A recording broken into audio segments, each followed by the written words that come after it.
It appears we are almost ready to depart. It's a pity we didn't have a bit more time to spend on spellcasting. I presume you've been practicing the spells we worked on. I have, Professor. Well, I'm quite sure I've never seen anyone take so quickly to a second-hand wand. You'll be a force to be reckoned with when you get your own. Thank you, Professor Fig. I appreciate you working with me before the term begins. Oh, Eleazar! George, glad my rather cryptic description of our location did not thwart your finding us. I've apparated to more vaguely defined destinations than this. Though I confess I may have miscalculated slightly on my first try. Gave quite the fright to some theatre-goers in the West End. It's been much too long. When I received your owl, I must say I... Best not speak here, Eleazar. Of course. Why don't we speak en route to Hogwarts? We have a start-of-term feast and a sorting ceremony to get to. Wonderful idea! As long as your young charge here doesn't mind me tagging along. Not at all, sir. After you. Ages since I've been to the castle. Would be good to see the old pile of rocks.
Glad I caught you before you left for Scotland.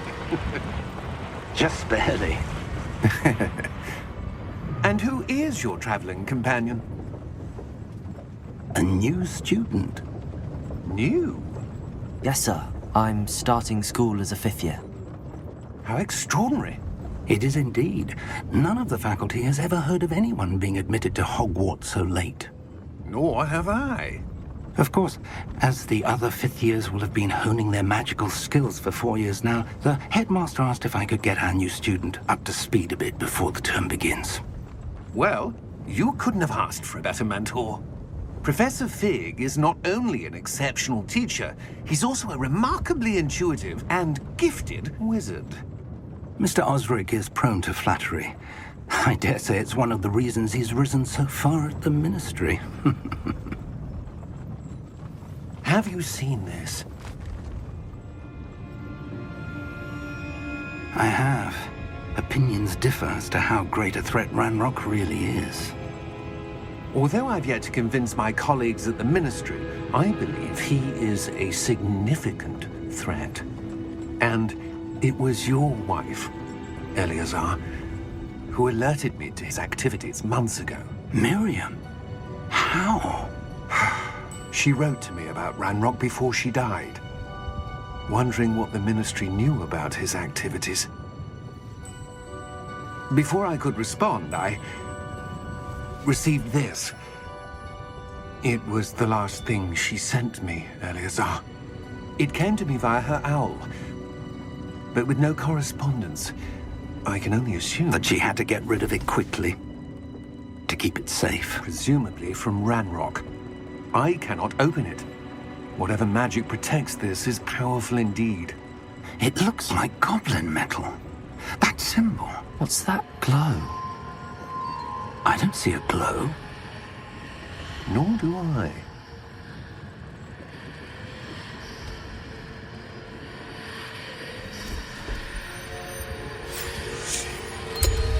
Merlin's beard. How did you... Wait! We do...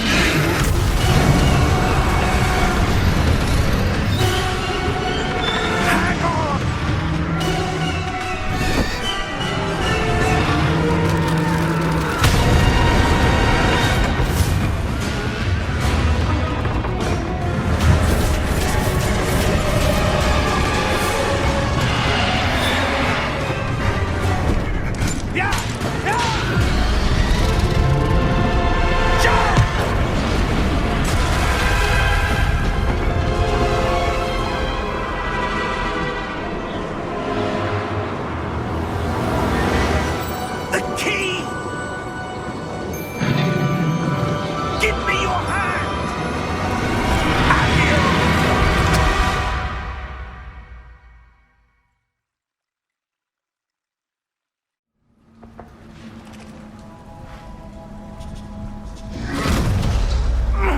Are you all right?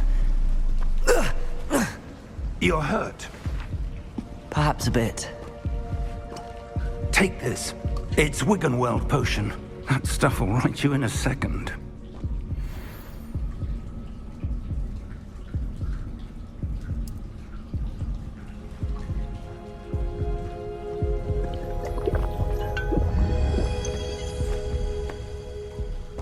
What happened? Poor George. I can't believe he... What the hell got into that damn thing? Attacking a carriage mid-air? A typical dragon would never... Professor? Sir, where are we? I'm not sure. But that key you discovered was clearly a port key. Port key? An item enchanted to bring whoever touches it to a specific place.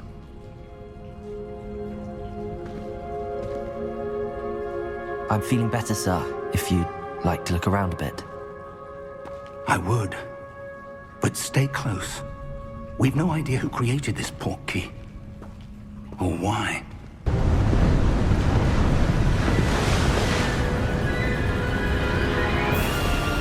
How far did that port key take us? Farther from London than the carriage traveled. We're somewhere in the Scottish Highlands. Sir, those ruins. Do you The think... port key was meant to lead us there? I do. This has not been the day either of us expected. But Miriam sent that port key to George for a reason. And I believe that she, and now George, died in pursuit of whatever it was meant to lead to. If you're sure you're all right, and wouldn't mind indulging me, I'd like to have a look around. Absolutely, sir. Good. Let's see if we can find a path, however faded it may be. How odd. Why would someone have conjured that enchanted stone here? And how is there a room behind it? What room? I don't see anything. There's that glow again, like the glow on the port key container.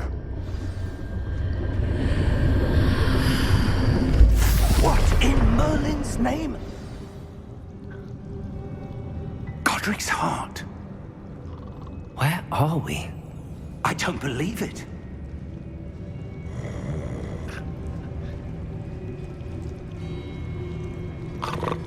Hello?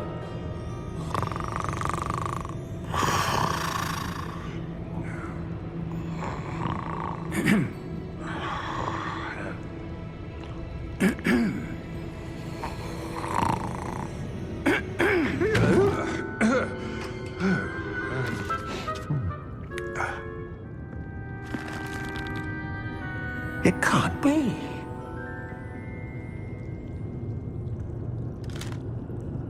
Just a moment. Ooh. Where are we here?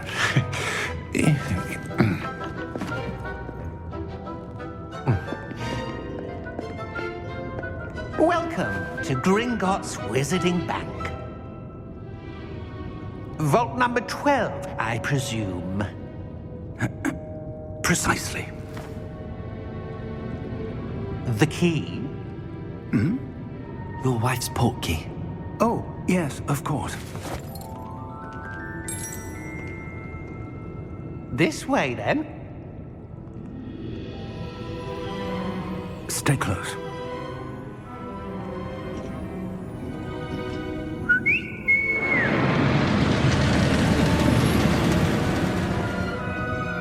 After you.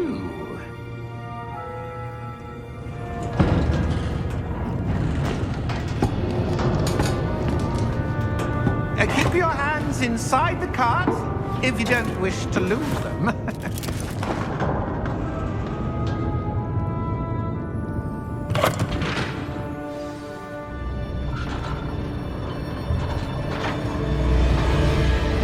How many vaults are there in Gringotts?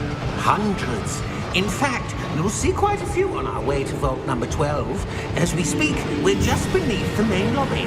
The vaults you see now are the newest. Are private entrances to the bank common at Gringotts? They are most uncommon. Only one with great wealth or power, or both, could have arranged for such a service. take a breath. A what? That waterfall washes away all enchantments. It's a security measure. Experienced the thief's downfall before, have you? Heard of it? These are the lower vaults that we're passing now. How deep are we going? Vault number 12 was commissioned shortly after Gringotts was founded over 4 centuries ago. It resides in the deepest part of the bank. Settle in. We've quite a distance to go.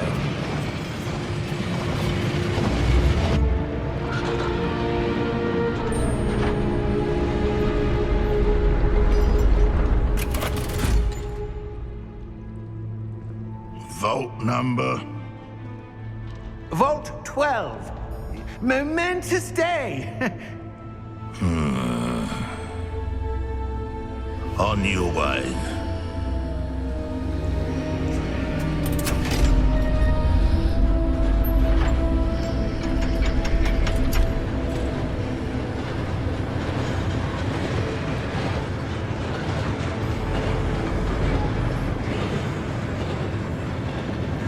Professor, the armband that guard was wearing was glowing.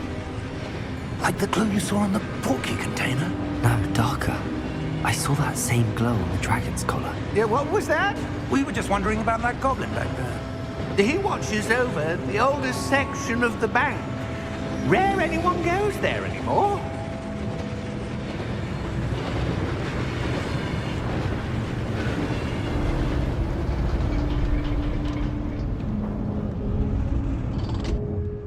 Here we are.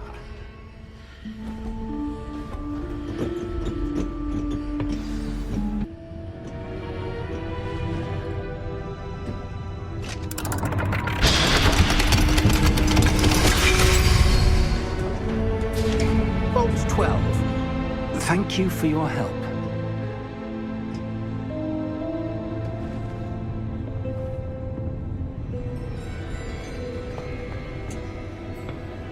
What do you suppose we should be looking for?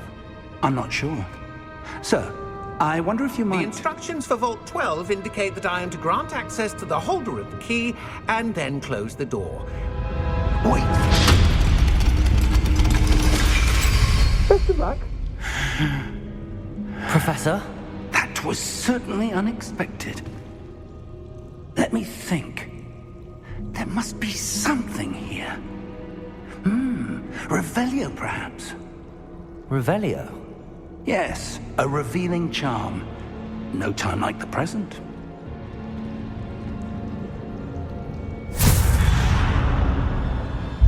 Lumos! This is no ordinary vault. I suspect we will need to earn our way out of here. What do you mean, earn our way out? Do you think this is some sort of test? I do. But to what end, I can't say.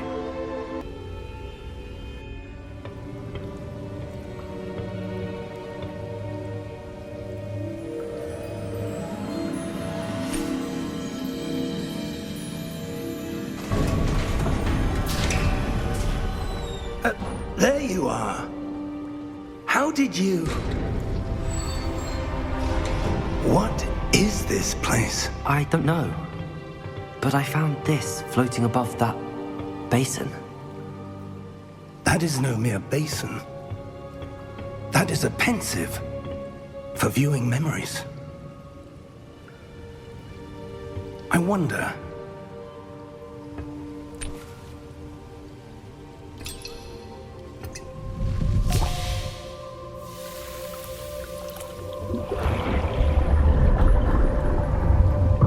Follow my lead.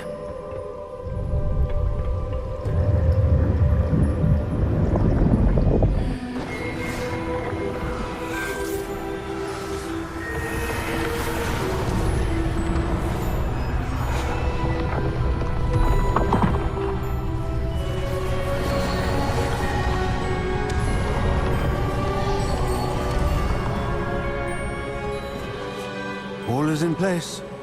The portkey is well hidden. Perhaps too well. I wonder if the path we've created... May be impossible to follow. It will only be impossible for one who cannot see traces of ancient magic as I can. Your ability to see what others cannot will not be enough, Percival. We are entrusting the one who embarks on this path with powerful secrets, with knowledge others will do anything to obtain. Yes, and if we are correct, Charles, the witch or wizard who completes the trials will have proven themselves worthy of that knowledge, and the responsibility that accompanies it. We've done all that we can.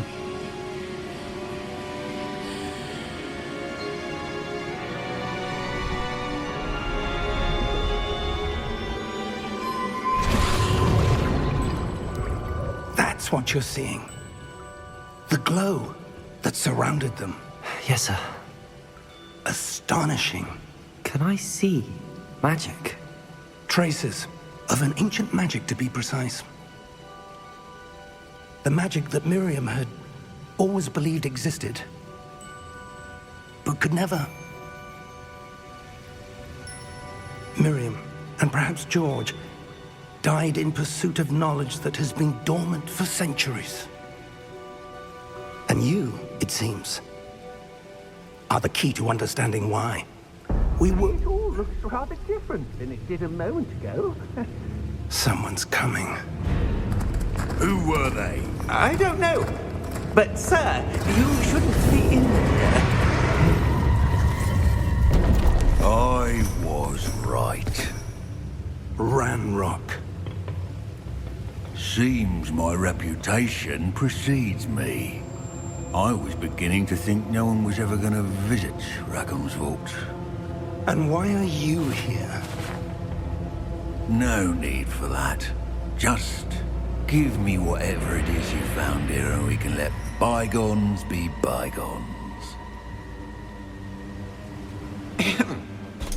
Sir, they have the key to the vault. Choose your next words wisely. I only meant that the instructions to Vault 12 were quite clear. Sir, I must insist. I was to grant access only to one with the key, and you didn't have them.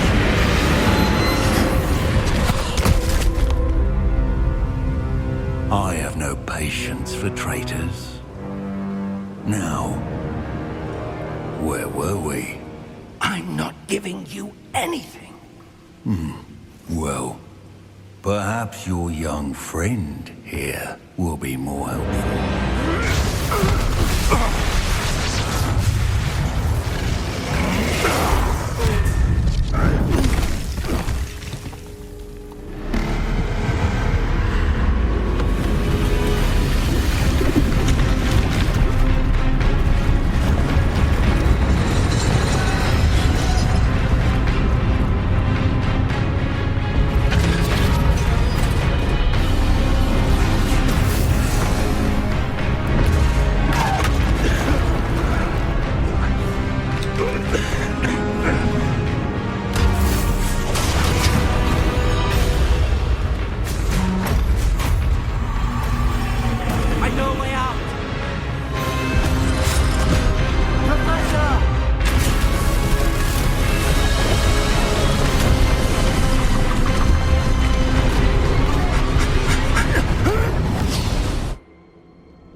Are you all right? Fine, sir. I've never seen so powerful a goblin. He seemed wholly unaffected by my magic. Where are we? It can't be. It seems those who set up the pensive, the locket, and the path to both wanted someone with your ability to end up here. Come. We have a sorting ceremony to get to.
Good. We haven't missed the sorting ceremony. I'm no expert, but that seems more appropriate. Now, I need to study this locket as soon as I can, but first I must contact the Ministry. They need to know what happened to George and be warned of Ranrock. For the moment, I ask that you keep all that's happened this evening between you and me. Of course, sir. Thank you. Ready for the sorting ceremony?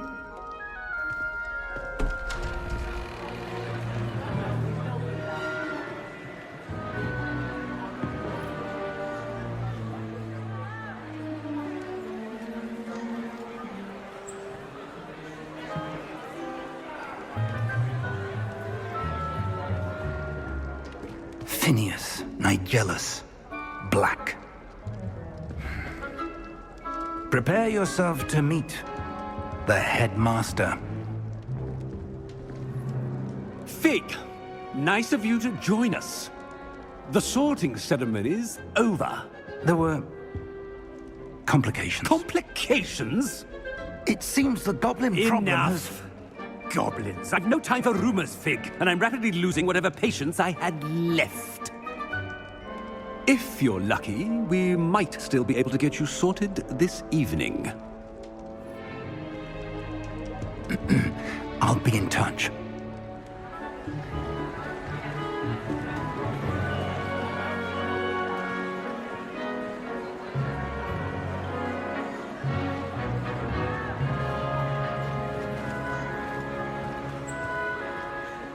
Professor Weasley, we've one more to be sorted.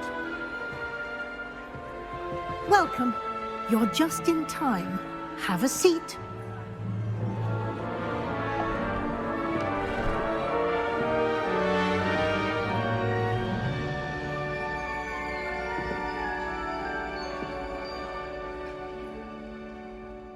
Ah, yes. A bit older than the others, aren't you? You come here with preferences and preconceptions. Certain expectations.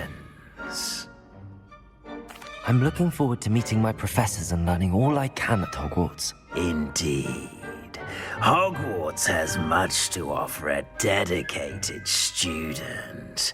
And what you learn in class will prepare you for challenges outside the classroom as well. I wonder... I detect something in you. A certain sense of... what is it? A sense of adventure? I like to think that I'm not afraid of anything. Oh, but you're brave at heart. Exceptionally daring. Undaunted by the unknown. Willing to forge ahead alone when you must. Perhaps you belong in Gryffindor.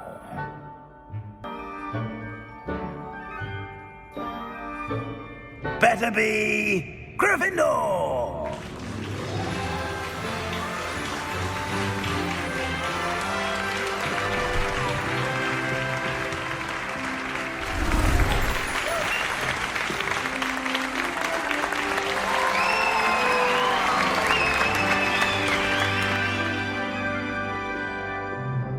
Oh, and one more thing. Due to the unfortunate injury on the pitch in last spring's final, this year's Quidditch season has been cancelled. Enough! It's not as though I've banned flying altogether, but don't tempt me. You are here to focus on your academic futures. I'm sure you will have plenty to do before classes begin tomorrow. I said, I'm sure you all have plenty to do before classes begin tomorrow.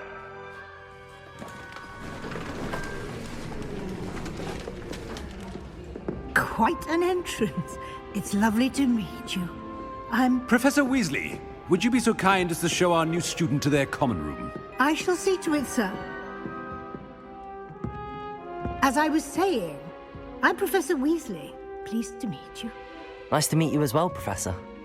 As Deputy Headmistress, it is my distinct honor to show you to your common room. Right this way.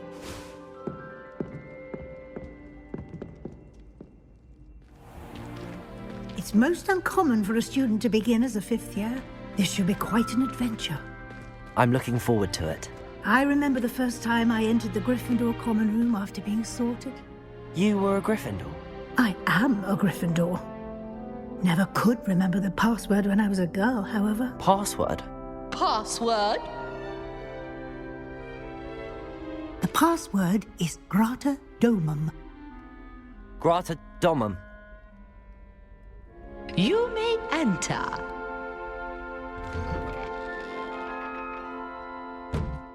Well done. Now, go on in and get some sleep. You have a big day ahead of you tomorrow. I shall be back in the morning to collect you for your first class. Thank you, Professor Weasley. You're welcome. I hope you enjoy your first night at Hogwarts. Sleep well.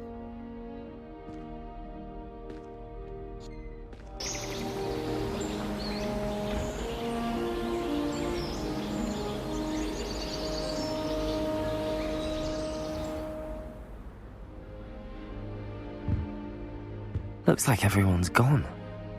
Better head to the common room. Have a sip. Go on. Sure you don't want to try it? Brewed it myself. Hello. You're the new 5th year. Pleased to meet you. I'm Gareth Weasley. Heard about your travels here. Can't believe it. Glad you and Fig are all right. Is it true that someone from the Ministry was with you in the carriage? Oh, yes. A friend of Professor Fig's. Oh, didn't mean to pry. Nasty business, dragons. Again, very glad you're here. Thank you, Gareth. So am I. Are you related to Professor Weasley? I am. She's my aunt. Must be nice having an aunt for a professor. You'd think so, wouldn't you? Aunt Matilda tends to treat me as if I'm a first year. Keeps too close an eye on me. It's all a bit suffocating, to be honest. Still, she means well. And she's an incredibly powerful witch. She'll have your back. Are you having butterbeer for breakfast? Oh no. I've been perfecting a recipe I came up with over the summer. I'm almost there, based on some reactions that may need a bit more work. Seems you enjoy brewing. Might I assume that you've a talent for potions of all sorts?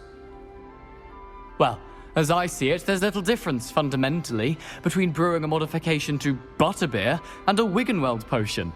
Though, I'm not certain Professor Sharp would make the connection. He doesn't appreciate my, creativity as much as you might think. Well, it was nice meeting you, Gareth, and thank you for the insights on your aunt. Pleasure to meet you as well. Good luck today.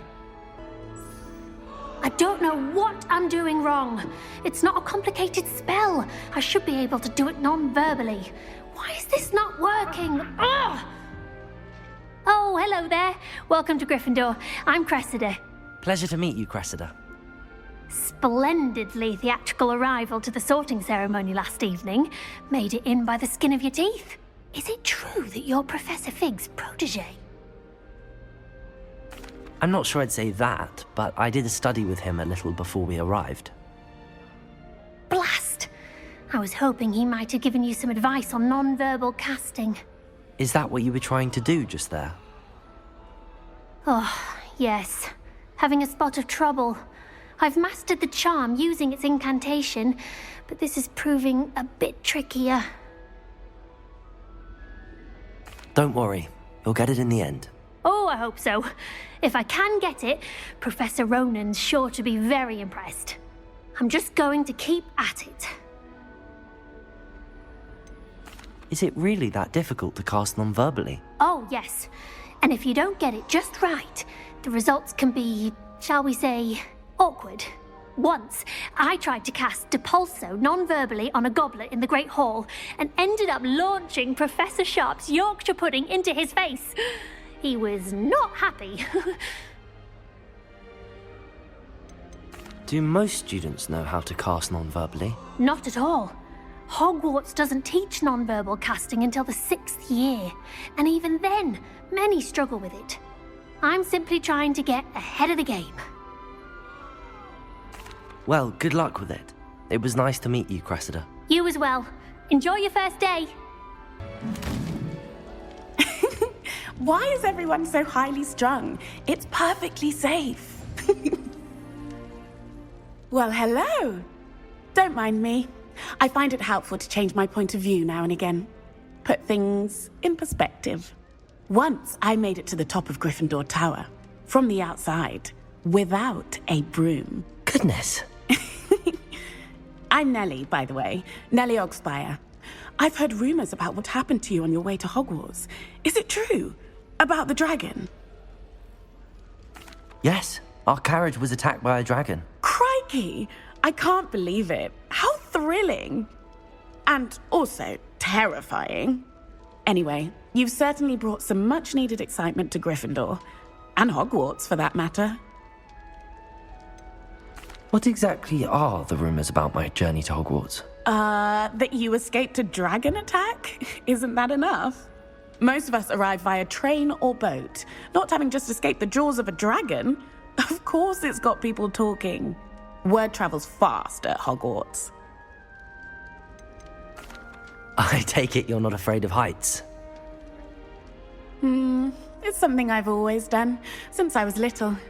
My mother once found me on the roof when I was 5. Still has no idea how I got there.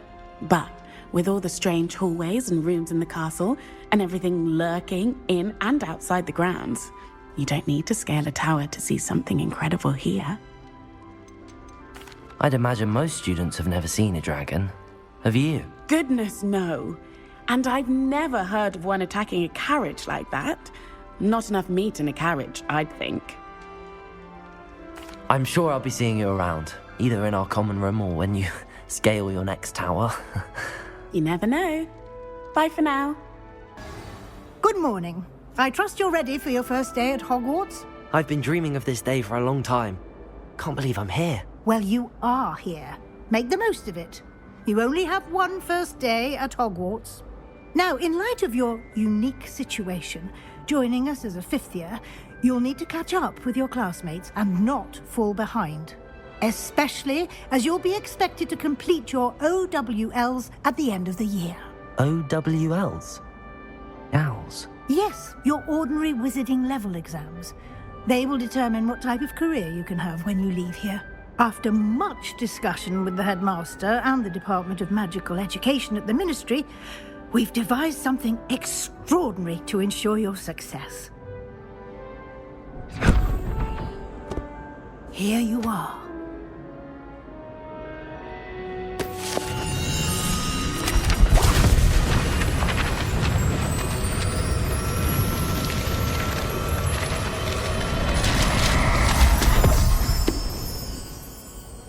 What is it? It is a wizard's field guide. It will help you to keep track of what you are learning so that you master all that's expected of a 5th year. You would be wise to take full advantage of this exceptionally valuable resource.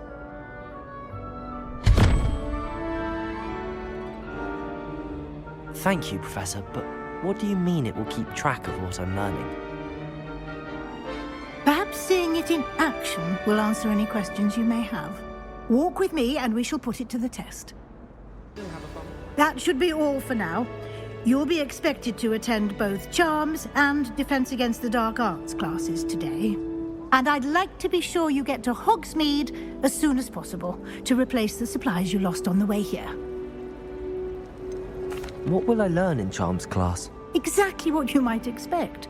Spells, charms, jinxes, all terribly useful. I think you will enjoy Professor Ronan.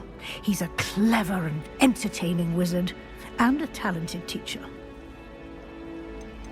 Can you tell me more about the Defense Against the Dark Arts class? Defense Against the Dark Arts, as the name implies, focuses on how to defend oneself against the evils that lurk beyond these walls.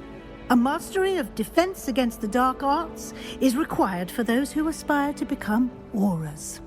Fortunately, we are lucky to have the ever-gifted Professor Hecat in charge of our students' education in that regard.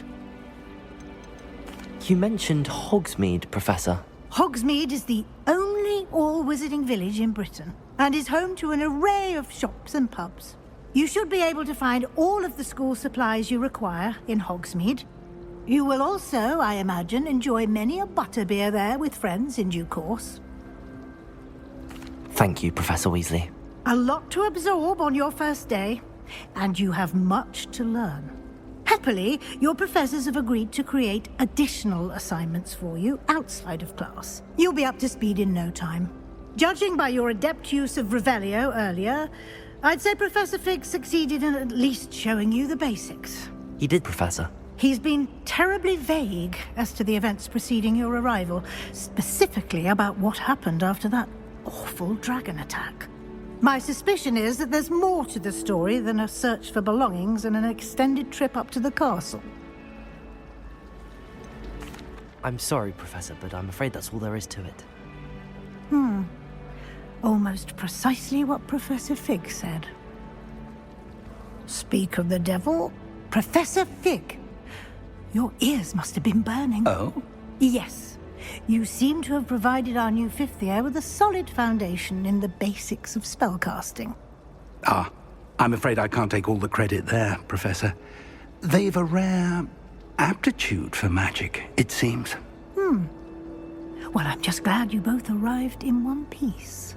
Perfectly good boats and carriages to Hogwarts, and you chose to fly in the path of a dragon.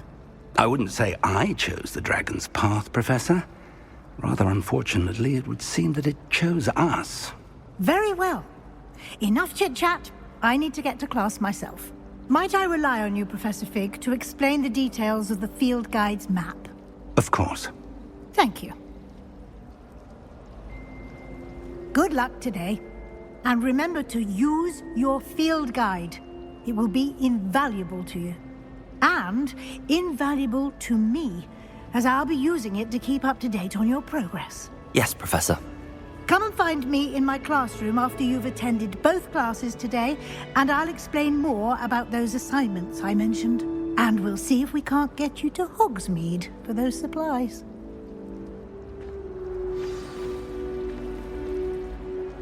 It's good to see you, Professor. And you. I was hoping our paths would cross today, before you immersed yourself in studies. Did I hear you masterfully evade Professor Weasley's interrogation regarding our late arrival? I did my best, but I'm fairly certain she suspects that we're not being entirely forthcoming. Yes, well, Professor Weasley is a brilliant and astute witch. It was right to keep the details to yourself for now. We don't know where this path we've embarked upon will lead. It may require a bit more flexibility with your time than she would approve of. And she may feel obliged to share details with the headmaster that would be better left between us. Understood, Professor. Good. Now, as capable as you are, I believe the ability you possess obliges you to be well trained. Happily, you have the benefit of an exceptionally skilled team of witches and wizards to guide you. Speaking of guides, and so that I may avoid another not-so-subtle reproof from Professor Weasley, why don't I show you the clever enchantment we included in the field guide's map? Unfold it and have a look. The map is enchanted to help you find your way. This will be incredibly helpful. Thank you. Now, sounds like you've quite a day ahead, what with classes and a trip to Hogsmeade for supplies, including your own wand. You'll enjoy Mr. Ollivander. He's an exceptional craftsman and a good friend. I shall reach out when I have more information about our mysterious locket. For now, focus on your classes and pay attention. More than your owls may hinge on the magic you are able to master within these walls.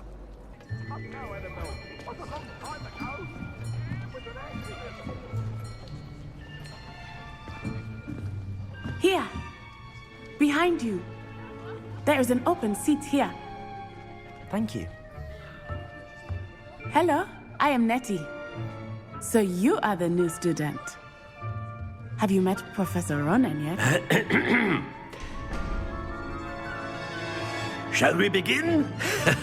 Welcome to Year 5 of Charms. Now, this will be a crucial year in your education on the art of charm work. But I am confident that we will take hold with the passion and rigor requisite of such a challenge. Right, now, everyone, please open your textbooks to page 517. But before we begin, can anyone here tell me the difference between the incantations of the color change and growth charms? Anyone? Anyone? I am afraid it is too late to study now. My, the summer months must have really taken a toll on you all. By the looks of it, you all spent your holidays practicing Obliviate on one another.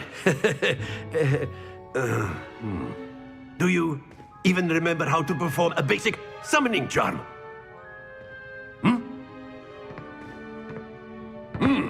Well, it seems that we are in dire need of review. Everyone get into pairs and take positions on opposite sides of the classroom.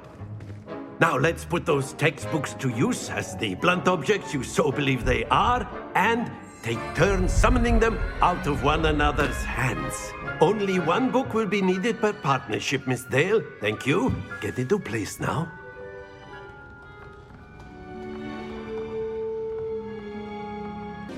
Accio. That is not bad. You are a swift learner. I see a lot of potential, but remember, potential is nothing without practice. Keep at it. You might just rival Miss Onai here. Very good, everyone. That's enough of that. Well, as you all seem to have the basics down, and it is an exceptionally lovely day, I was thinking that we might have ourselves a little excursion outside for a spot of fresh air. After me.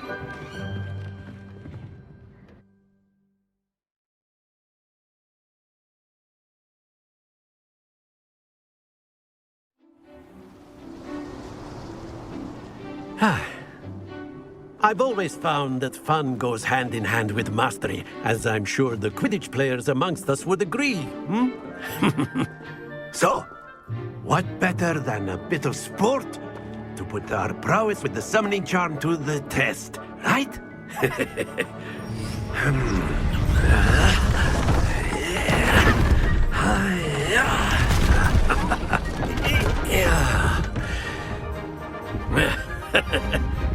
So why don't we have our newest student start us off?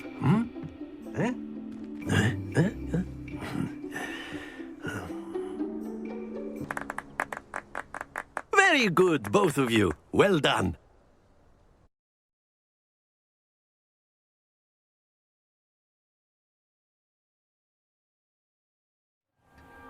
Class is dismissed. Gather your things on the way out. Good game back there. I must admit, I think I underestimated you. Took me weeks to become proficient with Accio. Took weeks for me to get anything right when I transferred here. It gets easier, I promise.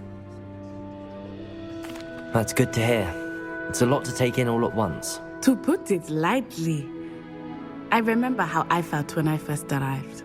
I transferred here from Wagadu just before my 4th year. My mother received an offer to teach divination here. Before I knew it, we had left Uganda and were halfway around the world at a new school in a new country. Is Wagadu much bigger than Hogwarts? Wagadu School of Magic is the largest wizarding school in the world. So yes, bigger than Hogwarts. But it never seemed intimidating or overwhelming to me. It always felt like home. Is Wagadu a castle, like Hogwarts? Its address is Mountains of the Moon. It is not so much a castle as a beautiful edifice carved out of the mountainside. I remember the first time I saw it, the mist was so thick I could hardly make out anything at all. And then it just materialized before me, this enormous school that seemed to be floating in midair. This may seem an odd question, but is magic the same there as it is here? Mostly, yes. But I did have to learn how to use a wand when I arrived here. Hardly anyone at Wagadu uses one. You can cast spells without a wand? Oh, yes. I find wandless magic to be much more instinctive. Not to mention quite convenient if one is without their wand. I must admit, however, that I am growing quite fond of using a wand. It seems very dramatic. It's nice to learn about another wizarding school. Thank you for asking. I do miss Wagadu, but I am glad to be here at Hogwarts. I think Professor Ronan wants to talk to you. Better not keep him waiting. Until next time.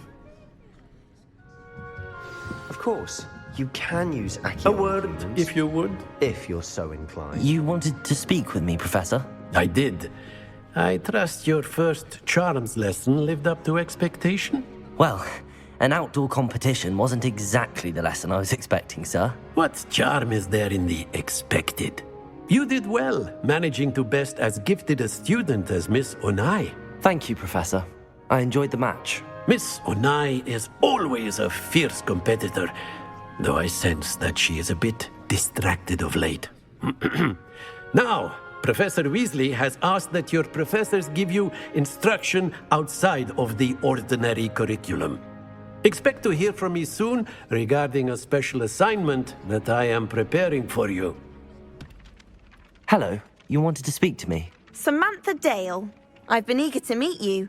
You're the student everyone's been whispering about. Hope your first day's going well. You certainly seem to hold your own in charms. I've been fortunate. Beginner's luck. My brother William would tell you not to be so humble and to trust your abilities. Then again, he tends to be overconfident in his. Well, better see to my charms homework.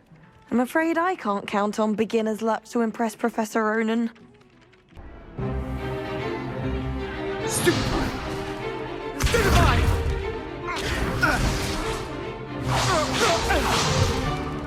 Is that all you've got? Come on! Levioso! Professor Hecat! Perhaps you'd be good enough to blast each other to pieces in your own time.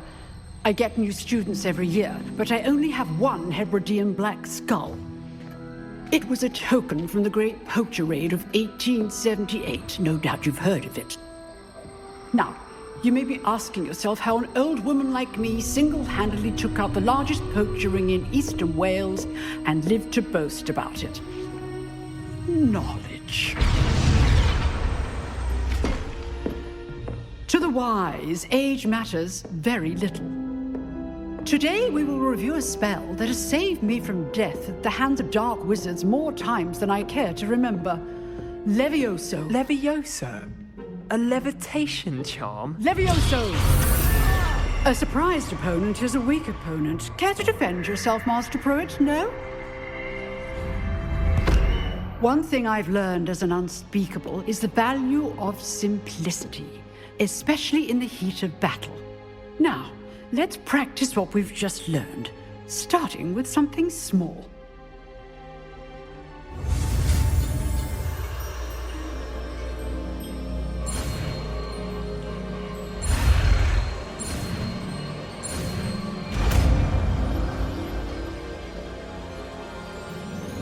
Levioso!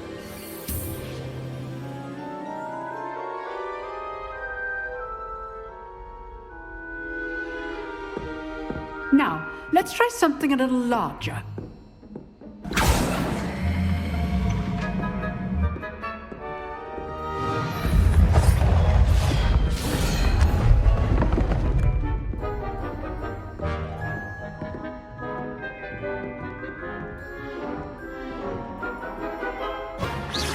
Use the basic cost when your opponent's guard is down. Not bad for a beginner. You give as good as you get.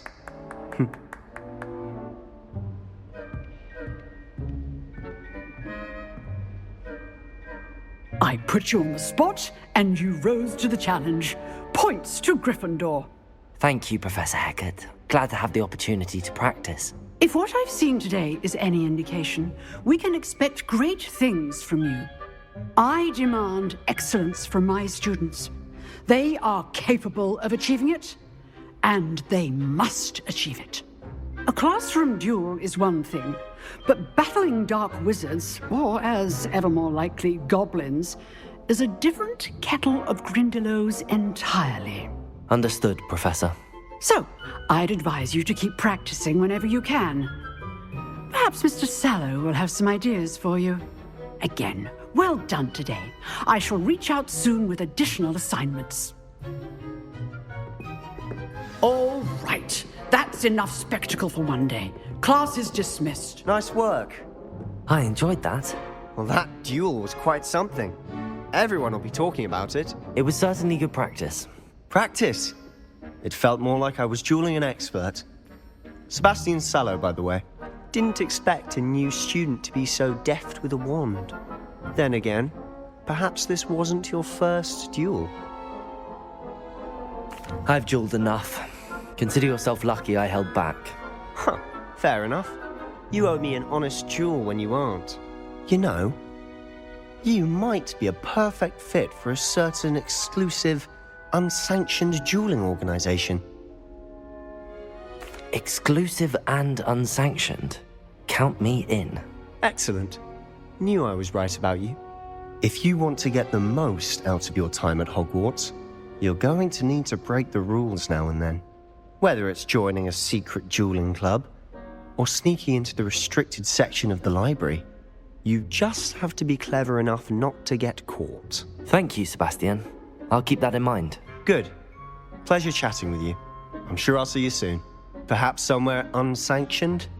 We'll see if your performance today was sheer luck or actual skill. Look for Luke and Brattleby near the clock tower entrance, if you're interested. What about the room, Professor? I was thinking the same thing, Deke. Perhaps you could help. Oh, excuse, Deke. Ah, there you are.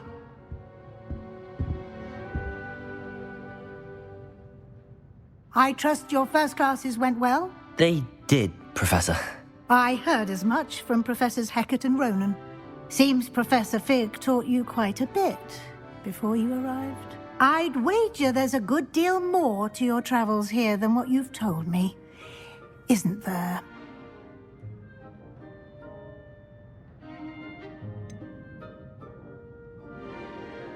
Nothing more, Professor.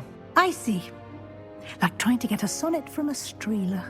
Regardless, you must continue to build upon what you've learned.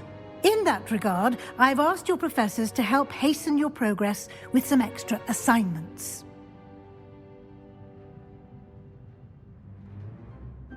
Professor Ronan did mention something about that. In fact, Professor Ronan will meet you outside momentarily to assign your first one.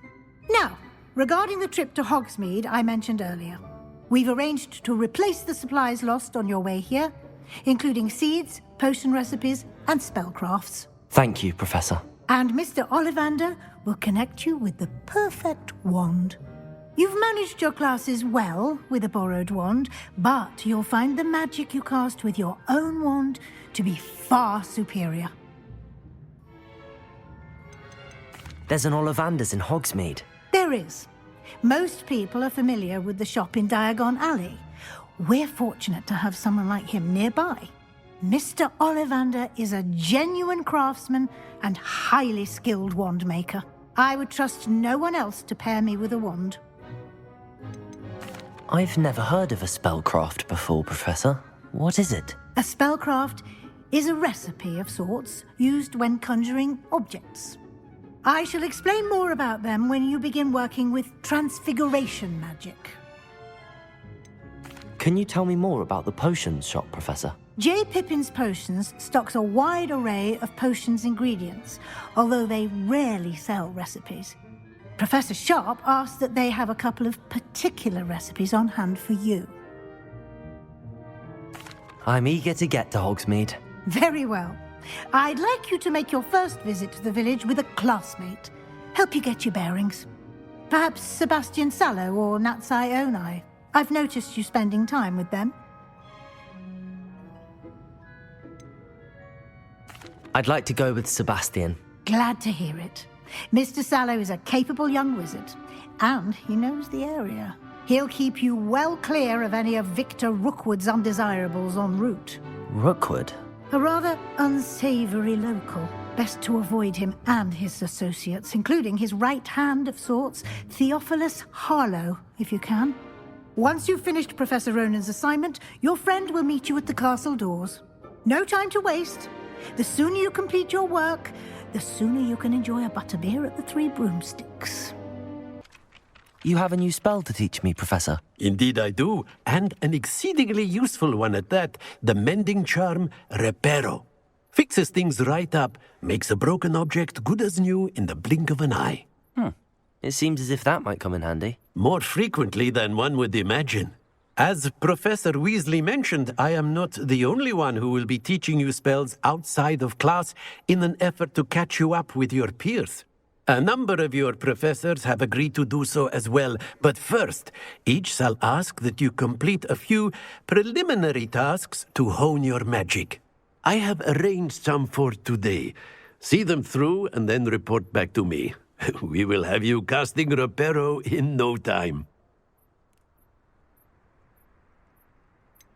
Why must I first complete tasks to learn Reparo? No lesson or lecture can compare to first-hand experience, and these tasks should provide you with just that. Such experience is invaluable when mastering any new bit of magic. I'll start on the task right away, Professor. Hello, Sebastian. Ah, my new charge. I'm told you're in dire need of supplies, and I'm to accompany you into Hogsmeade for them. Is this your first foray into the village? It is. I haven't left the castle since I arrived. Well, I shall endeavour to be the very best of guides, then. Hogsmeade's a charming little place. Self-contained, too. We should be able to find you everything that you need. Shall we?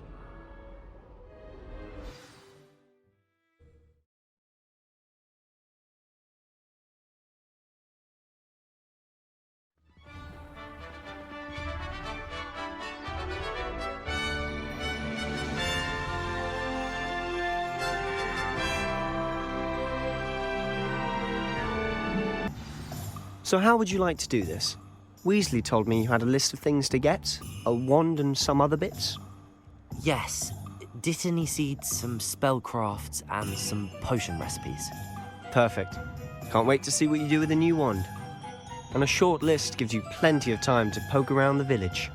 I just have to pop into a shop to find something for my sister. Let's meet up in the town circle when you're finished.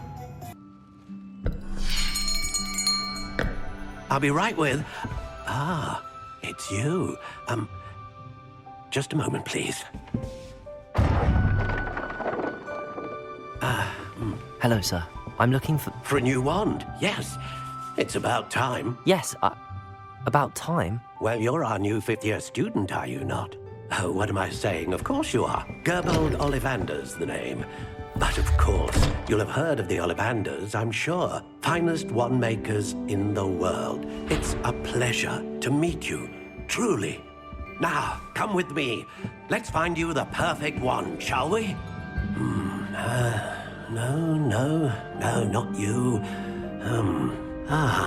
Yes. Powerful core. 10.5 inches. You might do. Here, give this one a try. Well, go ahead, swish. How odd. Once more, come on, really swish it. Oh dear. Well, this isn't a good match at all, is it? We'll find you something, not to worry. No, not you. Perhaps... Yes. A rare wood, 13 3/4 inches, dragon heartstring. Let's give this one a try.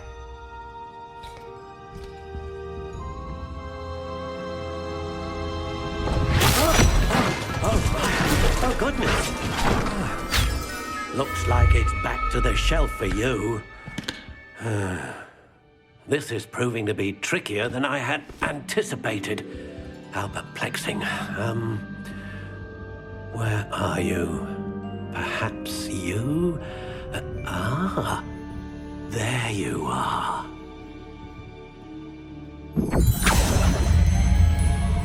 Yes, I think you might be the one. Here, take it. What do you think?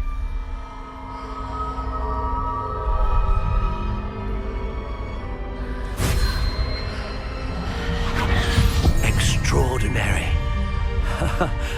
Another wand, another beginning of a bright and magical future.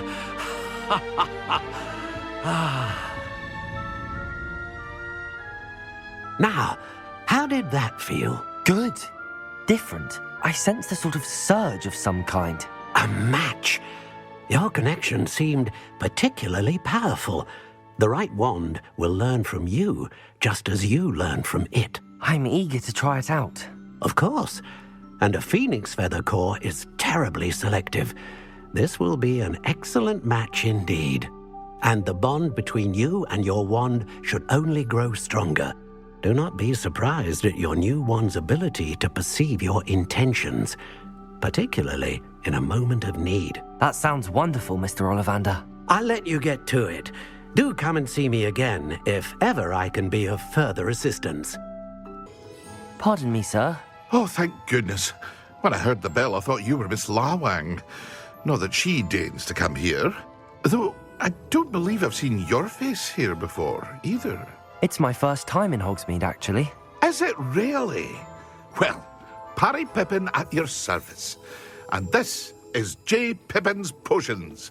Potions for all ailments. You'll have read it on the sign, of course, but Grandfather always made me say it in full. How may I help you today? Professor Weasley sent me to collect some recipes. I'm new at Hogwarts.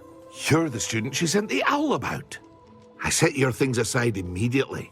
I suspected if you're anything like I was at your age, you'd want your potion supplies. Is it not the most fascinating art, potion making? Rivals anything you can do with a wand, I've always said.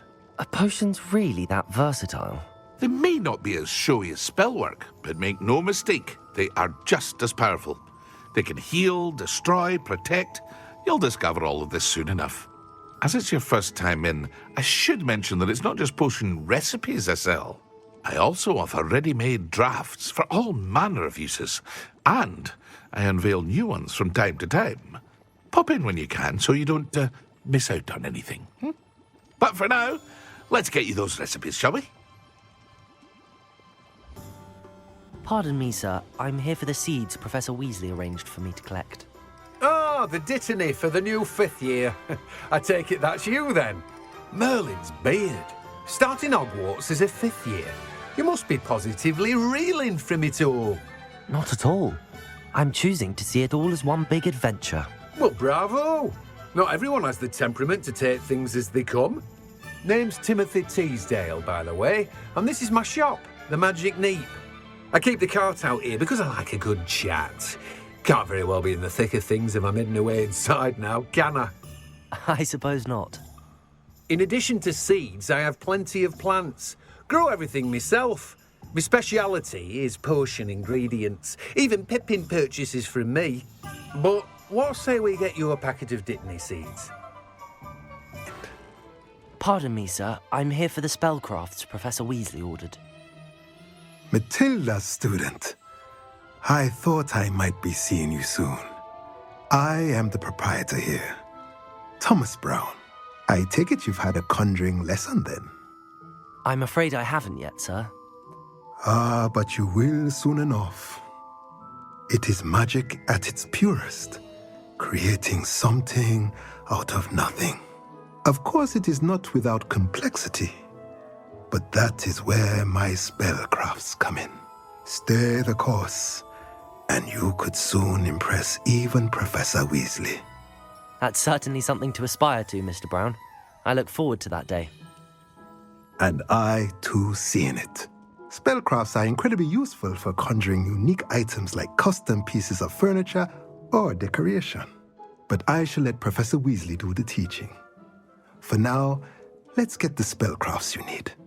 a potting table, and a potion station. Yes? I believe so, sir. Good. Nothing like being able to grow your own ingredients and brew what you want when you want. Let's have a look. I officially have all of my supplies. Excellent. Did you get what you needed for your sister? I did. So I suppose the world is our oyster now. Let's see what else we can get up to.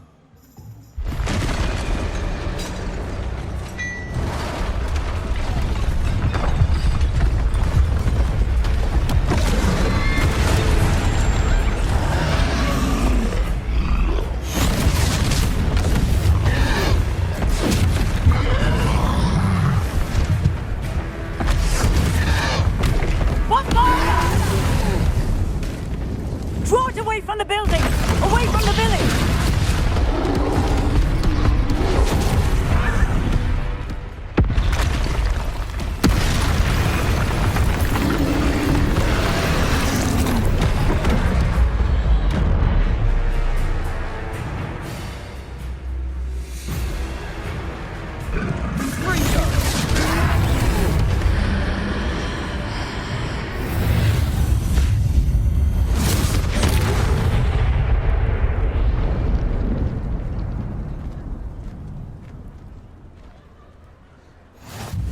Goodness! A second troll! Did you two take on a fully grown troll? By yourselves? I suppose so. It's all a bit of a blur, to be honest. Merlin's beard. Are you all right? We are, and we were glad to help. I'd say help is a bit of an understatement. Nerve like that. The makings of an aura, if you ask me. If you are unharmed, perhaps the two of you wouldn't mind helping me put a few things back to where they were. Of course, officer. Singer. Officer Singer. And thank you, again. Hello, sir. I don't believe we've met. Allow me to introduce myself, Augustus Hill, clothier extraordinaire. I should like to thank you for your remarkable bravery in fighting those trolls, and not to mention your help restoring Hogsmeade to its rightful state. I was happy to help.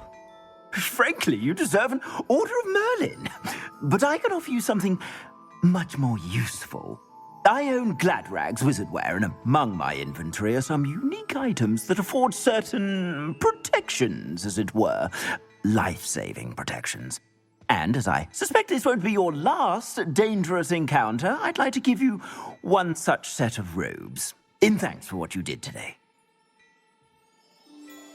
Thank you, Mr. Hill. That's very generous of you. It's the least I can do. Now, let's try this on for size, shall we? I'd say we've earned a butterbeer or two, wouldn't you? Might help me forget that I was almost pulverized by a troll. I'd say that I agree with you. Perfect. The 3 broomsticks is just this way.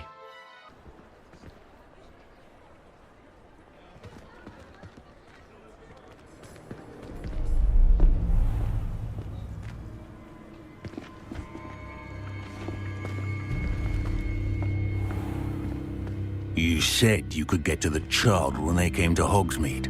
That all you needed was a distraction. I gave you a distraction. I just watched a student take down your distraction. Who's this child? What are you not telling me? All you need to know is that if you cannot get to the child, then you have no value to me. Let's go.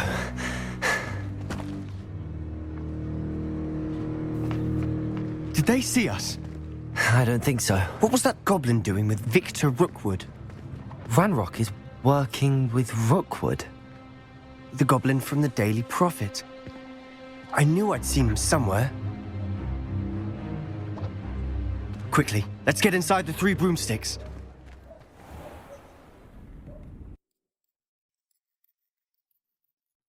It's a treat to see you, Lodgok. I shall let you know if I hear anything. Thank you, Sirona. You be well.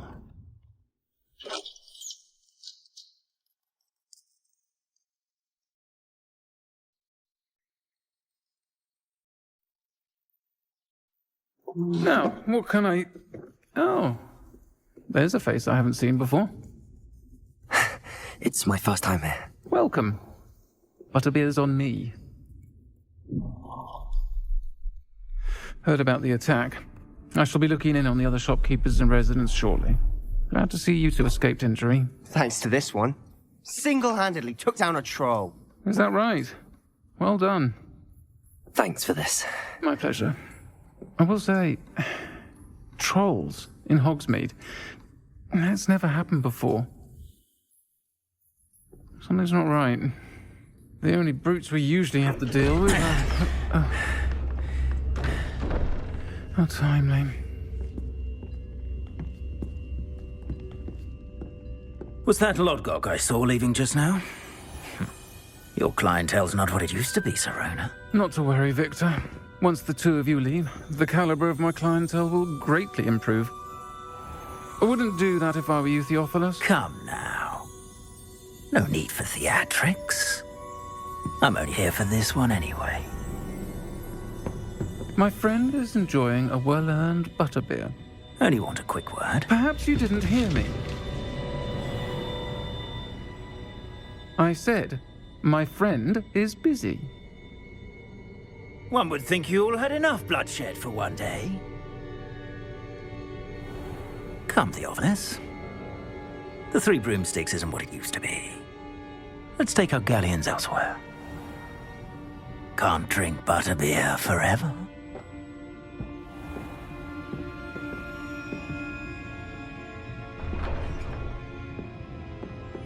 Seems you've made an unfortunate enemy. Watch your back. Rookwood and Harlow are worse than any troll you might encounter. Trolls? Ranrock and Rookwood? What are you not telling me? I promised to tell you everything, but it's perhaps best I do that later. I'm certainly glad Sirona was there. Told you she was one of the good ones. I can see that. She didn't seem at all intimidated by Rookwood and Harlow. I think you'll need to tell me why Victor Rookwood has you in his sights. But we can talk later. For the moment, we should return to the castle. Professor Weasley's certain to hear about the troll attack soon if she hasn't already. Don't want to risk another detention for getting back after hours. Professor, I'm glad to see you. And I you. Thank Merlin you're in one piece. I heard about the attack. Trolls in Hogsmeade? Sir, the trolls were wearing armor. It had that dark glow like the dragon collar. Goblin silver! Ranrock used it to control the dragon. But how? And why send trolls to... They were there because of me. I overheard Ranrock talking with Victor Rookwood. Ranrock was in Hogsmeade? With Rookwood? The trolls were Ranrock's distraction so that Rookwood could get to me. And he would have, had Sirona and the patrons at the Three Broomsticks not intervened. This is grave news indeed. If Ranrock's goblins and dark wizards are after you, they want what we found in that vault. Speaking of the vault, do you think that Ranrock is working with any of the goblins at Gringotts? I do not. Gringotts goblins aren't typically the friendliest of beings, but they have a great deal of integrity. No, I dare say after what happened to that poor banker, the goblins at Gringotts are no followers of Ranrock. They're after the locket. You said you discovered something in it. Yes. I discovered an inscription. When I read it aloud, this map appeared. Clever enchantment. It's a map of Hogwarts, to be sure, but I do not know where it leads. It leads to the library. A restricted section, to be precise, and a bit beyond. I see traces of magic there on the map. I suspected you would see something. Shall we go? I appreciate your enthusiasm, and I'm eager to discover what we may find there as well. But if our experience at Gringotts, let alone what happened to Miriam, taught me anything, it's that the path we're on is terribly dangerous. I'd like you to work with Professor Hecat a bit before we continue. But sir, how dangerous could the library be? Perhaps we're only after a book. Perhaps we are only after a book, but we should be prepared for anything. Once you've honed your defensive magic further, come and see me. I'm here about the new spell you wanted to teach me, Professor. Good. Professor Fig indicated a certain urgency to you completing your defensive magic assignments.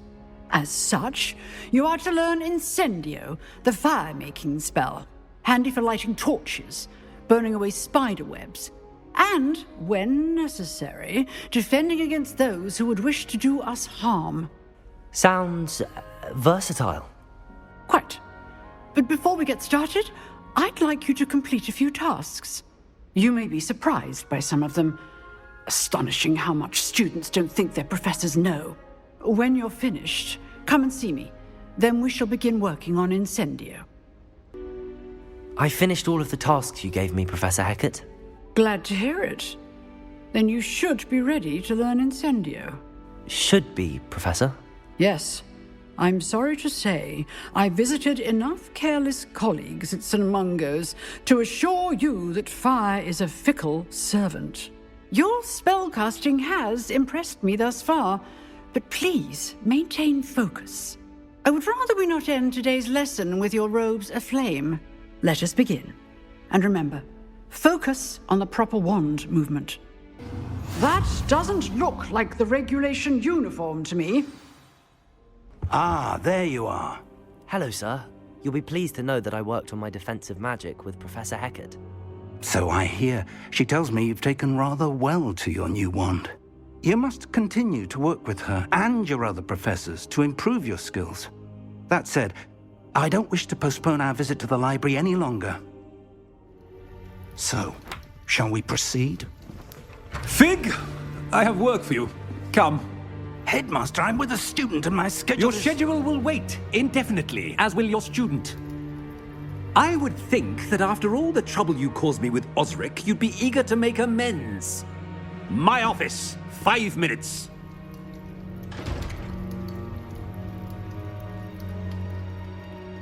That man is exasperating. Unfortunately, our trip to the restricted section will have to wait a bit longer. But, Professor... We have no choice. It would be unwise to provoke our illustrious headmaster further. I shall find you when I've completed whatever toils I must endure. Sebastian, there you are. There you are. You promised me an explanation for what happened in the Three Broomsticks. Not many students have Victor Rookwood's attention. What was that all about? Seems he's working with Ranrock, and Ranrock is after something I found at Gringotts. Ranrock? And when were you at Gringotts? Professor Fig and I ended up there after the dragon attack. It's quite the tale. Fig had this port key. A port key? To Gringotts? I'm not sure I follow. I barely follow myself, and I was there.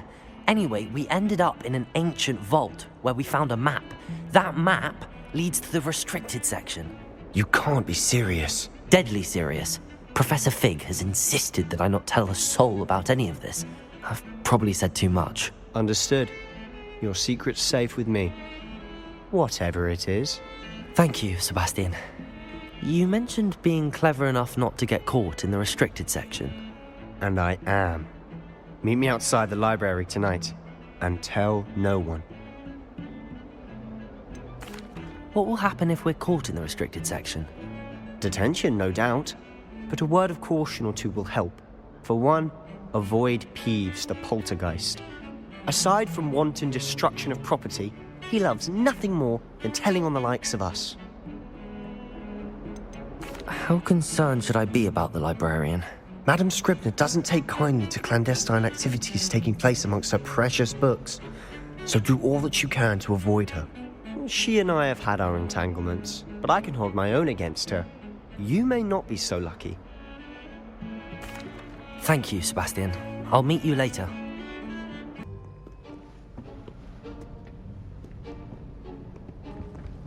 See there? That's the door we need to reach. And those annoying prefects would love nothing more than to rat on us to Scribner, so don't let them see us.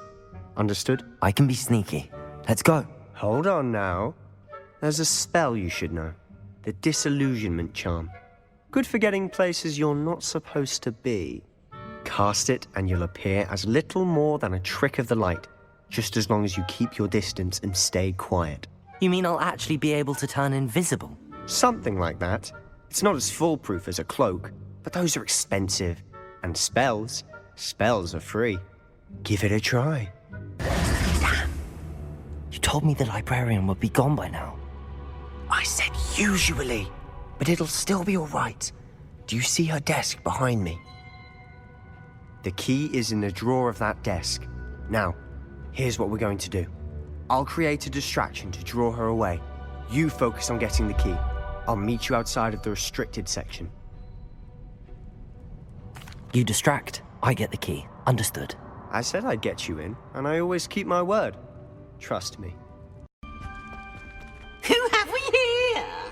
Sebastian Solo and his new little friend. Out exploring where they shouldn't be. Naughty, naughty. You'll get caughty. Peeves, don't I'm going to tell. I'm going to tell. I'm going to tell. Oh, blasted Peeves! I've got to stop him, or at least get to the librarian with a good excuse for all of this. Wait, I don't want you getting into trouble for me. I have a way with the faculty when it comes to disciplinary matters. Besides, I like having friends who are in my debt. Now go. Good luck in your search. Now, where's that damned poltergeist got to?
You wanted to see me? Headmistress Fitzgerald, Professor Rackham. Miss Isadora Morganach, welcome. Professor Rookwood, Professor Bakar. We understand that you are adjusting well to life at Hogwarts. I am. I am glad. Especially in light of your unusual situation, starting as a 5th year. As it happens, I was also admitted to Hogwarts as a 5th year. I've never heard of another like us. Miss Morganach, when we spoke yesterday after class, you asked about the beautiful swirls you saw years ago when we visited your hamlet. I recognized you all immediately. I cannot thank you enough for what you did. We were glad to help. And yes, I did see swirls of magic everywhere that day. My father insists it was my imagination running wild, but it was certainly real to me. It was not your imagination. Percival, Professor Rackham can see them too. But we have never known of another who could. I don't understand. What are they? The whispers or traces that appear when a particular form, of ancient magic is wielded. Ancient magic? Few are capable of wielding it. Hogwarts itself is a stronghold of ancient magic. So if I can see traces of ancient magic, does that mean I can wield it too? With the proper training. But let us not get ahead of ourselves, Miss Morganach. Before I can train you to wield such magic, you must first master all that Hogwarts has to offer. A magic this powerful can do great harm in the wrong hands. It must be wielded by a select few. As such, we ask that you not speak to anyone about what we have discussed here today.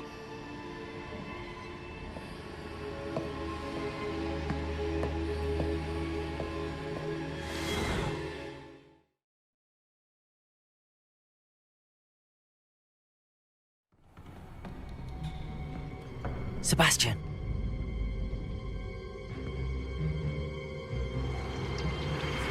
Sneaking in the restricted section again! I had thought we were through with this mischief. Clearly detentions are insufficient. I'm afraid I must take this to the headmaster.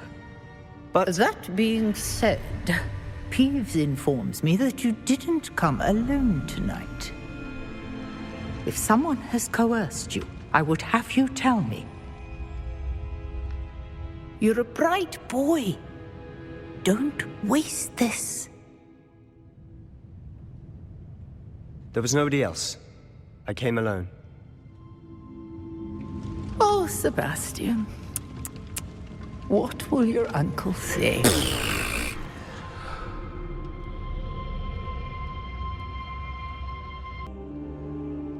What? That's... Wait. You accessed the restricted section? But how? Thinking on it, perhaps it's best you spare me the details. Fair enough. In fact, the book was below the restricted section as it appeared on the map. I want to hear everything. First, let's have a look.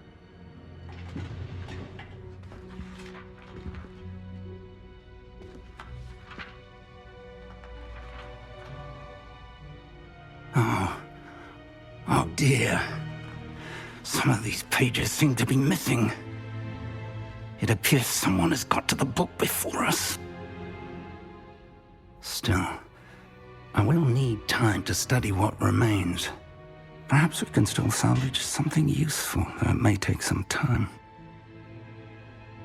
I wonder why it was here, below Hogwarts. I think I know, sir. I saw 2 more memories where I found the book. Another pensive. Godric's heart. The man we saw before, Percival Rackham, was a professor here. The first memory showed him and 3 other professors using ancient magic to restore a hamlet from a drought. Miriam was right.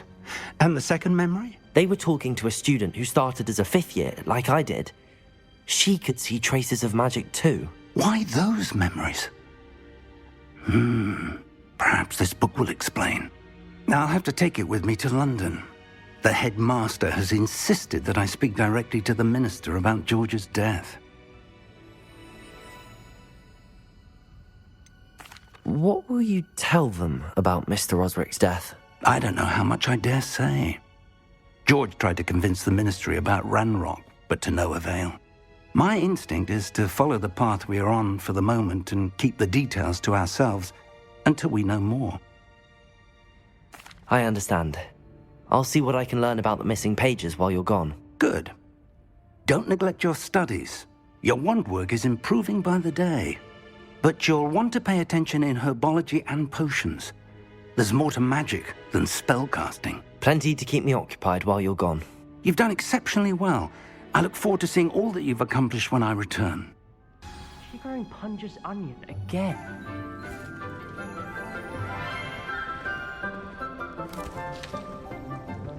Good morning, Professor Garlick. How wonderful it is to see you again, Lenora dear.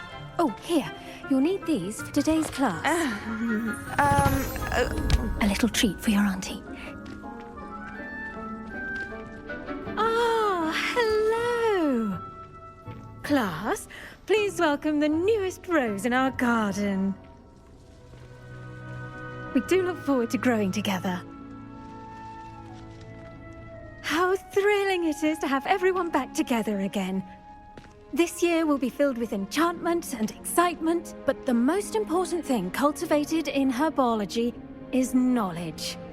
The prudent herbologist is no more afraid of the venomous tentacula than the bouncing bulb.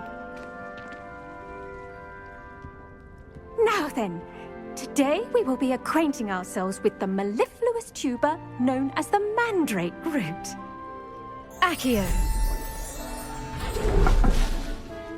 Let's see if we can't make our fibrous friends a bit more comfortable, shall we? First, let's protect our ears.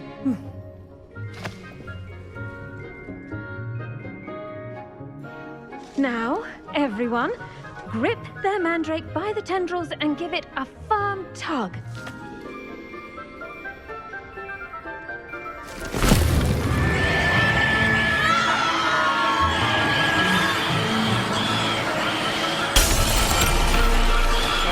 Quickly!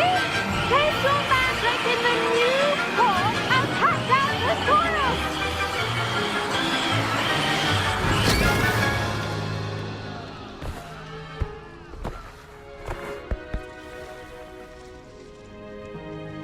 The soil should envelop the root like a warm, dirty blanket, putting the mandrake right at ease. Reparo! I'm very sorry about that. Yours was a bit mature, I'm afraid. All right then, off you go. Splendid work, everyone. Yes, Professor? Firstly, well done with your mandrake. They can be rather difficult to get a grasp of. Actually, I enjoyed it. I couldn't help but catch your enthusiasm. How kind of you. It seems you're already taking to herbology like a mandrake to fresh soil. Now, as I mentioned, next we'll be planting dittany. Let us find you some seeds. I already have some, Professor. Picked them up in Hogsmeade. You visited the Magic Neep. Wonderful! A prepared student is bound to bloom. I've arranged for you to have your own potting table here in the classroom. Wasn't easy to spare one on such late notice. Plant the seeds there now, and you can return to harvest them later.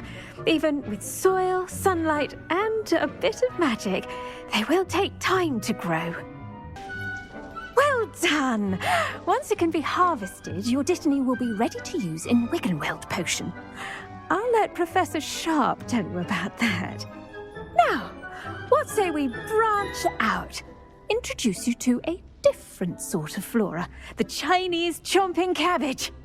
You'll find that some plants are better suited to uses outside of a cauldron. The cabbages do get testy without something to chew. Fortunately, I have a dummy for them to gnaw on. Be a dear and let them have a good chomping. Yes, Professor. They're in the other greenhouse. It's just at the end of the footbridge leading out of this room. Your classmate, Mr. Pruitt, has kindly offered to accompany you. Come back and see me when you're finished. Oh, and mind your fingers. They do bite.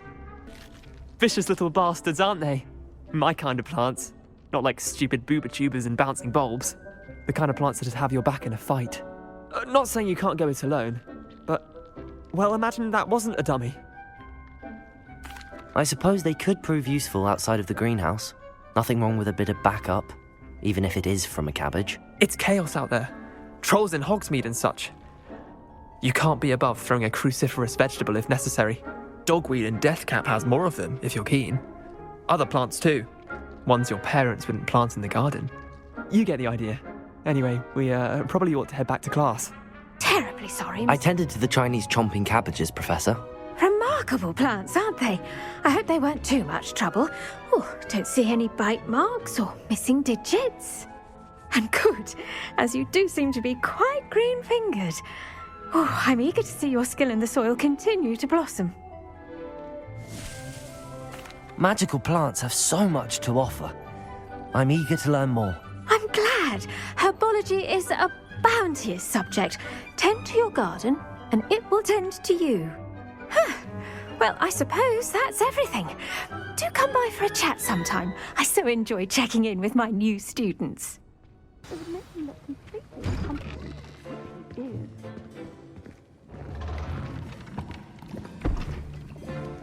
Potions is one of the most challenging and hazardous subjects taught at this school.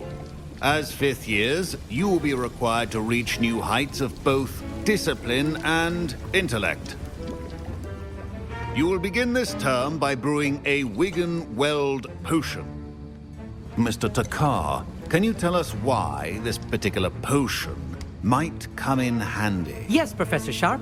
The Wiggenweld potion can be used to sterilize and even heal a variety of injuries. It can heal some injuries, but not all. Points for Ravenclaw. Before today's class is completed, each of you will have brewed a Wiggenweld potion of your own. You never know when you might need it. Please begin.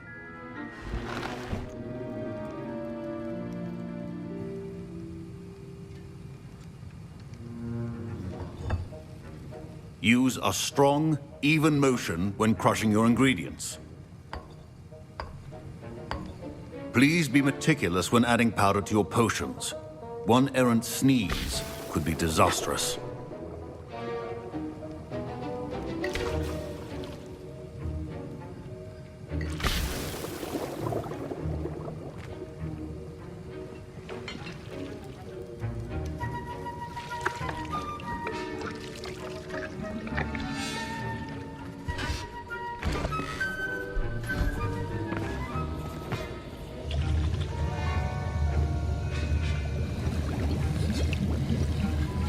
I see most of you have not forgotten how to stir.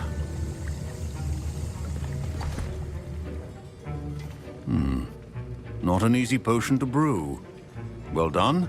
And from what I hear of your recent exploits in Hogsmeade, you'd also do well to practice brewing the defensive Edurus potion. Professor Weasley had you acquire the recipe from J. Pippins, correct? Yes, sir. Good. For the moment, you can find the ingredients you need in my office. But in the future, you'll be expected to provide your own ingredients.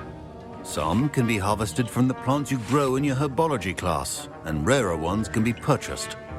Others, however, may be harder to obtain, and will require you to be a bit more resourceful. Come and see me when you've finished brewing, and we'll see if it was skill or luck the first time around.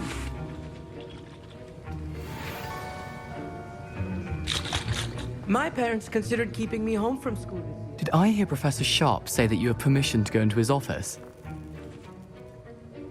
He did say that. He wants me to get more ingredients to brew another potion. Brilliant! You, my friend, have been presented with an extraordinary opportunity. You remember me, don't you? Gareth Weasley. Ah, yes. We met in the common room. Listen, anyone with a troll-sized brain can brew an Edurus potion. I'm working on something that's certain to be spectacular. I'm just missing one tiny last ingredient that will add that extra spark. I suspect that's where I come in. You're as clever as I'd hoped. I simply need a single Fwooper feather. As you'll already be in Sharp's office with his permission, perhaps you could grab it for me. I'll get you the Fwooper feather, as long as you're certain Sharp won't miss it. I assure you he won't. Fwooper feathers aren't that valuable. Wait until you see what I'm brewing. Hurry back to me when you have the feather. I brewed an Edurus potion as you asked, Professor. I'm surprised you had the time. You seemed rather busy helping Mr. Weasley brew chaos. I'm sorry, Professor. I was merely trying to help a friend. Taking responsibility for one's actions does go a long way with me. I shall assume that you've learnt a lesson. As for the work you did today at your own cauldron, I will say you've done well. I confess I was skeptical, given the advanced nature of this class and the fact you're a new student. I'm glad I was able to meet your expectations. A rare occurrence. And you do well to remember that you're not a potions master quite yet. In addition to having a solid grasp of how to combine various ingredients, you should gain an understanding of the ingredients themselves. Pay particular attention in herbology. The plants you nurture there are often essential to the potions you brew here. Now, I recommend that you find a safe location in which to practice brewing. You cannot leave a hot cauldron simply anywhere. That'll be all. Hello, Natty. How are you? I am well, thank you. I was there, and I saw what happened with Rookwood and Harlow at the Three Broomsticks. I have been worried about you. I'm all right at the moment. If you don't mind my asking, why were they looking for you? They want something that Professor Fig and I found at Gringotts.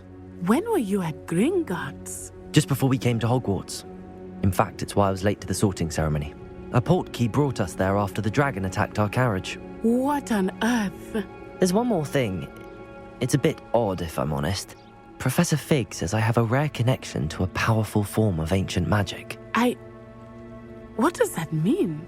I'm still learning, but I can see traces of it, and I've cast magic I can't otherwise explain. I know that's a lot to absorb. It is. And I will have more questions. For now, it is safe to say that Rookwood and Harlow are a threat to both of us, to all of us, which is why I wanted to speak to you. Everyone has been talking about you defending Hogsmeade from that troll attack. And I shall never forget watching Sorona stand up to Rookwood and Harlow in the Three Broomsticks. Both of you have inspired me to take a stand of my own. What sort of stand? Men like Rookwood and Harlow are the reason my mother and I left Matabeleland. I am not going to sit by and watch them destroy my new home. Good. Rookwood and Harlow are a dangerous pair. And you should know that Rookwood is in league with Ranrock. I had heard they were seen in Hogsmeade together. All the more reason they must be stopped. Rumor has it that Theophilus Harlow runs Rookwood's day-to-day operations. Taking him down would cripple Rookwood's entire enterprise. That may be true, but shouldn't Officer Singer handle someone like Harlow? I spoke with her. She was polite, but perhaps understandably would not discuss details with a student.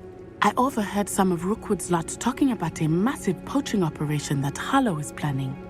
I was thinking that we could investigate a bit, try to get the evidence that Officer Singer needs. All right, but how? I am going to watch and listen, find out precisely what Harlow is up to. I shall reach out when I know more. In the meantime, remember, I am here if you need me. Thank you, Natty. I've no idea who it is you think I might have seen. I've been busy with my research. I do not have time to... Victor Rookwood don't give a doxy's nip back your time. Oi! Speak of the devil. Mr. Rookwood would like a word with you. A student? You can't be...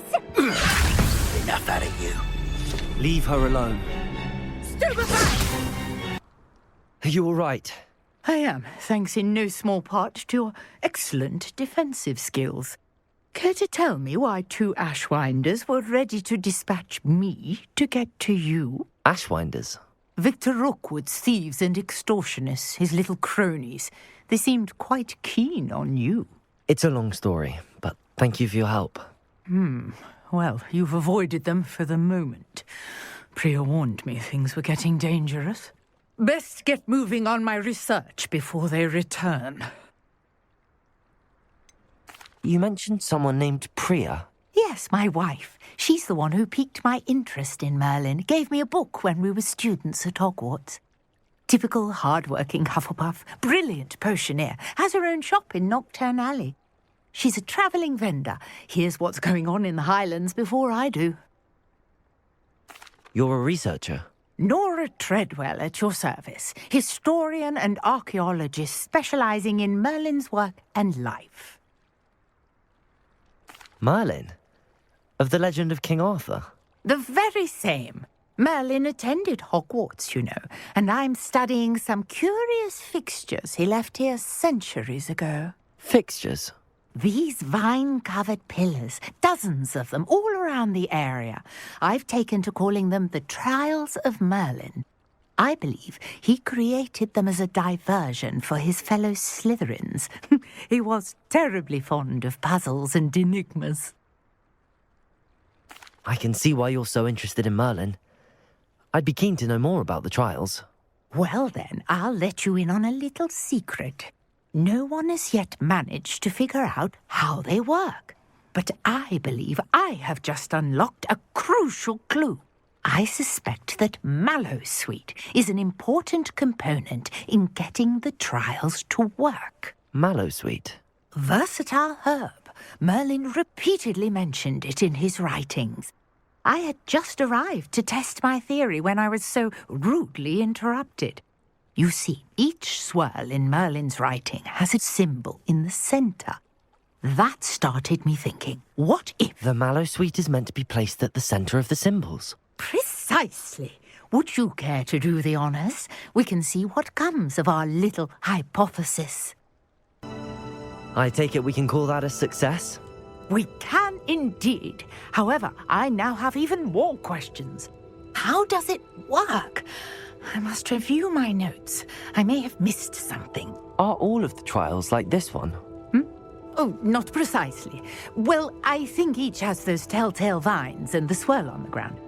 You should feel free to solve them as you come across them. I believe I have what I need to continue my research. My guess is that each will also require mallowsweet, which you can find in Hogsmeade should you need more. I really must be off. Such a pleasure to meet you. That was an interesting class. Thanks to you. Wasn't precisely what I had in mind, but it was still brilliant. I appreciate your help. I hope Sharp wasn't too disagreeable when you handed in your potion. Heard him talking about taking responsibility. Professor Sharp was annoyed, but we sorted it out. No harm. Cheers to that. He probably had a good chuckle after we left. Sharp may seem gruff, but I'd bet a few galleons he blew up a potion or two in his day. Best be off. Next time we talk, I promise. Fewer explosions. Were you calling me, Gareth? I was. After you helped me with that Fupa feather and potions, I reckoned you might be just the person I need. You see, I have an idea for a fizzing Wisby-inspired beverage, but I'm missing a key ingredient. You and your concoctions. I don't know how you come up with these things. It's a gift, truly.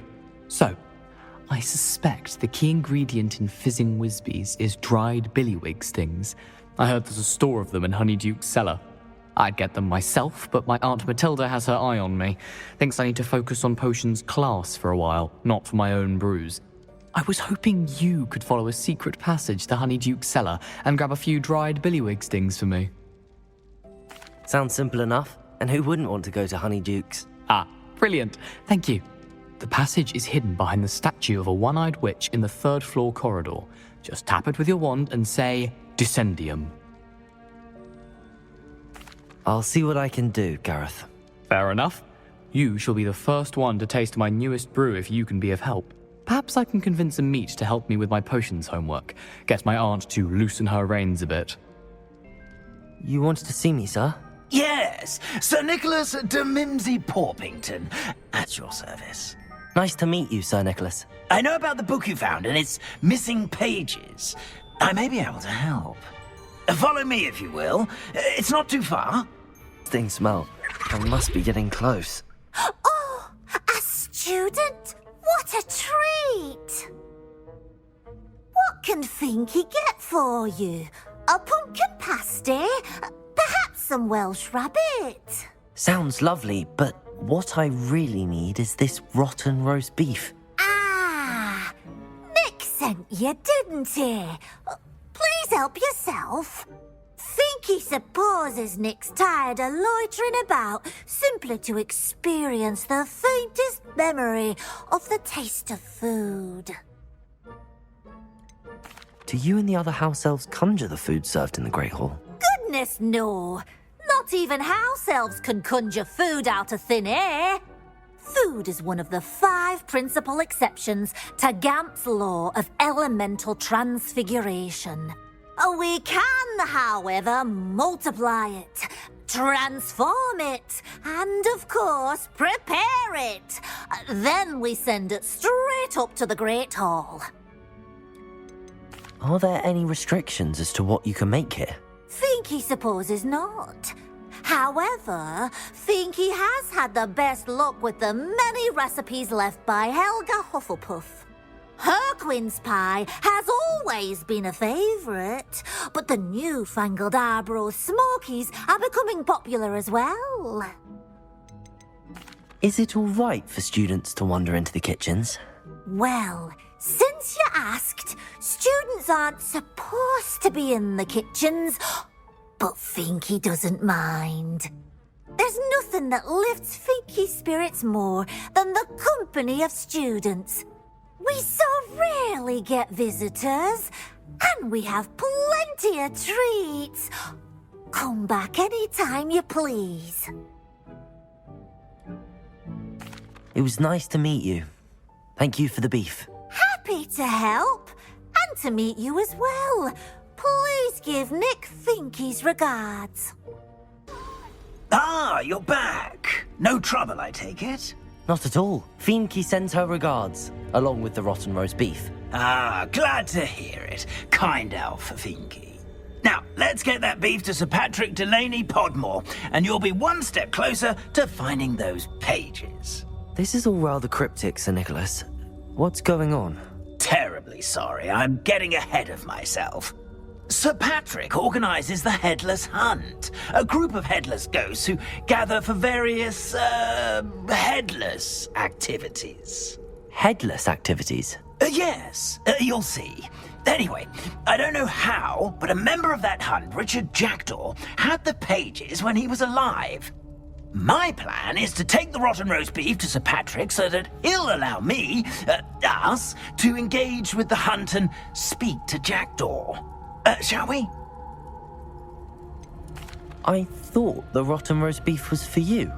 It is, in a way. You see, I've been trying to gain access to the hunt for quite some time. Offering the beef to Sir Patrick may help me in that regard. While, of course, also helping you.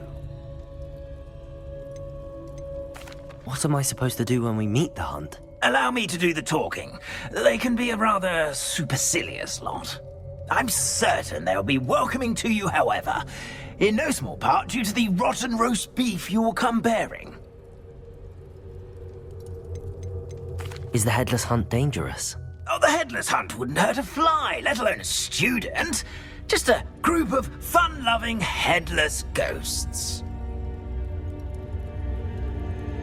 Very well. I'd like to meet Sir Patrick myself and see this Headless Hunt. Ah, wonderful. You won't regret it.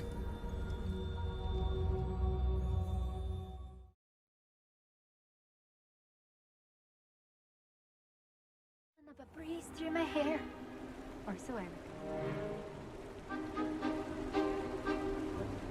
Do stay behind me. It's Sir Patrick we want. Oi, Nesta, look who's here.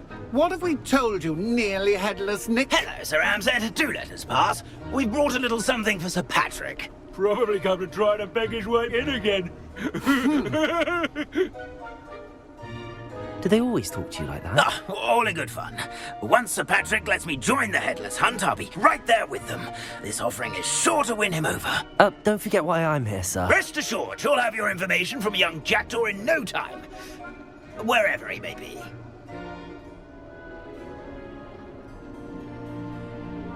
What I'd give for a flagon of mead or a nice leg of lamb right about now. Then this party would be complete. How about the next best thing, Sir Patrick? Ah, Sir Nicholas. And a student. Who let you in? We brought you a gift. This is all very suspicious. What do you really want? As if I need to ask. It's Richard Jackdaw. Where can we find him? May we speak to him? Jackdaw, eh? Why, here he is now. What a shame. Without his head. I bet you've always wondered what that's like, eh, Nick? Sir, you jest. It's bound to be around here somewhere. Probably being used in a game. If you find it, I give you my permission to speak with him, my young mortal. It's the least I can do for you for bringing this putrescent gift home. Sir, there's another matter I wish to discuss with you, if I may. Tut, tut, Sir Nicholas. How many times do I have to tell you? Our entry requirements are quite clear. But, sir, we aren't the headless except for a little bit of tendon hunt, after all. Now, please, follow me, and I shall help you find your way out. Farewell, my young friend. Perhaps your luck with these chaps will be better than mine. Seek amongst the... Hello again. Can you help me? Ah, Sir Nicholas's young friend.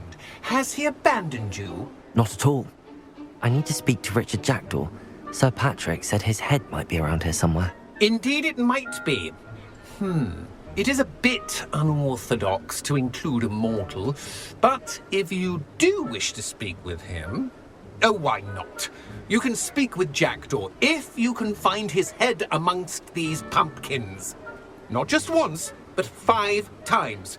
Good old Dumfrey will move the head to a different spot each time you find it. Those are the rules. What say you?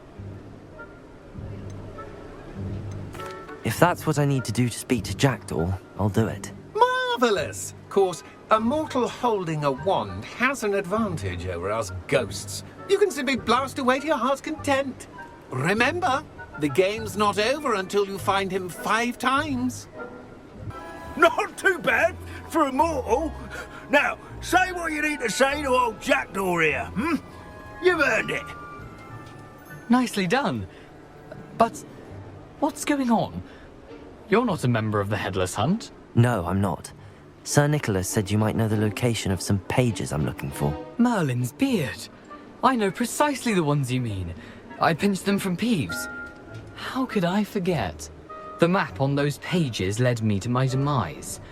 I was not ready for what awaited me in that cave. The pages are likely still mouldering away with my, remains. Quite a final adventure, I must confess. The pages are why you lost your head, and I must visit a cave and search for your corpse. Yes.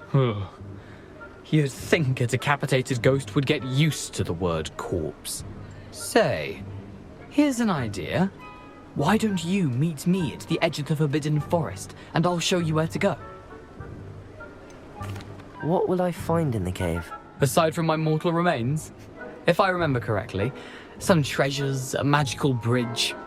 But what kind of an adventure would it be if I spoiled the surprises for you? Did someone in the cave cut off your head? I was having a look around when I suddenly sensed a refreshing breeze, after which I felt, well, lightheaded. That's all I remember. Hence, when you visit, be prepared. I can't tell you what for specifically, but you seem a perceptive sort. Beware a light breeze. How is it possible to steal from Peeves, a poltergeist? I didn't steal the pages from his ghostly form. I merely found them in his wake of destruction.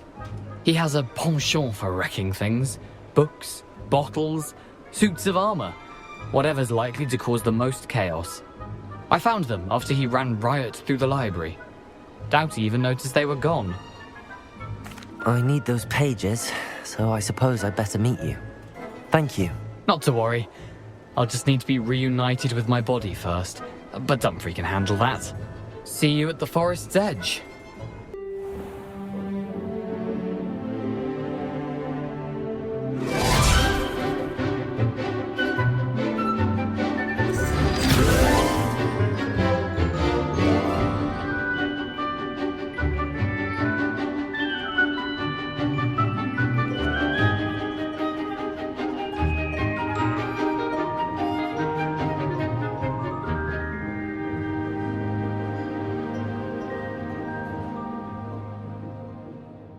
Of everything Professor, I completed all of your most recent assignments. Well done. Then you're ready to learn Expelliarmus. Pay close attention.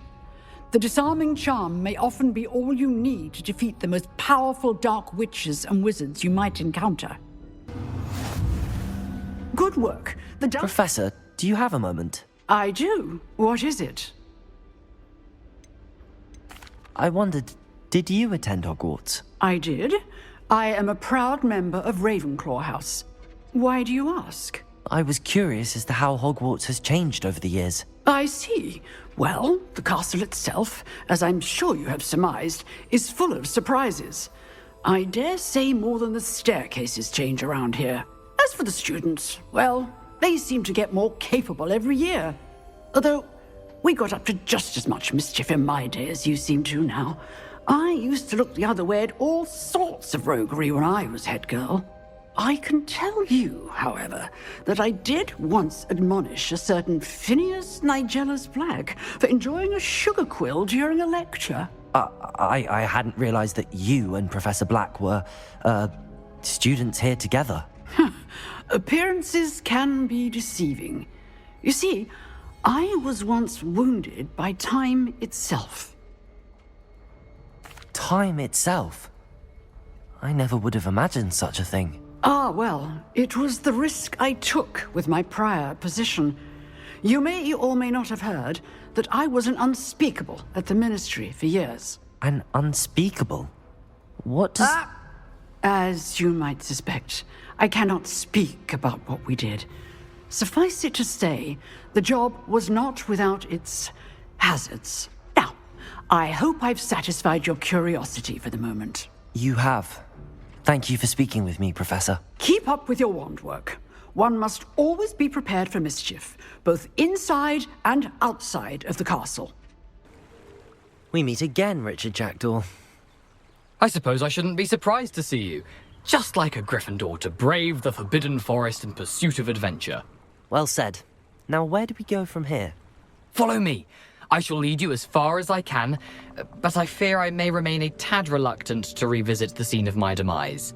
Keep your eyes open for a bird bath. When you find it, say intramuros. I think it's Latin. Or Greek. As you can imagine, I never paid much attention in school. Shall we?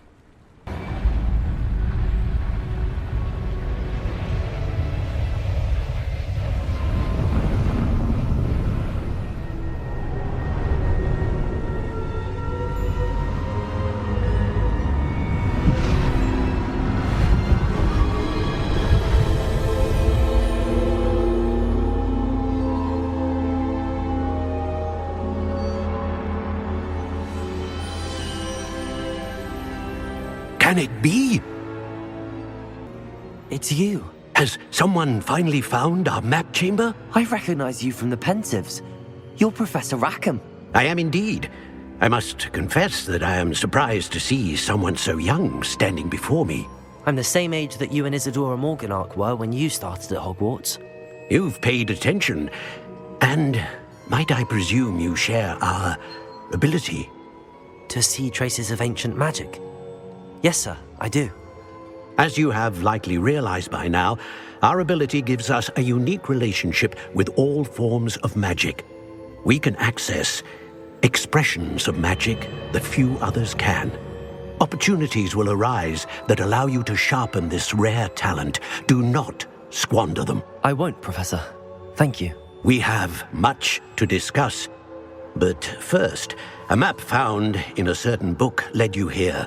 Place the book on the pedestal. I don't have the book with me, sir.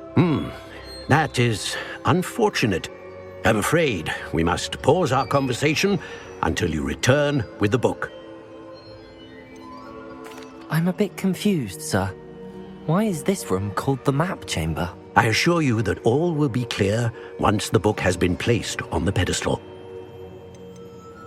The statues and carvings in the house on the cliffside, those are of you. Are you a seer? I am. Did you know that I would be here? I cannot say more at present, except to say that your presence here does not entirely surprise me. Very well. I'll retrieve the book right away. Good. We shall speak again once the book is in place. Mr. Clopton, your attention, please. Sorry, Madam Kagawa. Everyone, please welcome a new student to our flying class. Welcome. Hello. The goal of today is to remind all of you how to maneuver on a broomstick safely, as broom flight is, first and foremost, a means of transportation. This, I fear, some of you have forgotten. Diving, rolling, and loop-the-loops will not be taught or in fact tolerated in this class. We'll leave that to professional Quidditch players, like the Toyohashi Tengu. Not a fan, I take it? Now, let's see how well everyone kept up with their practice over the summer holidays.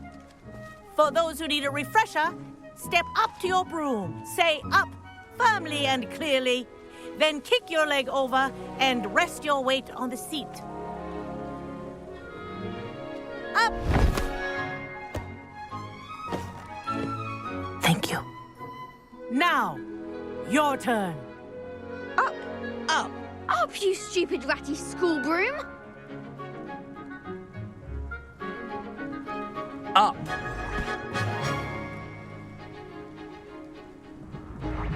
One leg over, so there's a leg on each side. None of that side saddle nonsense. A gust of wind will throw you right off.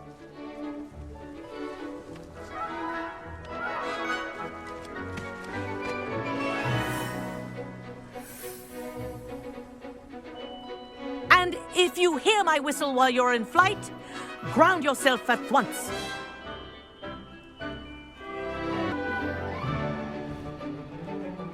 Well done. Now that you're acclimatized to your broom, let's see how well you manage with a more advanced exercise, shall we?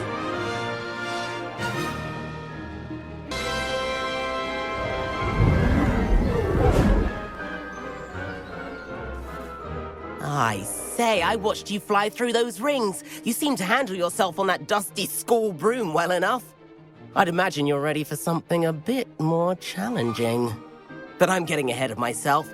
We haven't properly met. I'm Everett Clopton. Am I right in suspecting that a Gryffindor like you might be interested in a high-flying adventure? Can't say no to that. What did you have in mind? A bit of a detour, so to speak. Follow me.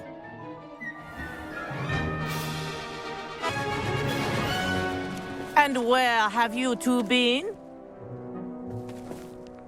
Oh, hello, Professor. We were trying to get a bit of extra practice in. Hefty points will be taken from each of you for not following my instructions. Mr. Clopton, I'm disappointed in you. You're in this class because you're still not showing yourself, or frankly, your broom, the proper respect. But, Professor... Enough. Class is finished for the day. As for you, you do well to use better judgment in the future. Chin up. That was some rather good flying.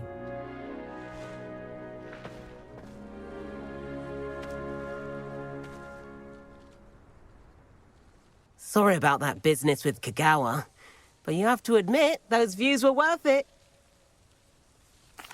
It was worth losing a few house points for that detour. You seem at home on a broom. Bet if you had a fancy model, you could fly laps around Imelda. She's Kagawa's favorite.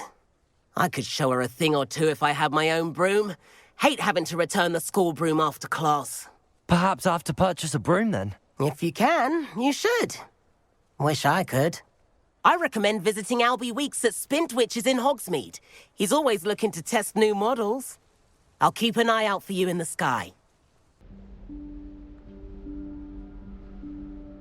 Professor Weasley?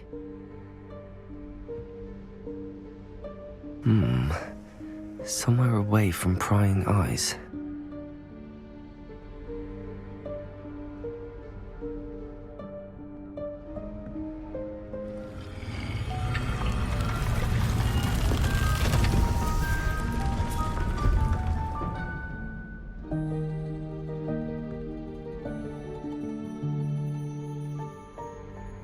Forgive me, the headmaster stopped me and I... Merlin's beard. I see you've wasted no time. Well done. Shall we? After you, Professor.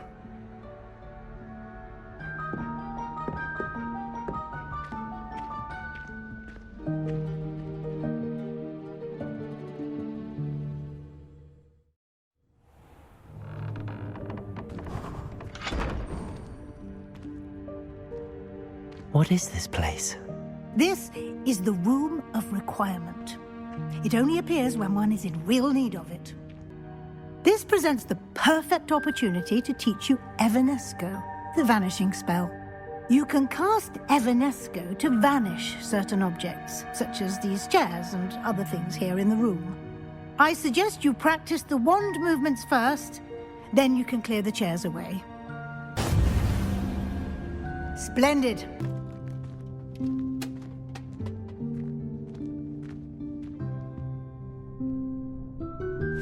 Yikes! Careful! Huh? Oh, there you are. Wait right there. Deed will come to you.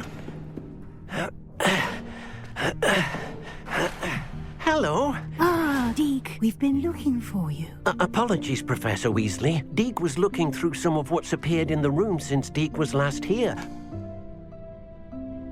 Is this the student? Indeed it is. Deke is honored to meet you. Deke has been a friend since I was a second year. We discovered this room together. I mentioned you to Deke. We believe that you might be able to benefit from this room like I did. Deke, would you be so kind? Of course, Professor Weasley. The Room of Requirement will always be equipped for the Seeker's needs. It's unplottable, so won't appear on any map. Most happen upon it by accident, if ever. Deke's seen students in need of an extra file for potions stumble upon the room filled with them. You seem to have accessed it in its form as the Room of Hidden Things. I was thinking about needing a place away from prying eyes. Brilliant. Oh, that explains it then. What I need specifically is a place where I can catch up on my schoolwork without distraction. Well then, the room can provide you with precisely that. Now, it's time to focus on what you need. Just close your eyes. Imagine the room precisely as you need it. The room will do the rest.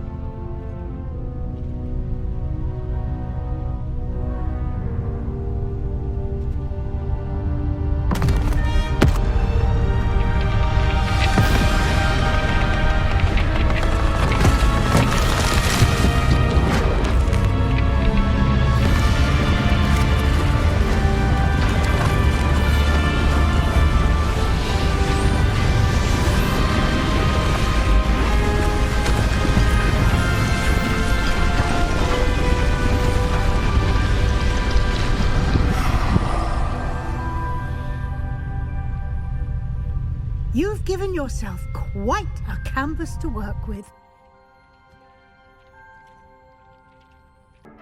I imagine the desk of description will come in handy. It will. I hope you'll take advantage of it. Now, I'll give you a brief lesson in conjuring. The room might not provide everything you need on its own. Conjuring? Yes, the magic of creating or conjuring objects.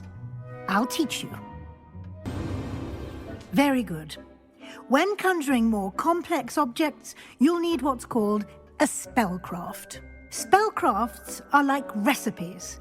They list the ingredients or resources needed to conjure a particular object. You should have acquired some for a potion station and potting table from tomes and scrolls in Hogsmeade. I did. Where can I find the resources I need? While resources such as Moonstone can be obtained throughout the Highlands, it's much safer and easier to purchase them. They can also be collected by vanishing objects in the room, such as the chairs you vanished earlier. In fact, you should have enough resources for now. I see. Can I regain resources by vanishing something I've already conjured? You can indeed. Quite perceptive. Why don't you give it a try? Go ahead and conjure the potion station and potting table. You should find both familiar, since they'll resemble the ones you've already used to study magical plants and brew potions in class. Deke will be here to answer any questions you may have. Do not underestimate his insights. I will be sure to speak with Deke if I need anything. Thank you. Good luck. I shall linger a bit longer in case you'd like to learn another transfiguration spell for use in the room. I'm ready for the next lesson, Professor. Very well. First, you'll need to gather some Moonstone. You can acquire it by vanishing items here in the Room of Requirement, or you can gather it carefully outside of the Hogwarts grounds. Return to me once you've gathered enough, and we shall begin the lesson. I have the Moonstone you requested, Professor. Good. Then we may begin your lesson. You can conjure more than potions and herbology tables. Conjuration can be used to decorate this space to your liking. Why don't you try it on the walls and floor? I've conjured everything I can. What's next, Professor? I think you're ready to take on alteration. The altering spell will allow you to customize any conjured item. You can change the colours, patterns, and styles of your furniture to suit your taste. Let's get started, shall we? Watch closely as I demonstrate how to perform the altering spell. Just aim your wand at any conjured item and perform the altering spell to customize it. Professor Weasley said I should ask you about changing the room's ambience. Of course. What sort of overall look most appeals to you? I would like the room to feel as if it's being lit by the moon. Sounds perfect.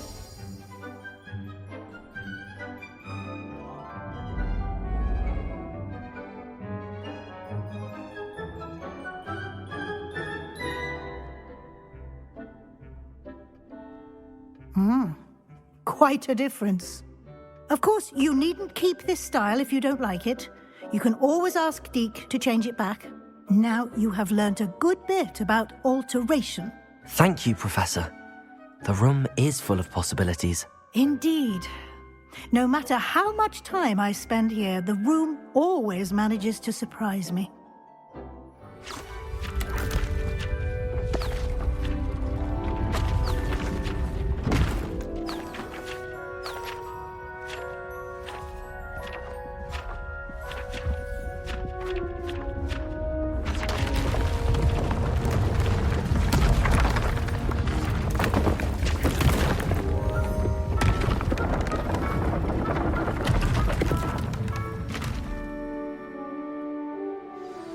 An even bigger space. How did that happen? The room equips itself to your needs. It must have sensed that you needed more space to practice spellcasting.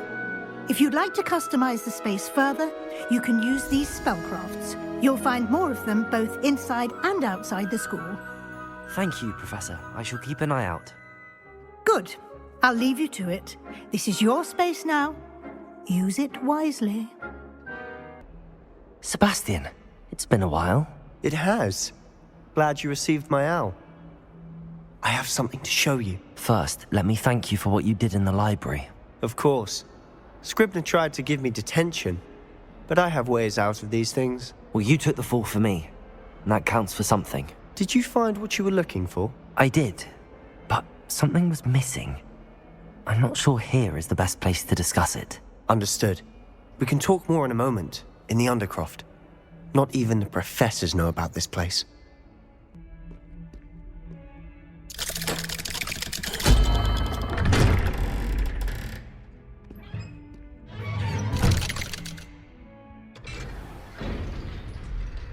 How did you find this place?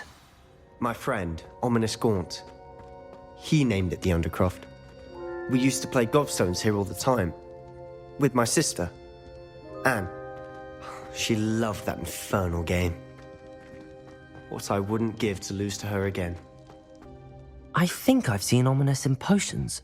Or was it herbology?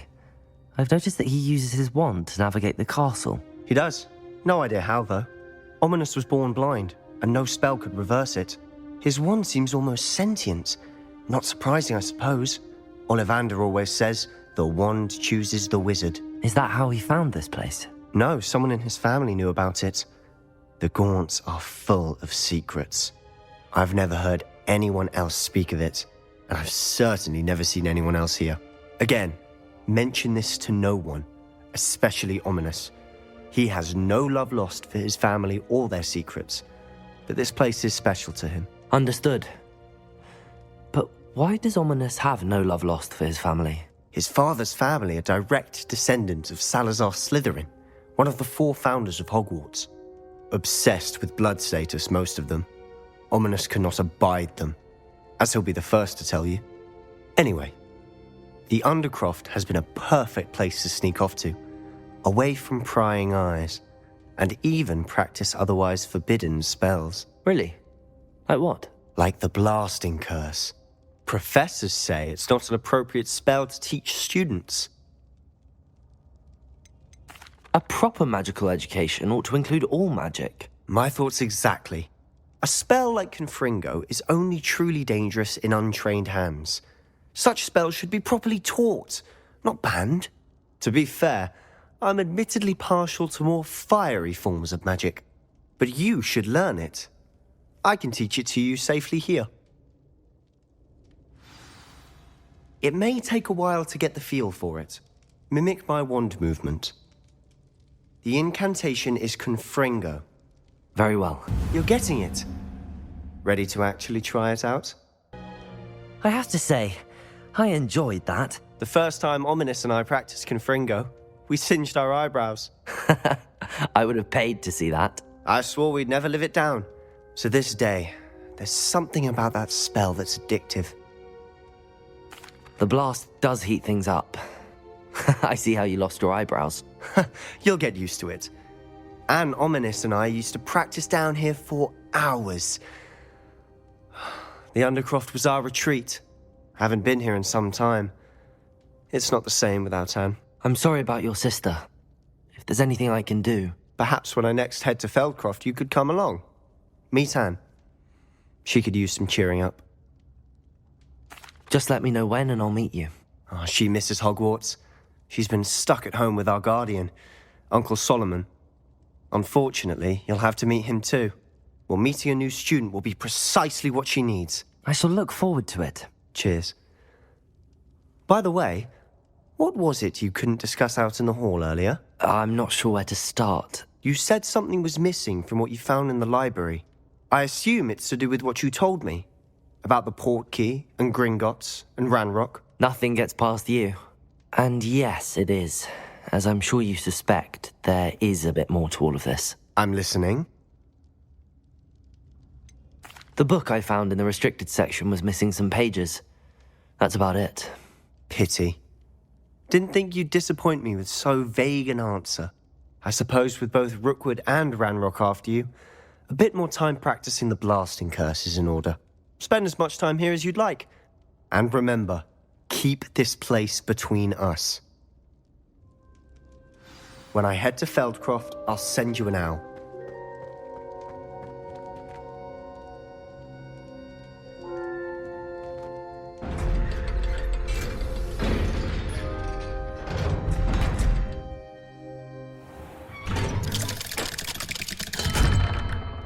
Hello, Sebastian.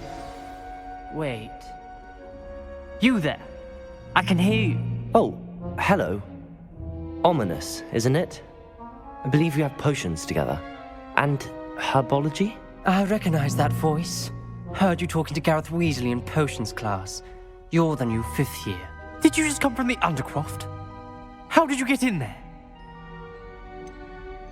That room's called the Undercroft. Ah, well, I was exploring and then suddenly found myself in a strange passageway. Don't lie to me. No one stumbles upon that room. Sebastian told you, didn't he? You breathe a word about this place to anyone, and not even your precious Professor Fig will be able to help you. My father is friends with the headmaster. I am not afraid to exploit that connection if I need to. You needn't threaten me. I'm not going to say anything about your Undercroft. And Sebastian is a good friend. You shouldn't immediately assume the worst of him. I don't need you to tell me about my oldest friend. Thank you very much. Ominous, I just meant... I know what you meant. Sebastian gets himself in enough trouble. He doesn't need your help. You're back. Finally. Minister Spavin talks more than he listens. Ranted on and on about rogue dragons. Wouldn't listen to a word about goblins. Speaking of which... Listen, Professor. So much happened while you were away. Nearly Headless Nick asked me to get some rotten roast beef from the kitchens. Rotten roast beef? Yes, I thought it was odd too. But then we took the roast beef to Sir Podmore of the Headless Hunt, and... You met the Headless Hunt? That must have been interesting, to say the... Yes. And then I had to find Richard Jackdaw's head in the pumpkins so that he'd tell me about how he died. Who on earth is Richard Jackdaw? He was a student here long ago. Anyway, he told me about a secret cavern. I went there, and right next to Jackdaw's skeleton, I found the missing pages. You found the pages? I did. And because Jackdaw had followed the map they contained, when I found the pages, I found the location on the map. Believe it or not, It's a room below Hogwarts. Why am I not surprised? Shall we? I was hoping you'd say that. Oh, and we'll need to bring the book. To think it was beneath us all this time.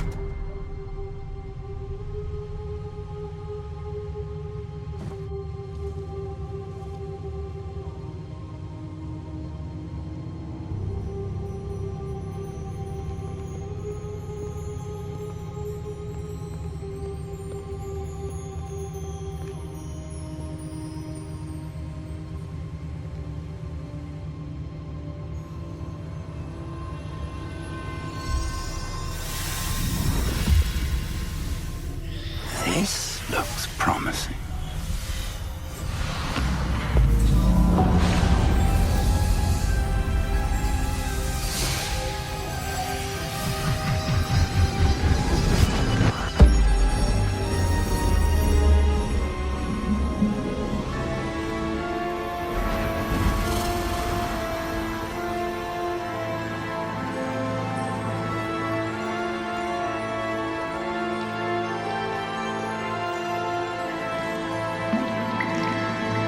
Map. There's Hogsmeade. And over here, the Forbidden Forest. And, of course, Hogwarts. It's magnificent.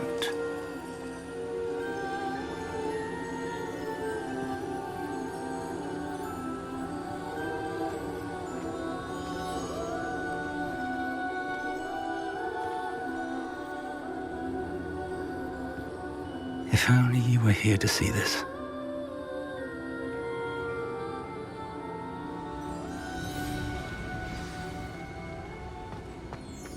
Hello, Professor Rackham. We've placed the book on the pedestal as you asked. And this is my mentor, Professor Fig. How do you do, Professor Fig? And you, my young friend, see now why you needed to return with the book? I do. I also see why you refer to this room as the map chamber. That you have come this far tells me that you possess extraordinary magical ability, the potential and power of which will unlock should you prove yourself worthy. The location of each of 4 trials will, in time, appear on the map. Trials that will test you and give you access to invaluable knowledge. Trials that you must complete on your own. Do you recall the pensive memory you viewed in my vault in Gringotts? You and your friend Charles spoke of the Portkey and of trials you'd created for one who could see traces of ancient magic. Precisely. Charles is another of the Keepers, a designation we gave ourselves centuries ago, in light of the knowledge that we have been bound to keep hidden. Until, perhaps, now. So, the passage from your ruins to Gringotts, everything in the vault, the restricted section, finding this room, none of these was a trial. They were an important part of the journey, but they were not trials themselves. The fact that you have come this far, however, bodes well. The trials were designed to ensure that the power and knowledge we have kept secret for so long does not fall into the wrong hands. They will test your abilities, both innate and learned. But of equal importance, everything you witness as you complete the trials will inform what you choose to do with all that we share. You will need patience. The trials have much to teach you. It will take time. I'm afraid we don't have the luxury of time. We have waited this long, Professor Fig. Surely a few more. Respectfully, sir, while I do not know the secret you keep, I do know that our young friend here has seen traces of a powerful dark magic being wielded by goblin kind. And we encountered an uncommonly powerful goblin wielding such magic as we prepared to leave your vault at Gringotts. We may already be too late. This is grave news indeed. Young friend, do you trust Professor Fig? I do. Then, in the light of your considerable skill and all you have already accomplished, we shall begin. You will find the location of the first trial marked on the map below you. Whilst Professor Fig may assist you in locating the trials, they may be completed only by one with our ability. Shall we have a look?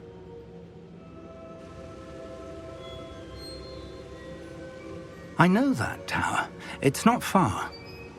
You may have seen it yourself. It looks familiar. Perhaps your young friend is more well-traveled than you might think. As your mentor, the least I can do is go ahead to make sure it is safe. Join me as soon as you can. I'll find you at the tower as soon as I can. Until then, be careful. And do not tell anyone where you're going. We're not alone. We are not. Ranrock's loyalists. Around a dozen I can see, but could be more. Can't we apparate past them into the tower? We could, but we've no idea what's in the tower. More importantly, however, I'd like to know why they're here. They've set up camp just ahead. I suggest we investigate a little before doing anything else. Let's go. Hello, Professor. Did you say Sam Bakar's tower? I did. Professor Bakar is a keeper you have yet to encounter.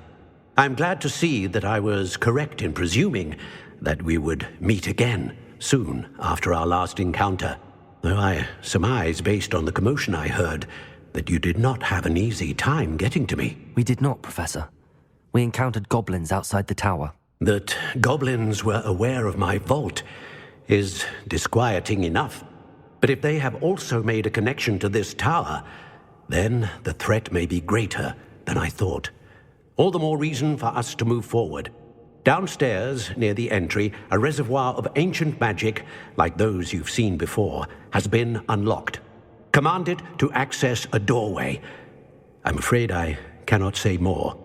As Professor Fig cannot join you, he and I will, in time, see you back at the map chamber.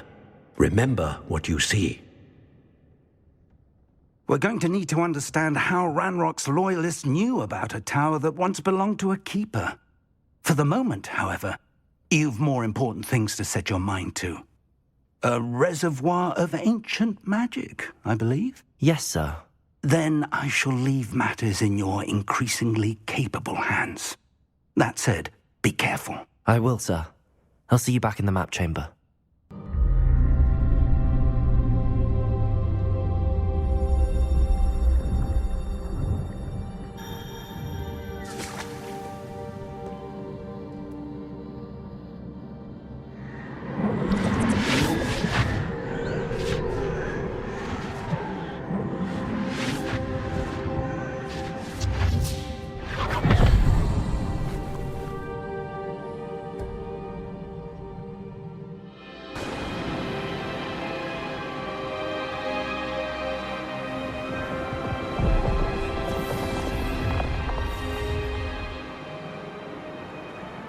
Your ability to transfigure the world around you is remarkable.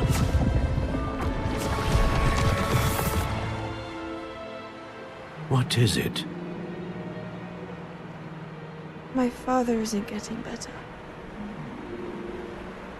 I don't think he'll ever recover from the death of my brother. It is agonizing to see those we love suffer. The drought was years ago, but the pain of losing him is as deep for him now as if it had happened only yesterday. He doesn't need pretty pillars, he needs peace. What if I could help him, Professor? You do so much for your father already. It's not enough. I want to take away his pain. It is tempting, I know, to use this magic that you're mastering to transfigure more than the physical world. But human emotion is a potent force unto itself. Even the most well-meaning and competent witch cannot possibly know the consequences of irrevocably manipulating it. So I'm to watch as my father's pain destroys him. It is not your pain to take.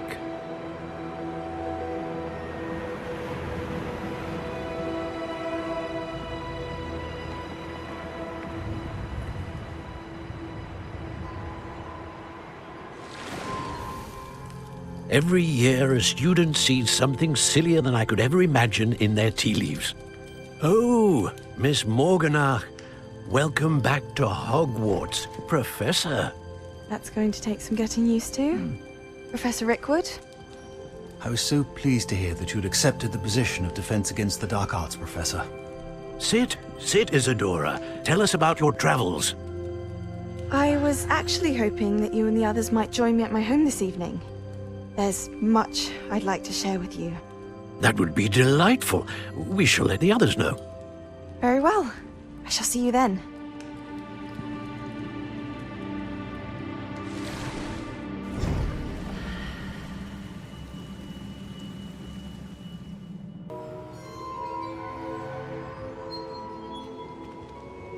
What have we here?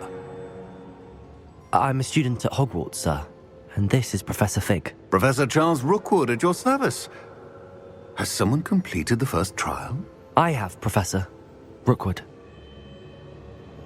We saw you in the Pensive in Gringotts with Professor Rackham. Indeed. So, you found the portkey to access Professor Rackham's vault, and you deciphered the map within the locket you found floating above that Pensive. I did. I found something that I can't identify floating above the last Pensive. Ah, yes.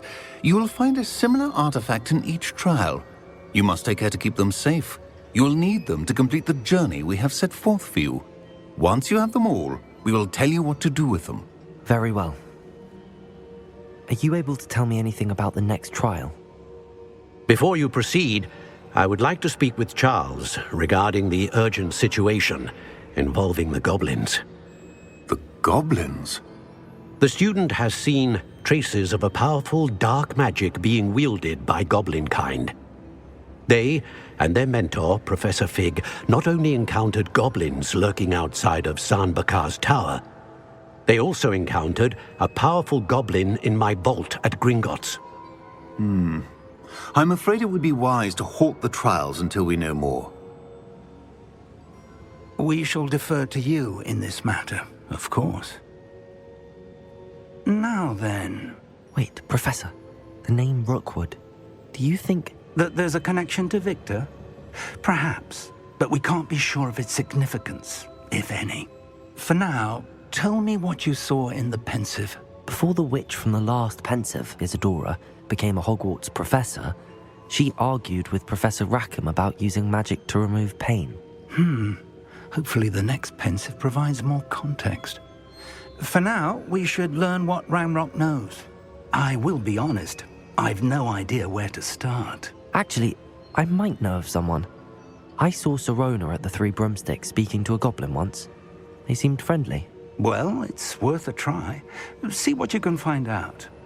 Of course, don't forget... my studies. Yes, sir. Professor? Have you encountered swirling traces of magic in the world?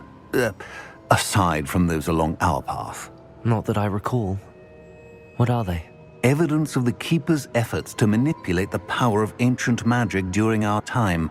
If I am correct, and I usually am, you should be able to use them to inform and enhance your own magic. Thank you, sir. I will look out for them.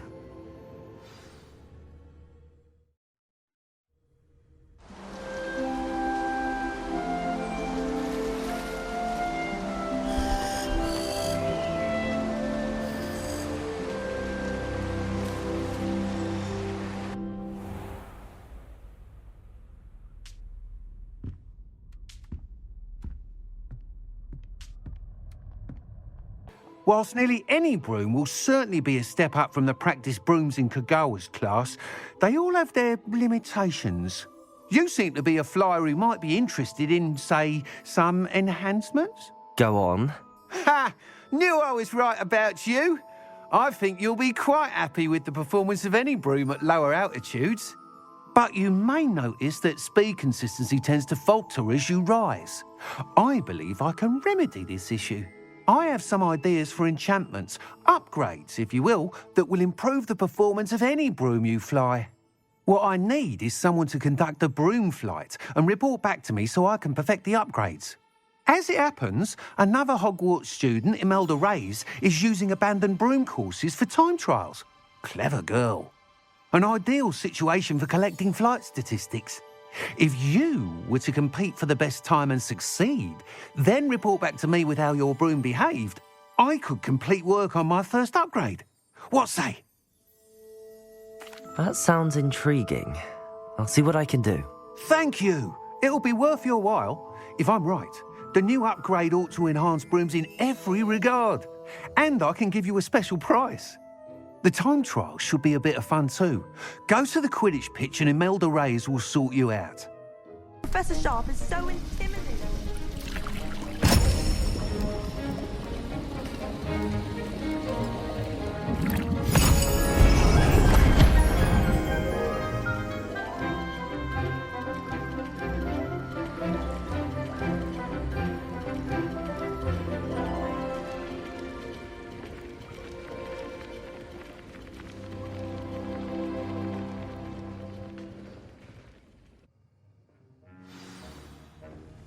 How are your assignments coming along? I completed your assignments, Professor. Good. You should be ready to learn Depulso. Let's see what you can do. You've got it now. If you'd like to practice, and I think you should, perhaps best not to go flinging your classmates about the halls. Madam Kagawa, I completed the list of tasks you assigned. Wonderful. I trust you became more familiar with your broom through the process? Yes, Professor. That's good to hear. Keep it up, and perhaps one day you'll have a spot on the Quidditch team. If Black ever permits Quidditch again. Well, with those tasks out of the way, let us get started. Glacius. Hello, Lord Gok. Sorona said I might find you here. She did she? Did she send you with news? No, actually, I wanted to speak with you. It's about Ranrock. Now I remember. The 3 broomsticks. Day of the troll attack. You're the student he's after. I am, and I need to know what he and his loyalists are up to so I can stay a step ahead. Let's say I did know. Why should I trust you? Sorona trusts me, and she thought our interests may be aligned. Well, if Sorona trusts you, very well. I may know of something that could help us both. A way to get Ranrock to confide his plans to me. I'm listening. Years ago, a heinous witch stole a sacred goblin relic. Rumor has it that it now rests in her sarcophagus, in a tomb accessible only by wizard kind. Ranrock and I had a falling out a while back. The relic could well repair the chasm between us. Very well.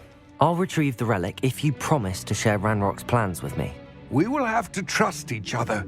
I, that you will not abscond with the relic, and you, that I'll share what I learn. Gather whatever supplies you may need, and meet me near the witch's tomb. I wish you luck retrieving the helmet. As a wand carrier, you should have an advantage. Now, before you set off, do you have any questions? What about this helmet makes it so special? The helmet of Urtkot is an ancient and storied relic, forged during a time of unity among the goblin clans. It inspired greatness, that is, until it was no longer ours. Then it became something else. A symbol of what has been lost, of all that wizard kind has taken from us. Reclaiming it would mean a great deal to goblin kind, and to Ranrock. He would be grateful to me should I return it. It seems Ranrock and Rookwood are conspiring. Why would that be? I had heard this. When the dark-hearted conspire, they seldom make their full intentions clear to one another. I can only speculate, but I imagine their alliance is uneasy and quite fragile. Let us hope that ours is less so. Don't suppose you have any idea what could be waiting for me inside the tomb? Considering a dark witch was involved, I suppose there's a chance you may encounter the Dark Protectors, known as Inferi. The foul creatures thrive on darkness and the cold. Vanquish them with light, force, and, most effectively, fire. It all seems clear to me now that we're here. I do hope our alliance proves fruitful. Again, I wish you luck. Lord Gok, the sarcophagus had been raided. I found no helmet, only a dead Ashwinder. Damn! They got here first! We need to get it before Rookwood uses it to further ingratiate himself to Ranrock. I saw one of their campsites not far from here, but I fear you must go in alone. My fighting days are behind me. I'll head there now. Good. There's no time to lose. Get to that helmet before Rookwood does, or we will lose our chance at any leverage, no matter how small, with Ranrock. I retrieved the helmet from the Ashwinders. Well done! This is sure to impress Ranrock. The helmet shines even more brightly than I imagined. The etchings, the contour of the profile, remarkable. It looks stunning, Lord Gok. I see why you wanted it back. You did the thieves a service by recovering it. I know many a goblin who would have killed for it. Ah, then I am glad to be rid of it myself. Thank you. This should earn Ranrock's trust. I will take it to him immediately. It may distract him from his search. His search? It is merely an inkling. You have impressed me greatly, friend. I am glad that I trusted you.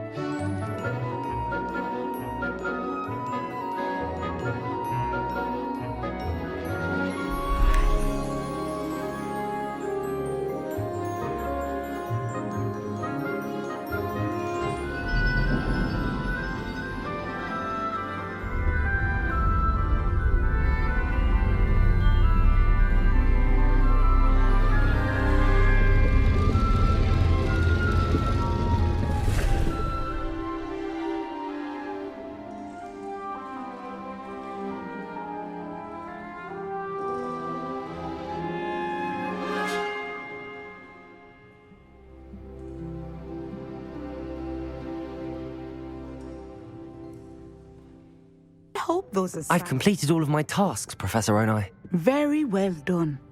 Although I must admit, I did have something of a premonition that you would follow through. Now, as you have no doubt sharpened your perception by completing my assignment, I am curious, based upon the knowledge that one's present and even one's past may reveal traces of what is to come. What do you see in your own future? There will be hardship, I'm sure of it. But I see triumph in the end. A measured perception. Very wise. Nothing worthwhile is ever easy, and that is why such futures are worth striving for. But this talk of tomorrow should not divert us from your present success. I shall inform our good deputy headmistress of your exemplary performance. And if that performance is any omen of what your future may hold, then I, for one, see great things. You have it! Now, why not practice the new spell on the training dummy? Welcome, everyone. I see you've already met some of the many beasts we study in this class. Though be advised, none of these creatures should be taken lightly. They are all in their own way dangerous, especially if one does not know how to handle them properly. Now, it seems many of you are out of practice. Let's take some time to review the basics of how to care for a beast, shall we? Miss Sweeting, would you please assist our new student with the lesson today? Yes, Professor Howen. Hello, I'm Poppy Sweeting. Don't worry about Professor Howen's speech. She over-exaggerates sometimes. All the beasts in class are perfectly safe. Oh! Miss Sweeting, pay attention, please. The tongue of a puffskein can be a slippery devil. Yes, Professor. Here, you can practice on Gerald. Just keep an eye out for his tongue. What do you suppose the pellets taste like to Gerald? Pudding, I like to think. I think we can safely say that Gerald likes you. That's good news. He seems very nice. He is. Kindness is one of his best qualities, right after ambition. And cleanliness. Good work, everyone. Now, let's make our way to the pens and select another beast. And please, do be careful as you feed and groom them. Miss Sweeting, why don't you show our new student to the Kneazles in the farthest pen? This way. The Kneazles are over here.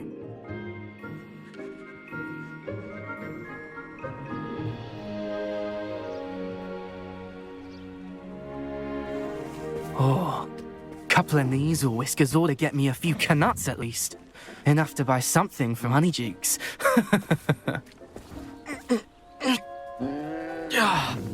Stupid thing.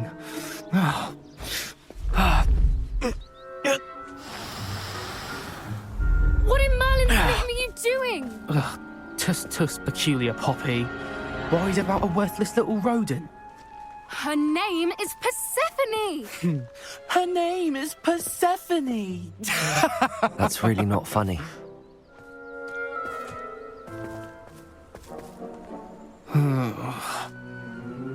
Let's go.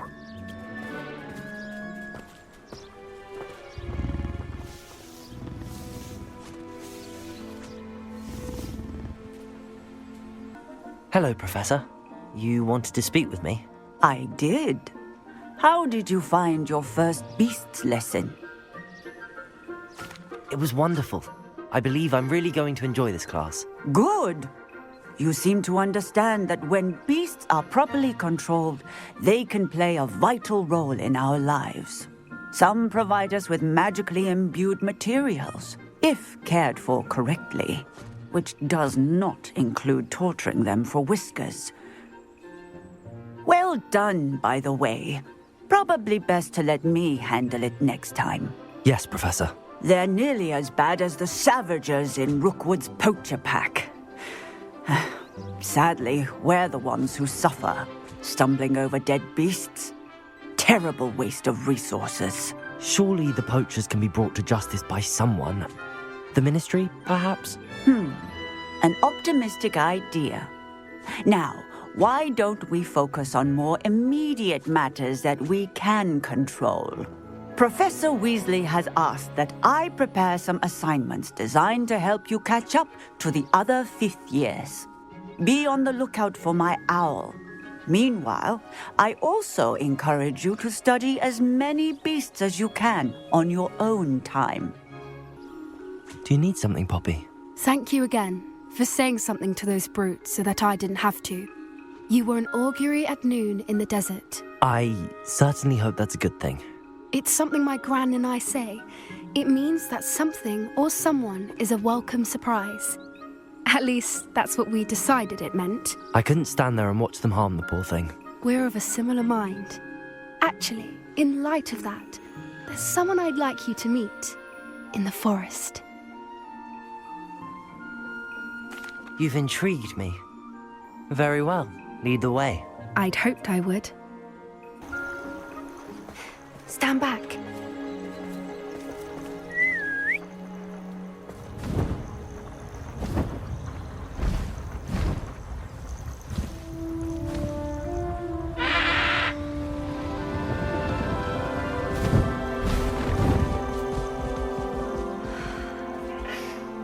Please meet Highwing. Isn't she just magnificent? Go on, introduce yourself to her. But be careful. You must always show hippogriffs the proper courtesy before you approach them.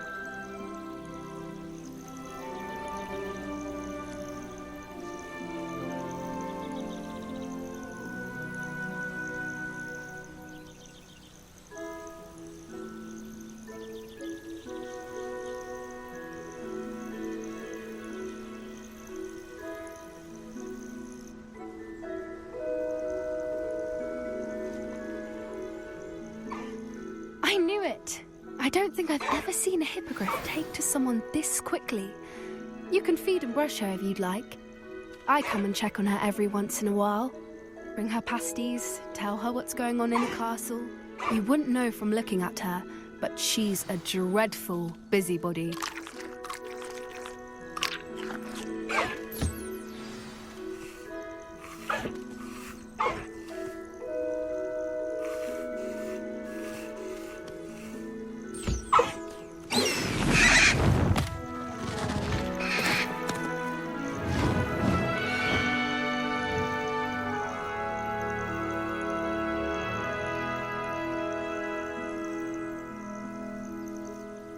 So, what did you think of Highwing? I thought she was brilliant. Can't believe you introduced me to her. I suspected you two might get along. Are you the reason students have been seeing hippogriffs flying above the Forbidden Forest? Perhaps. Did you know that once you earn a hippogriff's trust, they'll always be there for you? I've seen it firsthand with her. How exactly did you and Highwing cross paths? It's a longer story, but I rescued her from poachers a few years back. Got her to safety and, well, she was fine until recently.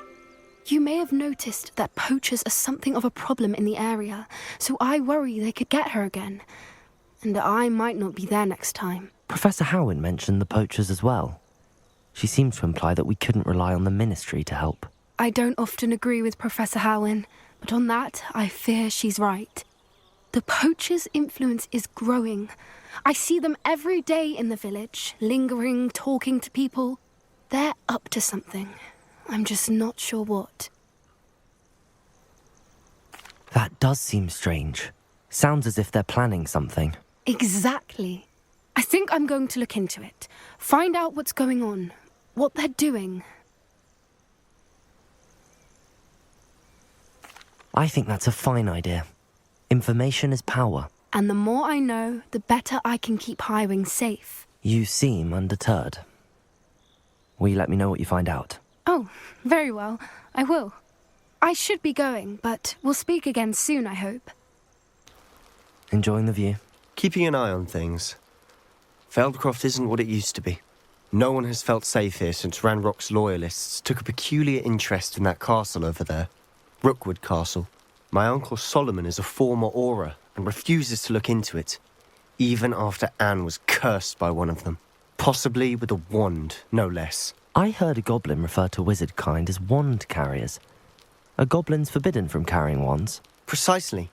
That's why I'm on the hunt for answers. If I'm to cure her, I need to understand what happened to her. Anne was always the most mischievous of the three of us. Which is saying something, knowing me and ominous. I'm hoping a surprise visit from me and a new friend from Hogwarts will help lift her spirits. Bring back the Anne I used to know. Come on, I'll take you to my uncle's.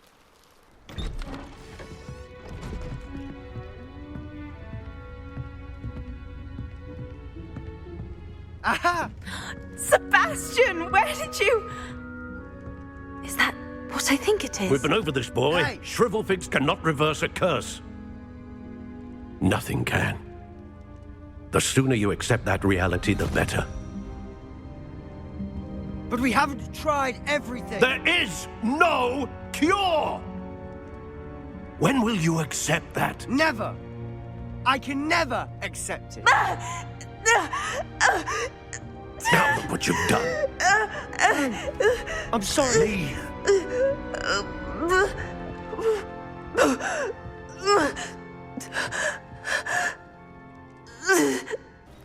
Excuse me, Mr. Sallow. Oh, yes, Sebastian's friend. I apologize on behalf of my nephew. He doesn't know when to stop. He thinks he can help Anne, but nothing can be done for her. I understand you've tried everyone from Nurse Blaney to St. Mungo's to no avail. We have. My nephew thinks he knows better than the healers. Perhaps the healers don't know everything, sir. Sebastian is single-mindedly focused on finding a way to help his sister. If there is a cure, he will find it. Your faith in Sebastian is misplaced. Some sort of dark magic cursed Anne, and the goblins aren't likely to explain themselves anytime soon. Giving her hope is cruel. The only thing to do now is keep Anne comfortable and stay out of the Loyalists' way. I understand what you're saying, sir. Good. I know what's best for Anne and Sebastian. They are my stubborn brother's children. Especially Sebastian. If you really want to be of help, you'll make sure Sebastian does what he should do, not what he wants to do. He's no idea the harm he could do if he doesn't stop. Are you all right, Anne? I didn't mean to intrude. You didn't, truly. And I'm all right. The pain from this curse comes in bouts, and often suddenly. It's not anyone's fault. It's nice to meet you, by the way. You must be the new 5th year Sebastian told me about. I am. Sebastian and I met during a rather lively duel in defense against the dark arts. Oh dear, Professor Hecat. She's a powerful witch. And she knows how to keep students like my brother, and me, in line. I do miss Hogwarts, but I wouldn't mind being in Feldcroft, really, if it wasn't so dreary now. Between the goblins at the castle and my uncle fighting with Sebastian whenever he's home, it's not the cosy retreat it once was. Sebastian mentioned something about your uncle being an ex-Auror, but refusing to go after Ranrock's loyalists. I must say, I wasn't prepared for him to be as angry as he was. Uncle Solomon is frustrated by what happened to me, and by Sebastian for thinking he can fix it. They both mean well, I know they do, but my uncle is right. This curse cannot be undone. I can feel it. Sebastian cannot take away my pain. Perhaps you can help him to understand that. I'll do my best. I can promise to speak with him about it. Thank you. His search for a cure is futile, I'm afraid. I'm getting tired. I should probably rest. Thank you for stopping by. How are you doing, Sebastian? You got a first-hand glance at what I'm dealing with. I apologize for my uncle. I'll admit, I wasn't expecting him to be so angry. He's always angry. He's been angry since my parents died. After Anne was hurt, he only grew worse. It's as though he blames me somehow, always calling me my father's son, as if that's an insult. I'm the one trying to help her. He's simply given up. Both Anne and your uncle seem genuinely convinced that nothing more can be done for her. I refuse to believe that. Anne's pain is more than physical. It has changed her entirely. I miss my sister. And I'm going to get her back. Come with me. I need to show you where it happened. Those loyalists deserved what they got. Couldn't agree more. This is where it happened. We smelled smoke in the middle of the night.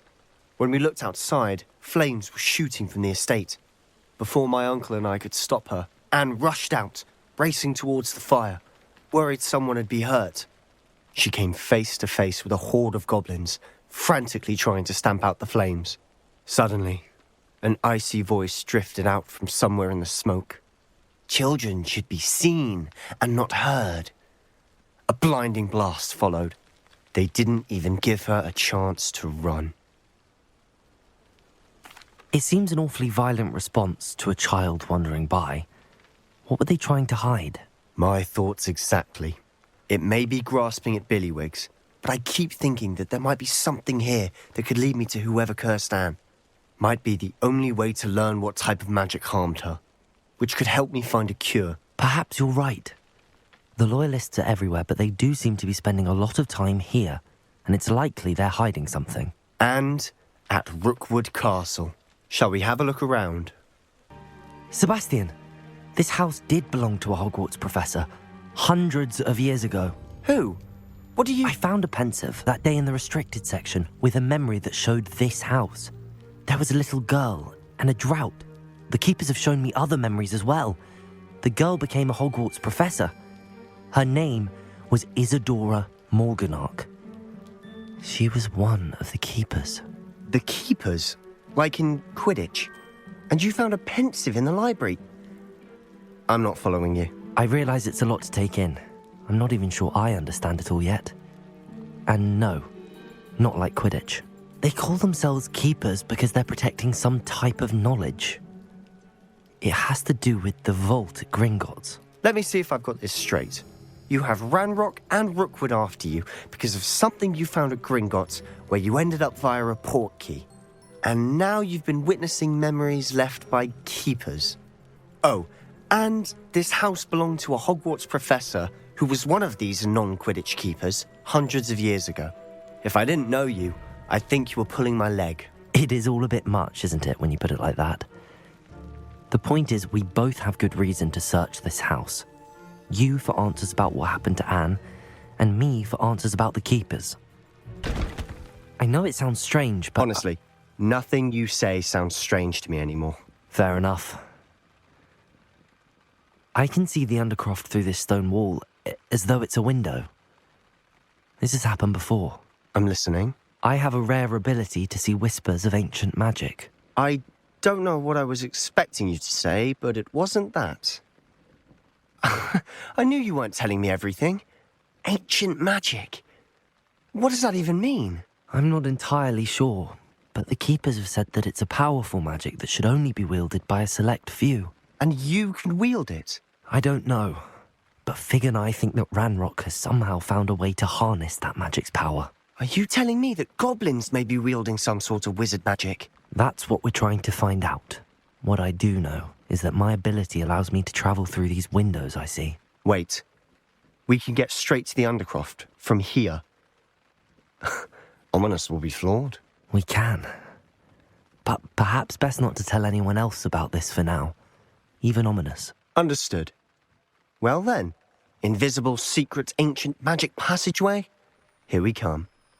A rune symbol. I've seen similar symbols used by the keepers. I've been thinking. A keeper lived in that house centuries ago, and Ranrock and his lot have been searching there. You said that goblins may be wielding some form of this ancient magic. Do you think Anne was cursed by ancient magic? I can't be sure, of course, but I don't think so. I didn't see any traces of it around your sister. Very well. But that doesn't mean it's not ancient magic. There's still so much we don't know about it. True. Perhaps this triptych will lead us to answers. Then we'll have to unravel what this all means. But now I need to see Ominous. Don't worry, I won't tell him anything. Did I mention that, apparently, Salazar Slytherin had a secret scriptorium here, in Hogwarts? You did not? Sounds worth looking into. Any idea where in the castle? No idea. Ominous just learned of it. I'll let you know what I find out. I had no idea our visit to see Anne would unfold into all of this. My head's an utter mess. But I'm glad you told me everything you did. Deke? Ah, Deke is so happy to see you. Deke noticed this bag in the room the other day. You must need it to help with your schoolwork. Deke has seen one of these before. Deke calls it a knapsack.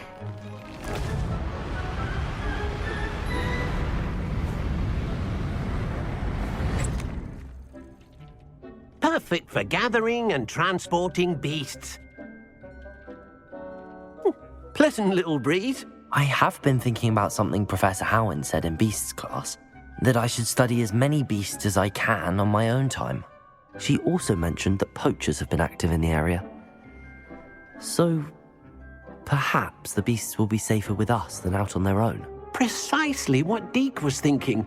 You see, the room knew exactly what you needed, and luckily, Deke can show you how to best use the knapsack and where. Come along, then. I'm ready to learn how to use the knapsack. Perfect! Deke loves an outing.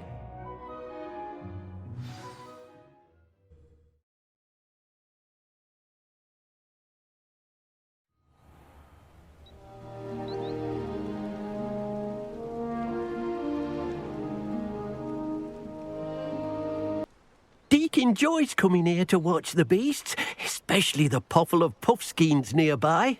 It will be nice to keep them safe. All you will need to do is get close, direct the open knapsack toward the puffskein, and in it'll go. All right. I managed to rescue a puffskein.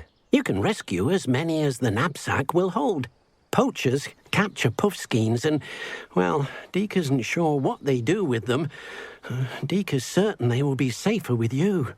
Now, not all beasts will be as simple to rescue as a puffskein. Deke suggests you next find a beast that can fly. A jobberknoll, perhaps. All right. Where would I find one? Deke knows of some to the west, nesting in a large tree overlooking Hogwarts.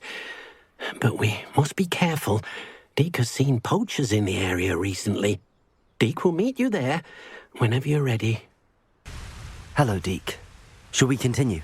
Oh, good. Deke was worried about you, what with all the poachers in the area. Perhaps we should work quickly. The jobberknolls are just here, in this large tree. If it's helpful, Deke has seen Levioso used to slow flying beasts. Easier to get in close and use the knapsack. Would you mind talking a bit more about what it was like working for your former master? Deke's master was not kind to beasts, or to Deke. He saw beasts only as a source of income, to be used for potion ingredients and labour, and... Deke will not say more. But Deke is grateful to be at Hogwarts, where he can help care for beasts and make amends for the things his master made him do. What if I can't find any beasts in their usual habitat? Beasts won't stray too far from their homes. Look nearby or simply wait a moment, and they should return. Do you have any advice on how I can rescue more elusive beasts? Levioso is not only helpful when rescuing flying beasts, it can also help rescue beasts that are generally hard to catch. Try using that spell the next time you encounter a small or otherwise elusive beast. Then I shall go and rescue a jobberknoll. Good luck. Deke will be waiting. It was a bit trickier than the others, but I have a mooncalf now. Another beast, safe and sound. Shame we didn't see the mooncalves dancing. It's a marvellous sight. Deke supposes you're finished here. He'll be able to rescue many more beasts, but for now, let's bring the ones you've gathered back to the room. All right. Deke will meet you back in the room whenever you're ready.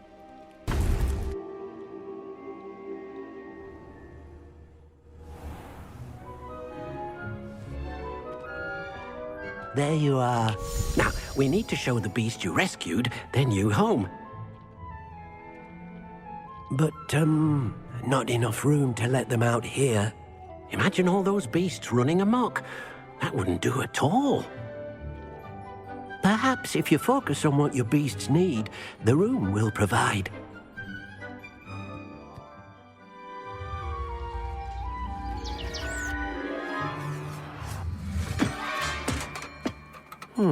What exactly did you think of?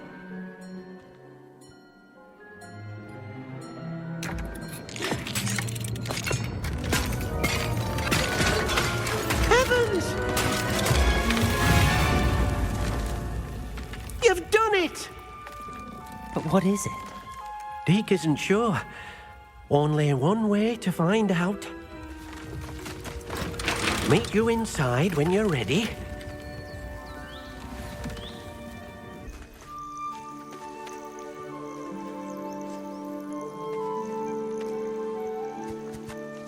Look at this. It's amazing. Where are we, Deke? It seems to be a place for your beasts to live, a vivarium of some sort. Oh, your beasts will be quite comfortable here. They'll live healthy, safe lives. Perhaps you want to release them, let them see their new home. Oh.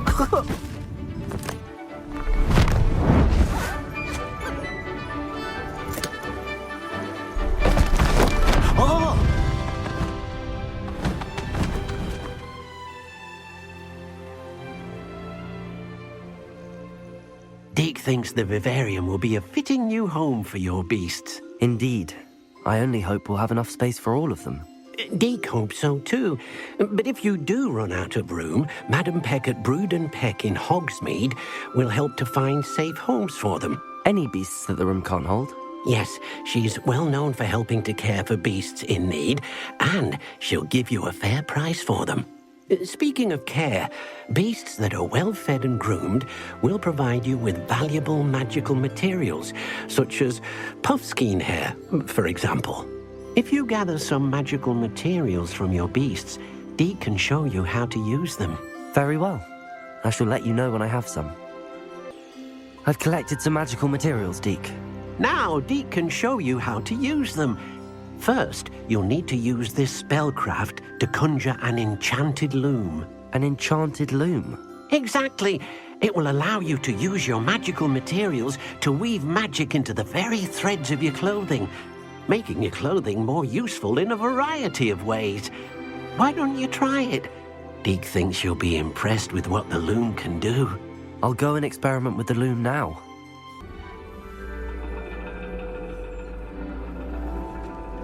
And your reading is the dragon.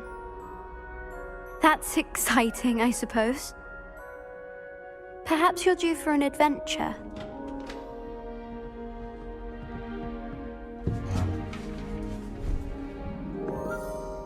Ladies. Professor Shah. Astronomy is not divination. You won't find the mysteries of the cosmos charted out on your palms or at the bottom of your teacups. Alas, the heavens remain hazy to the starry-eyed. Now, if you were to devote yourselves to persistent and painstaking observation, you just might catch a glimpse. With that in mind, please take your telescopes. Tonight we will be on the observation deck.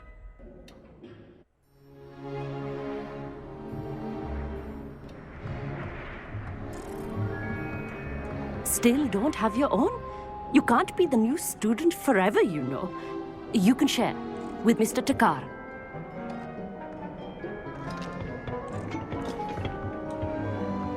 Here, I can adjust that for you. No, bring it into focus on your own.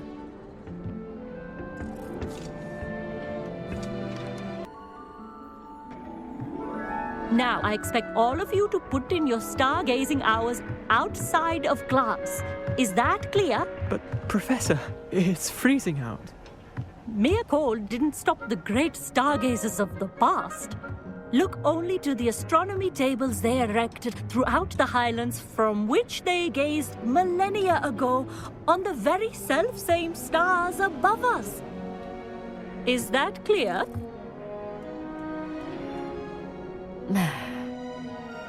Dismissed.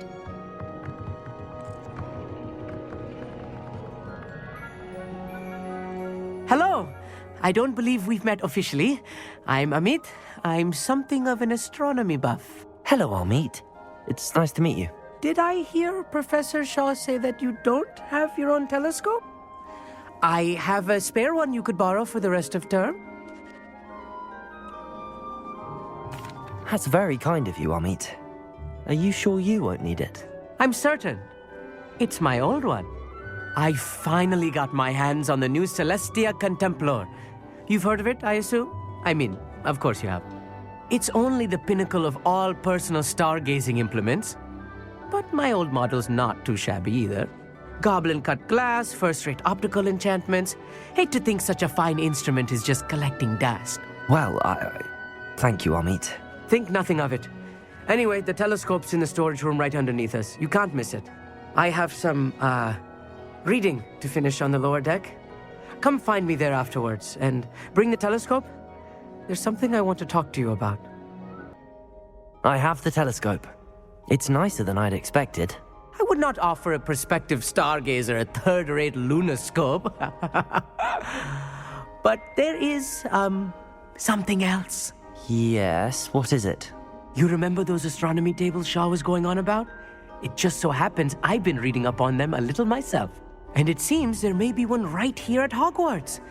I believe we could use it to find hidden constellations. And you need someone to help find it. I do. Are you in? No one from the Gobstones Club will go with me. Said they'd rather get spit at by a stone than... Well, they are cowards. Let us get moving while the stars are still out. I'll show you how to use that telescope once we get there. I promise. No need to convince me. Let's get going. Brilliant. You won't regret it. Shall we?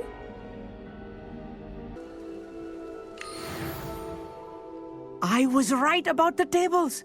They really are gateways to the far stars, just as the book said. And your contribution was invaluable. Rest assured, you shall be credited in my memoirs one day. Thank you, Amit. I look forward to reading them. And I look forward to writing them. This is only the beginning. you will find more tables like this one throughout the grounds and forest, all beckoning to be discovered by a worthy astronomer. And if I have ever seen one, it's you. Oh, and about my old telescope, don't bother returning it. You should keep it. That's quite generous. Thank you. You are welcome.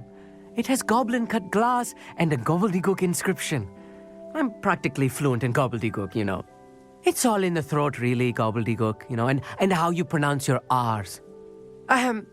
Anyway, glad our adventure was a success. I will see you soon.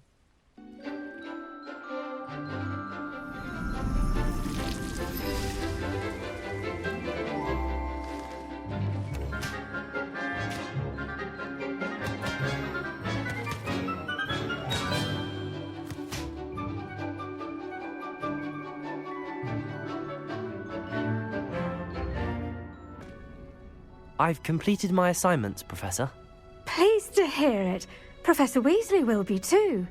I'll be sure to let her know how well you're coming along. Thank you, Professor. Professor Hecat tells me she taught you Levioso, so you should be ready for a more advanced levitation charm. Wingardium Leviosa requires a bit of concentration and a nice, graceful wand movement. Let's see you try your hand at it. Have you finished? Reporting back, Professor. Assignments all finished. Well done. Shows good discipline. Wisdom is a golden snitch, as they say, and you're proving a skilled seeker in that regard. Let us practice our Restore Momentum. A charm, incidentally, created to stop Quaffles from plummeting straight to the ground during a Quidditch match. Have you finished your assignments? I finished the tasks, Professor. Well, well. I trust you are meticulous in your efforts. After all, shortcuts only ever lead to shortcomings. Yes, sir, of course. Good. Ordinarily, I'd say it's not my concern either way, but you... I want to make sure you're well prepared. Talent and resolve are a potent combination. It would be a shame to let that go to waste. Thank you, Professor. Don't let it go to your head. Now, let's see how you fare with Diffindo. Wand at the ready. Very good.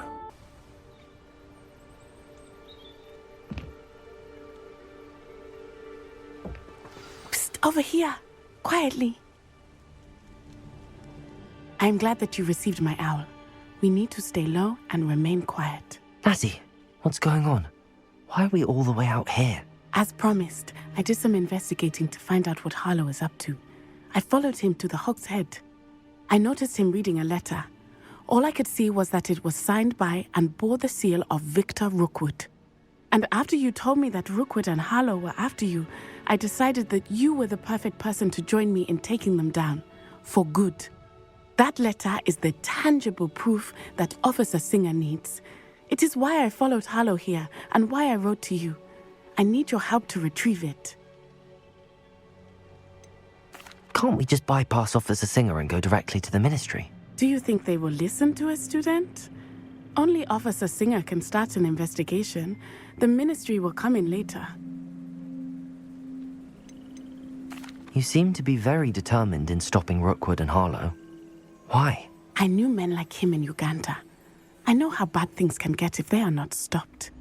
It's a long story, one I promise to share when we have more time. For now, let's do what we came to do. I'll help you find the letter, Natty. I'm glad to hear it. First, we must access the castle keep. I'll check the main gate, see if you can find another way in. I do not see any guards, but we should still try to be as quiet as possible. Harlow is here after all. Yeah, restrain the beast!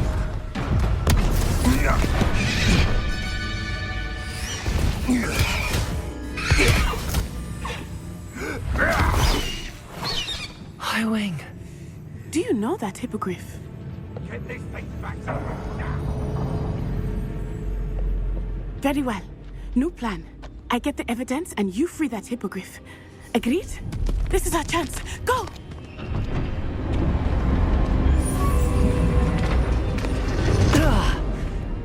Blast it! There's gotta be another way to get up to the roof. Somewhere. Highwing, it's all right. There we go.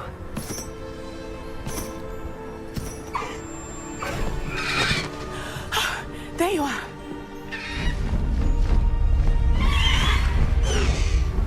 Come on. Hello, amor. Hurry!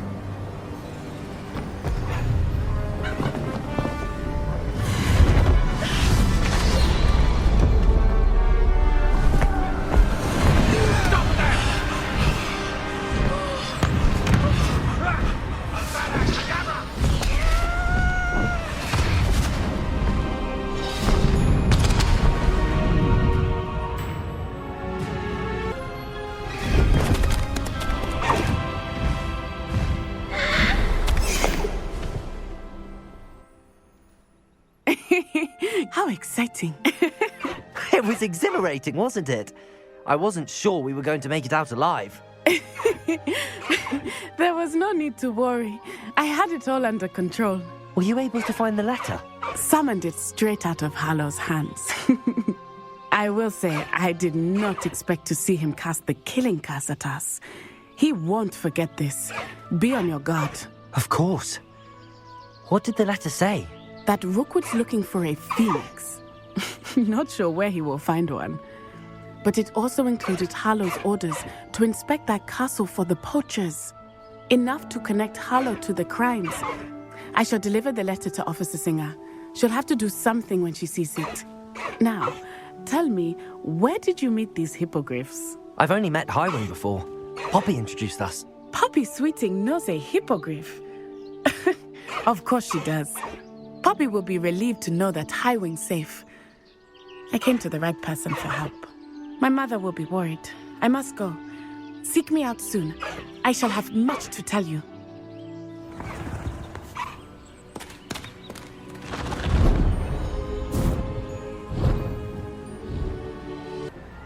What were you and Ominous speaking about? He's being ridiculous. Apparently Salazar Slytherin had a secret scriptorium here in Hogwarts. Ominous swears it was used for the dark arts, so he wants nothing to do with it. I reminded him that Anne needs a cure. This scriptorium could hold the answers we need. Ominous is right. Meddling in the dark arts is dangerous. There's more to dark magic than people realize. The Gaunts know this. Better than most. Perhaps I've spoken out of turn. Ominous's family history is personal to him. I'd like to know more about it if you wouldn't mind telling me. I won't repeat it. Very well. But do keep this between us. Ominous learned dark magic from his parents. Are you familiar with the Cruciatus curse? Crucio, correct? The Cruciatus curse. Also known as the torture curse. Inflicts excruciating pain on the victim. Apparently, his parents and older siblings had no qualms about casting it on muggles for sport. Ominous described the sound of the victim's cries as horrific, so the first time he was asked to cast it himself as a child, he couldn't bring himself to do it. As punishment, his family cast it on him. The anguish was so bad that when asked to cast it again, he relented.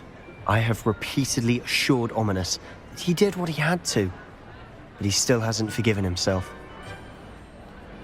How horrible. Poor Ominous. He was only a child. He shouldn't blame himself. After that incident, the rift between Ominous and his family only grew. That is until I came along. Every moment he isn't at Hogwarts, he's with us in Feldcroft. Ominous trusts me. And more often than not, he winds up listening to me. I'll remind him of that when I follow up about the scriptorium. Watch for my owl. I'll have news soon enough. I've received your owl. I was able to speak with Lodgok, the goblin I mentioned before. What did you learn? He and Ranrock were close once, but they had a falling out. You believe he can be trusted? I believe he's trustworthy, yes. He seemed sincere, and Serona Ryan trusts him. Very well. Supposing he can be trusted, will he help us get to Ranrock? I retrieved a stolen helm he hopes to return to Ranrock in order to regain his confidence. You have been busy. Let's hope your efforts result in our learning something about Ranrock's plans. Lord Gok did mention that Ranrock is searching for something, but he couldn't say what. Perhaps that helm will yield some answers. Ranrock is searching for something? I feared as much. I've heard an unusual amount of activity, goblins and wizards, I surmise, when visiting my portrait at my castle. Rookwood Castle? My former residence, yes. That castle is also the location of your next trial. I'm sorry to tell you that Victor Rookwood, evidently your descendant, is a dark wizard in league with Ranrock. My descendant? A dark wizard? I'm afraid we've no time to waste. Despite the obstacles that clearly await you, you must get to Rookwood Castle immediately. Not only is it the location of the next trial, it is home to a source of power that would be devastating in the wrong hands. I do wish we had the luxury of time. However, I do not doubt your abilities. Find my portrait there as soon as you can. Very well, sir. I'm on my way. Best of luck. No time to waste. I'll meet you at Rookwood Castle. What's going on here? Professor Rookwood was right. The place is crawling with Victor Rookwood's lot and Ranrock's loyalists. They're working together, all right, but it is not a friendly alliance. I'm sure you'll agree that we need to find a way in other than the front gate. Let's go. If I'd known your plan was to dig up half the country... I wouldn't have to dig if you could simply manage to bring me the child. We wouldn't need the child if you hadn't sent a dragon to retrieve the container I spent months and countless ministry favors tracking. You let them board the carriage. My options were limited once I knew it would be inconveniently beyond my reach at that infernal school. Have you not acquired enough power here? I allowed you to tunnel under my family home. Allowed me? You are here only because you are descended from a keeper and may at some point inadvertently become valuable. We had an agreement. I will share with you the power that I discovered if you locate the stores of magic that are yet to be found. So, unless you want another demonstration of my power, a power that you one day hope to wield, bring me the child.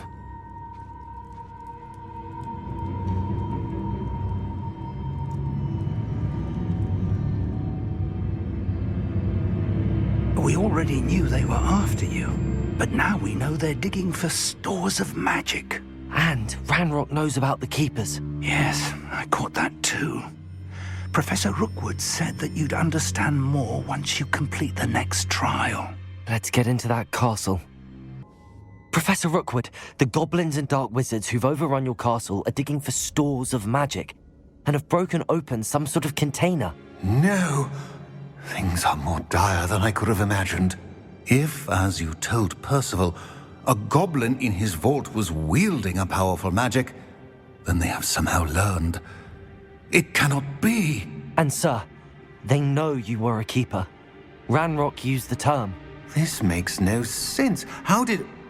We shall discuss this later. Right now, you must complete the next trial.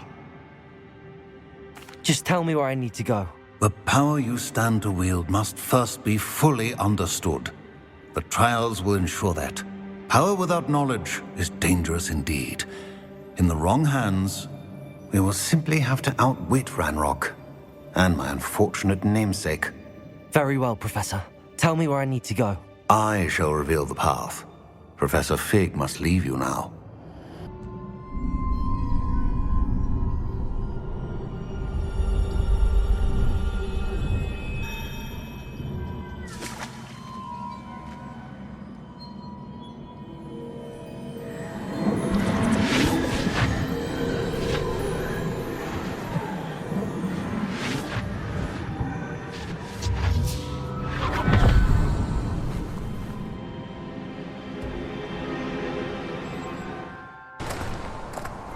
I must say I'm curious to hear of Isadore's travels. Do come in.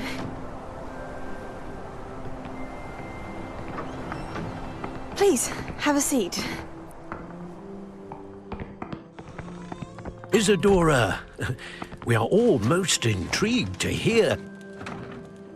We're ready. I've something to show you. Father, these are my colleagues from Hogwarts. Father hasn't spoken since my brother died. On my travels, I confirmed that which I've always believed. That we have the power to take away pain.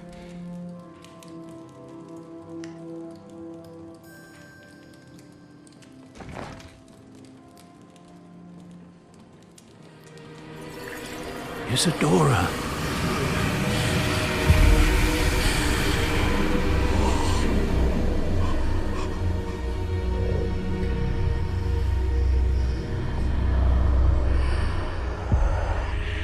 What have you done?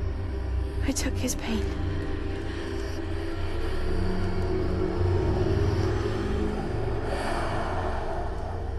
This is uncharted magic, Isadora. You can only see what has been sealed in the jar, and we do not know what power that may hold. But the traces of that magic are different from what I've seen before. Thank you.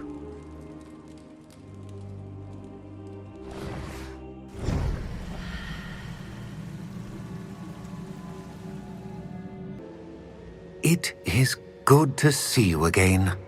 Professor Rookwood told me about what happened at Rookwood Castle. In light of the dire circumstances in which we find ourselves, it is most fortunate that someone so competent is following this path. Thank you, Professor. I shall keep the second artifact safe as you've advised. Good. Are you ready to move on? What was the glowing strand that Isadora pulled from her father's chest? It was pain. You will understand more about her actions as you complete the trials.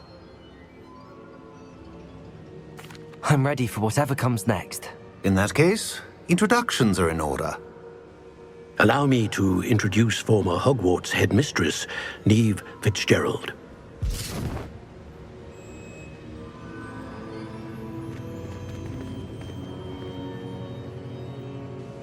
How do you do? I must say that I was not entirely surprised to learn that a student had been completing the trials. I've always believed Hogwarts students capable of anything they set their minds to. Thank you, Professor. It's a pleasure to meet you as well. I am certain that you are more than capable of completing my trial. However, I must first, how shall I say, prepare the location of your next trial. We trust your judgment, Professor Fitzgerald. You should know better than anyone how to manage the inconvenience of, well... A vainglorious and exasperating headmaster? Indeed I should. I shall confirm that everything is in order immediately. Of course. Professor Fitzgerald needs some time to clear the way forward. Until then, you should continue to hone your magic. If you learn more about Ranrock and Victor Rookwood's activities in the meantime, please let us know. Very well, Professor. I know. Continue to hone my magic. You do learn quickly. Hopefully you will soon hear from Lodgok as well, and we shall learn how he fared with the helmet you retrieved. Well done today, as always. We shall speak again soon.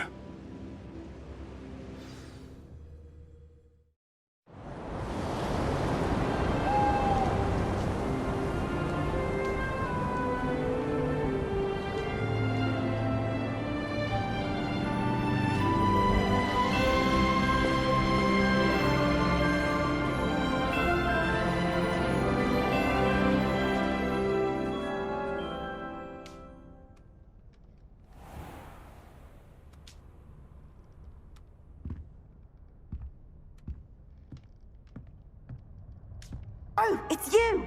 Just the perfect moment. Perhaps a hybrid. I've finished the activities you assigned me, Professor Garlick. Wonderful. I hope you gained a greater appreciation for the flora in our lives. I am forever enraptured by it. Just yesterday, I spent hours pruning my self-fertilizing shrubs and flutterby bushes. Didn't realize how long I'd been at it until the sun began to set. Well, if there's one thing I love to see more than my plants thriving, it's one of my students doing the same. Now, ready to learn Flipendo? Chin up, keep a light grip, and it's all in the wrist. Let's see you give it a go. Well done. Wonderfully done. I received your owl. What happened with Ominous? I told him none of us will be able to avoid dark magic forever. So the more we know about Salazar Slytherin and the dark arts, the better prepared we'll be.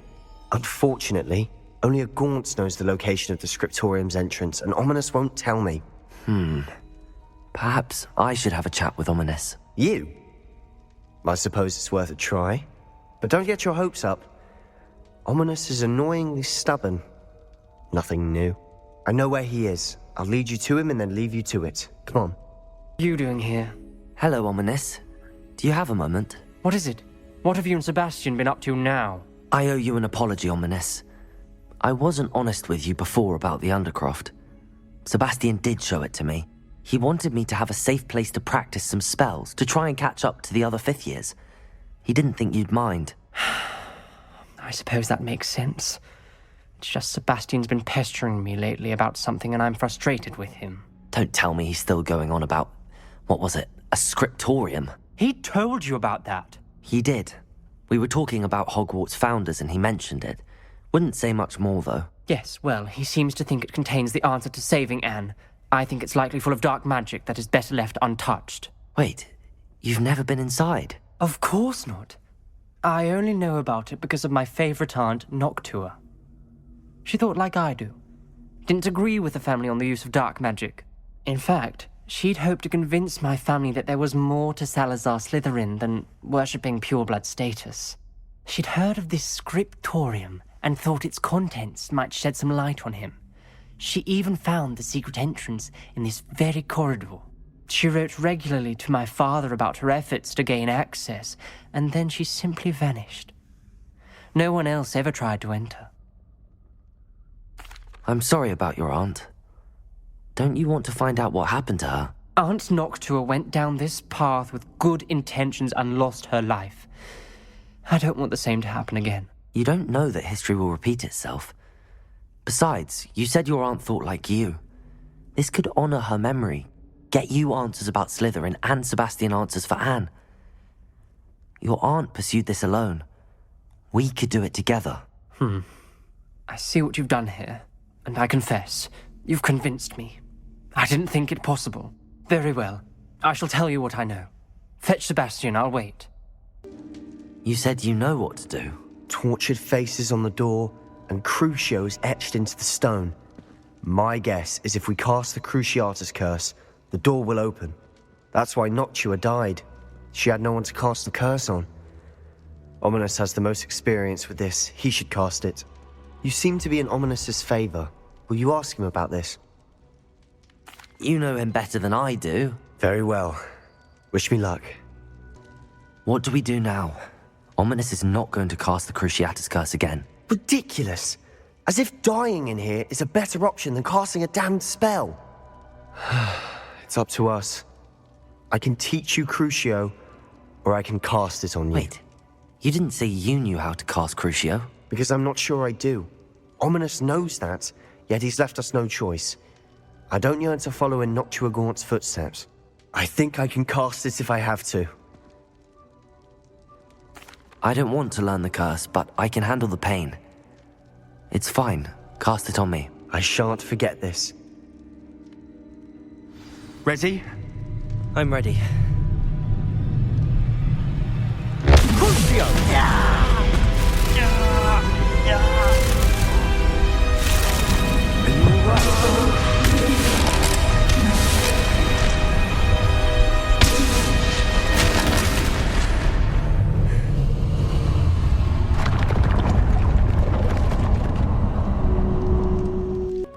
What do you think? Looks like a spellbook of some kind.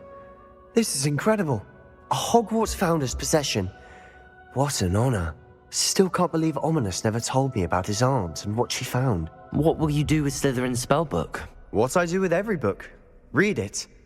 Having professors as parents ingrained that habit early on. But I can do that later. For now, I say we explore this room.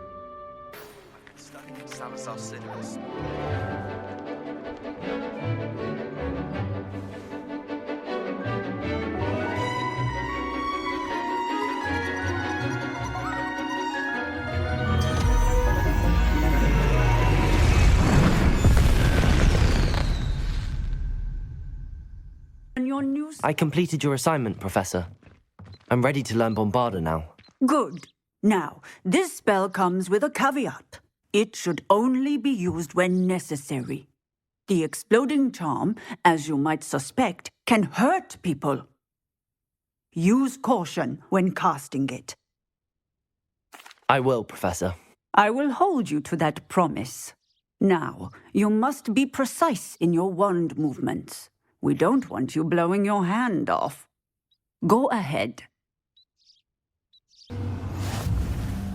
Well done. Now, let us put it into practice. Highwing's fine. I'm keeping an eye on her. She's safe, Poppy, I promise. Good. Whatever the poachers are up to, I want Highwing far from it. You said you had news about the poachers, and that some of it had to do with me. It did. I overheard them talking in the Hogshead, and did you know that they have orders from Victor Rookwood to capture you on sight? Does this have anything to do with Rookwood and Harlow coming for you in the Three Broomsticks after the troll attack? It does, somewhat. But at the moment, I'm more concerned about what else you heard the poachers are up to. Fair enough. But I hope you'll let me know if I can be of help, especially after what you did for Highwing. Does the name Horntail Hall mean anything to you? I'm afraid not. Why? What is it? The poacher's best kept secret, apparently. The name came up twice, but they never went into detail. I also overheard one of them bragging about all the gold they're making, at the expense of innocent creatures, undoubtedly. The poachers spoke of this area, and I thought if we searched around a bit, it might give us clues as to what they're doing. If you ever meet my gran, this trip never happened. Not to worry, Poppy. If I ever meet your gran, I shall not speak a word of this. I normally tell her everything. She might be my best friend after Highwing, but she knows how I feel about the poachers. I think she worries I'll do something ill-advised. Whatever gave her that idea? Poachers were here. All sorts of evidence. But I found something else. It's goblin-made. I found goblin armor. Let's keep searching, but carefully. Merlin only knows what's going on here. What in Merlin's name? Are those dragons?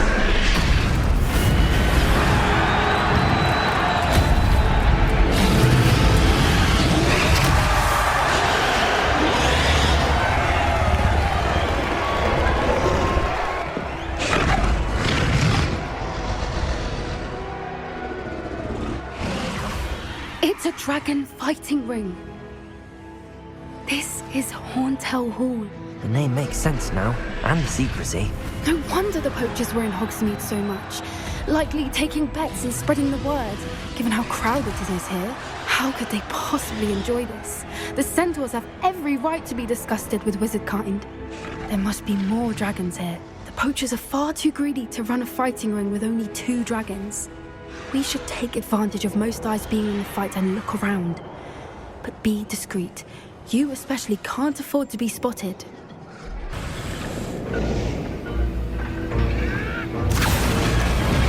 They must have only just captured her. She's putting up quite the fight. Not a fair one, though. Not with her chained up like that. Let's even her up, shall we?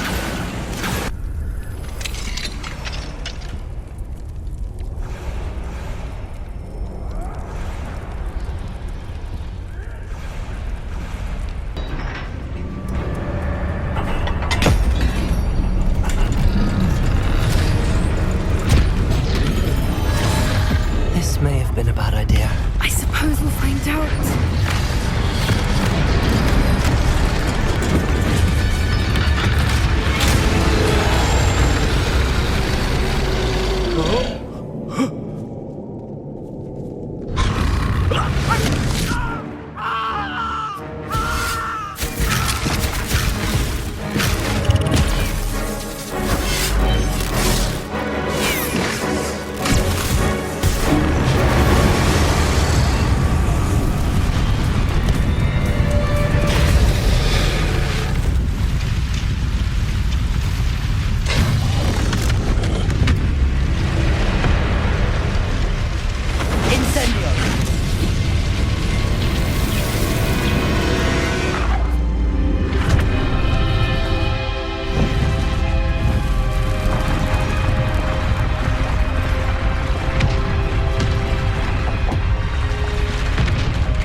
This way!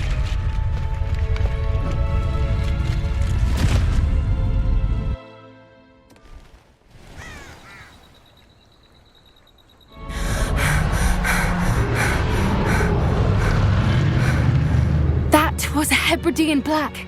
I'm guessing the egg we have belongs to that dragon. I don't think she knew they had her egg. She wouldn't have left without it. What now? She didn't exactly leave us a calling card. I don't know. Nothing about this day was expected. Not the goblins, and definitely not the fighting ring. The last thing I planned on was a dragon egg. And the poachers saw us, which cannot be good. Since the dragon we freed flew off, does that mean we get to keep the egg? I'd much rather we have it than the poachers, at least for now.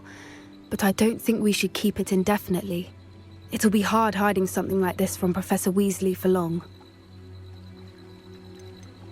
Should we expect trouble from the poachers, given the trouble we just caused? It'd be foolish not to expect it. They're not a forgiving lot. I'm sorry to say that you likely have a larger target on your back now because of what we just did. We aren't helping ourselves standing here. Let's get to safety. We can sort this out later. You're right. If there's anything the poachers are good at, it's tracking their prey. And right now, we're it. Never believe what did you discover in the spellbook we found in the scriptorium? Salazar Slytherin's spellbook was a little difficult to interpret, but fascinating. Evidently, he encouraged teaching dark magic at Hogwarts. Neither the Imperious Curse nor the Killing Curse was unforgivable during his time. He believed students should be prepared to use dark magic when necessary, not to fear it. That's why we had to use Crucio to gain access to the scriptorium. He didn't want his knowledge shared with anyone who was afraid of the power of dark magic. It was hard to do, but casting Crucio was our only option. And I'm glad we did it, because in the spellbook I also found something else. References to a lost relic, which, from what I can tell, grants the holder the power to reverse dark magic curses. And you think this relic might be able to save Anne? Precisely. I plan to search for this relic, but I don't think we should tell anyone. Especially Ominous. He wouldn't understand. I see no reason to involve Ominous. I'm glad you agree. When I know more, I shall send an owl. And don't feel sorry for Ominous. Keeping this to ourselves for now is for his own good. I'll decide what's for my own good. Ominous, we were just about to get some air. Care to join? You're a liar, Sebastian. I heard everything. You swore you'd never engage in anything to do with dark magic again. No, I didn't. I said I understood you wanting that. I'd never swear to give up on finding a cure for Anne. You don't know when to stop, do you? I know when not to stop. Leave this alone, Ominous. I'll be on my way.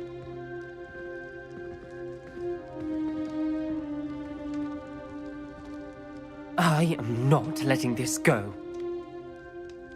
Ominous, Sebastian meant well. I know what I heard. You knew I wouldn't agree with this. Going after that relic is not a good idea. Sebastian doesn't even realize it, but he's as irresponsible and reckless now as his parents were years ago. It's why they died. I knew his parents died, but I never heard what happened. Mr. and Mrs. Sallow were professors.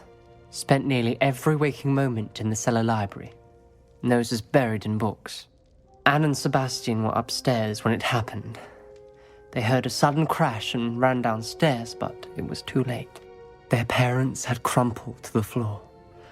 A defect with the lamp in the cellar caused the room to fill with an undetectable toxin. Sebastian and Anne were helpless. They had no magic yet. What a horrible story. It is. That's why I can't understand Sebastian's recklessness. I've practically lost Anne. I cannot lose Sebastian too. Please avoid anything to do with that spellbook. Those references in the book seem promising. Everything to do with Salazar Slytherin seems promising until it's too late. I hope Sebastian pursues this no further, but if you think he might, please let me know.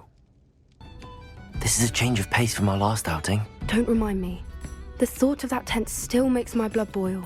I've been thinking about those poor dragons in the fighting ring. The collars they were wearing, they appeared to be goblin silver. I think a collar is precisely what we found at that poacher camp. I've never known poachers to use anything like that before. The dragon that attacked my carriage was wearing a collar, and Professor Fig was genuinely baffled by its behavior. That attack always did strike me as a little strange, seemingly coming out of nowhere. Surely you aren't suggesting that the collars somehow control the poor creatures? Exactly. Merlin, I don't think the dragon we set free was wearing a collar, but we should check. And if we can find her, we can return her egg. That's a good idea. We need to see this through. I'll start looking into it right away. There was something else that I wanted to discuss with you. I didn't want to press it before. It seems I may have caused you more trouble with Victor Rookwood. Why is he after you? Rookwood is working with Ranrock, and Ranrock is after something I found at Gringotts. Fig had a portkey that led us there after the dragon attack. It's a bit of a long story, and Fig had asked that I not speak of it yet. Goodness. Well, that certainly helps to shed light on what we saw at the tent. Don't worry, I'll guard your secret as if it were my own. I shan't press for more details. In fact, I should probably be going. I'd like to track that dragon down as soon as I can. Frustrating. You wanted to speak with me, Mother? I had hoped to speak with you alone, Natsai. Your message mentioned your concern about an unusual creature that was spotted in the woods near Hogsmeade. That could have been anything. You know what it was, Natsai. I am allowed to leave the castle. I am always careful, Mother. Careful? Officer Singer disagrees. She sent me an owl telling me that you have been trying to collect evidence of some kind against dark wizards. She berated me for not keeping a closer eye on you, and she is right. I do not want you visiting Hogsmeade for the near future. But Mother! My little gazelle, you are well-intentioned, but you must not meddle in the affairs of dangerous people. If someone had meddled in Matabeleland, Father would still be with us. I must get to class. Perhaps your friend can get you to listen to reason. So frustrating. She never listens to me. She called you her little gazelle. Is that a term of endearment where you're from? It is specific to me. I am the unusual creature in Hogsmeade she mentioned. Self-transfiguration is not taught at Hogwarts, so I am gently discouraged from practicing it. However, I am an animagus, and it is in my gazelle form that I have been able to wander the Highlands rather freely until now, much to my mother's chagrin. That is how I managed to spy on Rookwood and Harlow. Now the nickname makes sense. What an extraordinary ability to have. It is.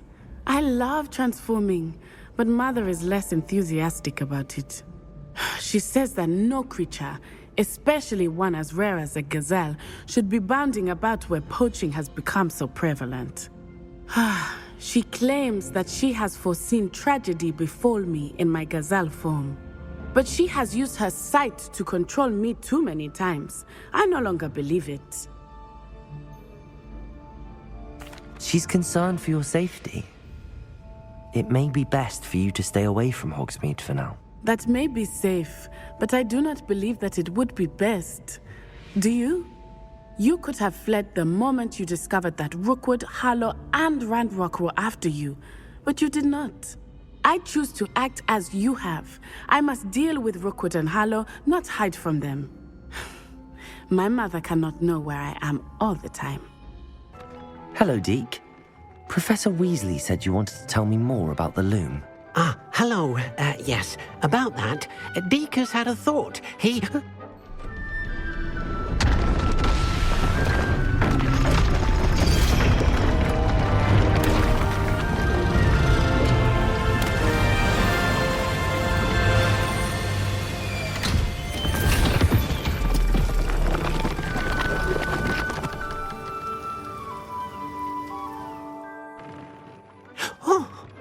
Seems the room thinks you need more space for your beasts. as Deke was saying, he's had a thought. Now, Deke knows how you can test the item of clothing that you enhanced in the enchanted loom. And perhaps help an old friend in the process. What do you mean? A house elf named Tobbs works for his master, retrieving leech juice in a cave near Hogwarts. Tobbs' master doesn't let him leave the cave, and Deke knows the cave is infested with spiders. That sounds awful. It is. Deke hasn't heard from his friend for a while now. As the item you wove in the loom has an enchantment that might be useful, Deke thought you could test it whilst checking on Tobbs. I understand. Leave it to me, Deke. I'll find Tobbs for you. Oh, thank you. Please let Deke know what you learn about Deke's old friend. I'm back from the cave, Deke. Wonderful. Deke hopes you gave Deke's best to Tobbs. I'm sorry to tell you this, Deke, but Tobbs is gone. It seems he was unable to avoid the spiders in the end. Oh my. Deke was afraid of this, alone in that cave for so long. Oh, poor Tobbs. Deke and Tobbs once shared the same master. When he died, we were separated. Deke always wished Tobbs had been sent to Hogwarts too. Deke feels lucky to serve such kind witches and wizards like you. Deke will miss his friend dearly, and will raise a glass to him with a heavy heart. I'm truly sorry about your friend, Deke. Thank you. You are very kind. Deke could use some time alone to think, if that's all right.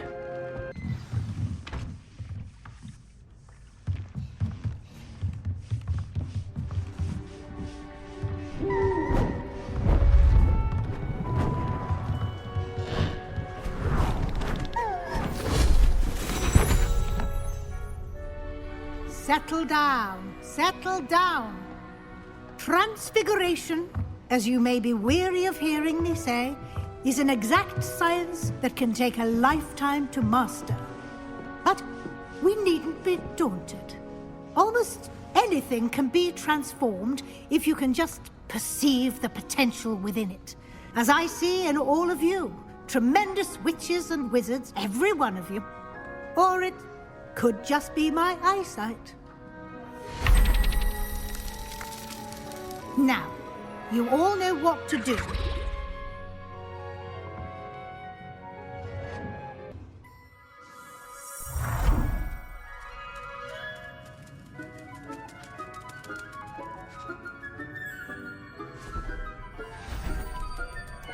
Beautifully done.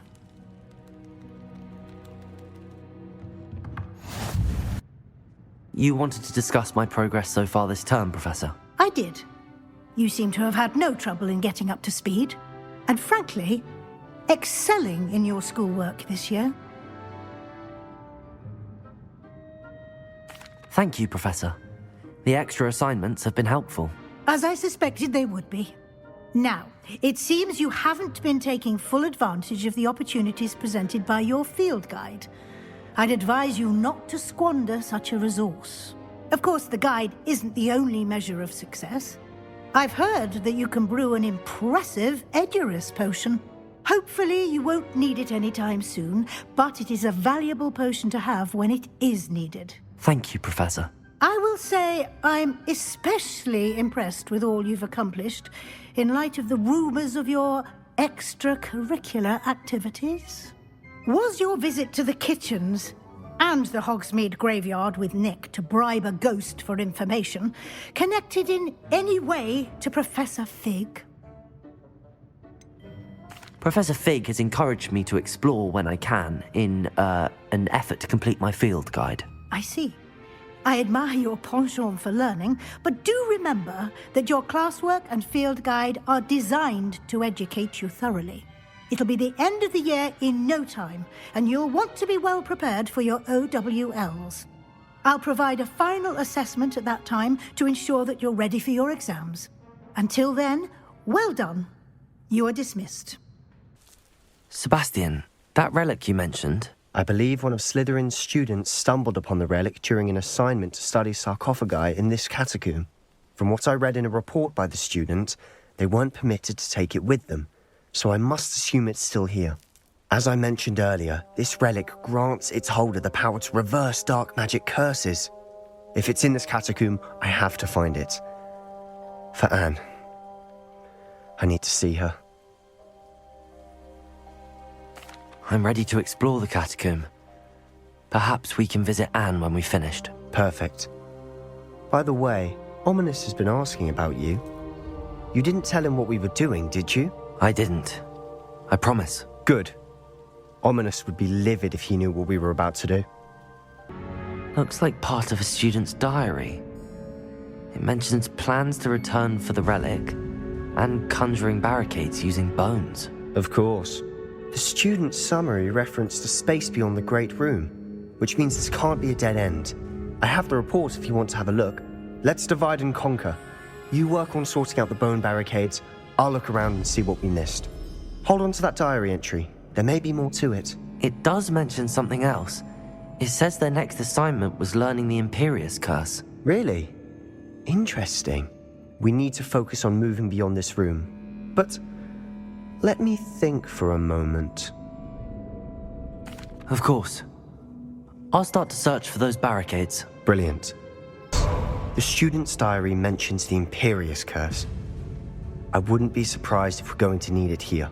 It's an unforgivable, but useful when you're outnumbered. Places the victim completely under the caster's control. So, if you'd like to learn Imperio, I can teach you. It's probably wise to know the spell. I couldn't agree more. A spell that could save your life shouldn't be unforgivable. You have a lot at stake. You have an ability that evidently no one's seen for centuries. Focus your wand's movement. It's not an easy spell to master. Here we go. The note and rendition of the relic. It matches. This must be where the student left the relic. I can't believe it. After all this, it lines up. We've really found it. What do you suppose is meant by the dark sacrifice required to realize the relic's potential? I have no idea, but we're here for the relic. The note advises to leave the relic alone. I assure you, we were meant to find this. For Anne's sake, I'm taking it. Let's get to Feldcroft. I must keep this relic secret, especially from my uncle. Ominous! The sounds we kept hearing. It was you. You gave me no choice. I had to follow you. Sebastian, please, leave the relic alone. We can find another way to help Anne. I'm sorry, Ominous, but I'm taking it. No, you're not. If you won't put it back, then I will. Hold on, both of you. Sebastian, please, take a step back. Fine, but Ominous knows I won't step back from a fight. Can't believe this. How much did you hear? Everything. I was glad to hear you tell Sebastian to leave the relic. We need to stand together. Convince Sebastian this is wrong. And if nothing will change his mind? Something has to. I need your help. Sebastian's right. We need that relic. I'm sorry. My mind is made up. Are you willing to sacrifice your friendship over this? I might be. How could I choose to stand by and watch him do this? What if the choice wasn't yours? You wouldn't be to blame for what happens. What in the world are you suggesting? Imperium? That's what I'm saying. I would take all responsibility. This could save your friendship. I know how to cast it. Sebastian taught me. But I won't do it unless you agree. This is insanity. I can't believe you would ask this of me. Sebastian is never going to give up trying to cure Anne. If you try and stop him now, he'll never forgive you. Fine. This is unfathomable. But I suppose if you want that responsibility, it may just save what is left of my friendship with Sebastian. Remember, this is what I was telling you about the dark arts. They come with a cost. You may well regret making this choice. Do what you have to do. Cast it. Before I change my mind. Imperio!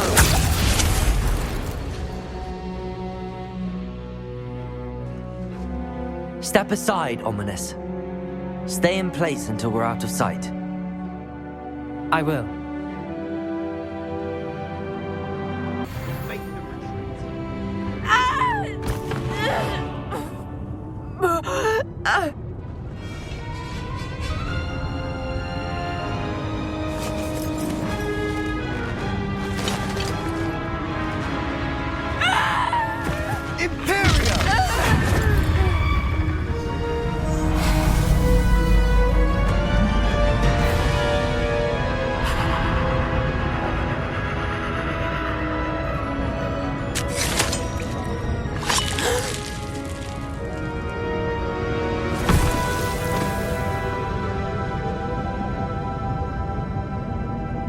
Boy! What have you done? Saved my sister. With an unforgivable curse. From that damned book, no doubt. Your father would be ashamed. You've gone too far, Sebastian. Stay away from her.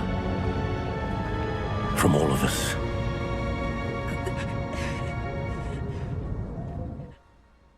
What did my uncle expect me to do? The Imperious curse saved Anne's life. That goblin was going to kill her. You did what you had to do. If I have to keep proving that to my uncle, I will. He cannot banish me from my own home. From my sister. It might be best to let him calm down a while. May I speak to him? Perhaps I can help to ease the tension a bit. You may be right. Very well. Probably best if I get away from here for a while. I'll head back to Hogwarts. Pardon me, Mr. Sallow. What Sebastian did was inexcusable. You cannot possibly be about to defend him. Sebastian and I have encountered Ranrock's loyalists before. That goblin would have killed Anne. This family does not resort to using dark magic, even against our enemies. What Sebastian did cannot be undone. That you are defending Sebastian's behavior at all tells me everything I need to know. You are as guilty as he is. Sebastian is to come nowhere near Feldcroft, nowhere near Anne. Unforgivable curses are so named for a reason. If I hear that either of you continues down this path, if either of you uses dark magic, I will notify the headmaster immediately. Hello, Armeet. Do I recall you saying that you speak gobbledygook? I did. I do. Speak it. Is this to do with the goblin I saw you with in Hogsmeade? It is. His name is Lodgok. We could use your help with something. He's waiting for me near a goblin mine. Would you be willing to help? Of course. How exciting. Well, might this be dangerous? I think he simply wants to show me something that involves gobbledygook. If it helps, he's a friend of Sirona's. Good to hear. Good to hear. If Sirona trusts him, then I feel much better. You said you know gobbledygook, but how well? I've been reading it for as long as I've been reading English. My parents have an extensive library. Once I grew bored with the classics, I devoured goblin writings. I'd tell you some titles, but you wouldn't understand them. Have you ever spoken directly to a goblin? Unbelievably, no. I'm so looking forward to it. Actually conversing in gobbledygook with a native speaker. Cannot wait to confirm subtle bits of pronunciation and tone that may have eluded me, being self-taught and all. Lodgok is waiting. Should we go? Of course. I just want to check the pronunciation of a couple of key terms first. So I will meet you there. A friend who speaks gobbledygook is meeting us. Before he arrives, perhaps you could tell me why we're here? Of course. Unfortunately, presenting Ranrock with the Helmet of Urtkot did not have the effect I'd hoped. Because he knew the details surrounding its plunder, he presumed I'd had help from a witch or wizard in retrieving it. How else did he expect Goblinkind to get the helmet back? Seems he has no interest in making amends with you. I'm afraid we do not have the luxury of rational expectation when it comes to Ranrock.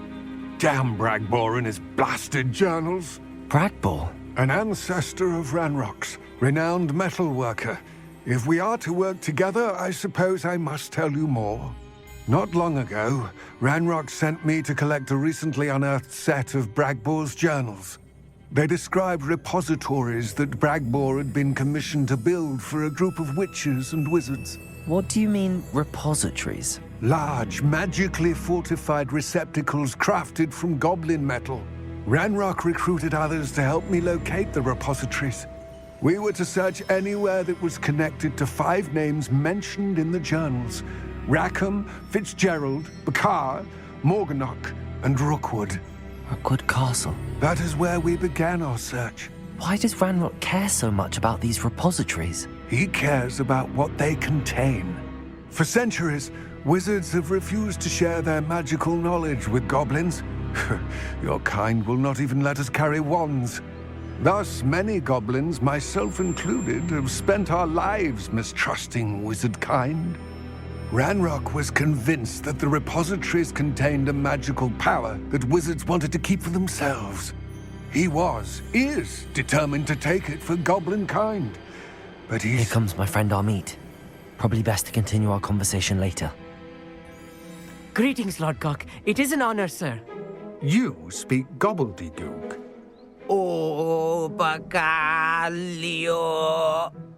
Enough. Please do not tell me that was meant to be gobbledygook. Yes. Perhaps my pronunciation was a bit off. I imagine certain dialects differ? Pronunciation is not the issue. I barely recognize that as language. I trust you can read gobbledygook better than you can speak it? I can, Sir Lodgok. Just Lodgok. Thankfully, we only need someone who can decipher written plans, since I cannot join you in the mine. What written plans? And why can't you come with us? We need some idea of what Ranrock knows or is plotting. I suspect a careless loyalist may have left plans behind. And I'm unable to join you because I cannot risk anyone reporting my presence to Ranrock. All you need to do is not be seen, either by the eye above the enchanted door or a loitering loyalist. What else should we know about the enchanted door? The door will not open while the eye can see you. You and your friend must be invisible to it to gain access. From what I know of wizard magic, that shouldn't be too difficult to achieve. Amit and I can do this. I will await your return.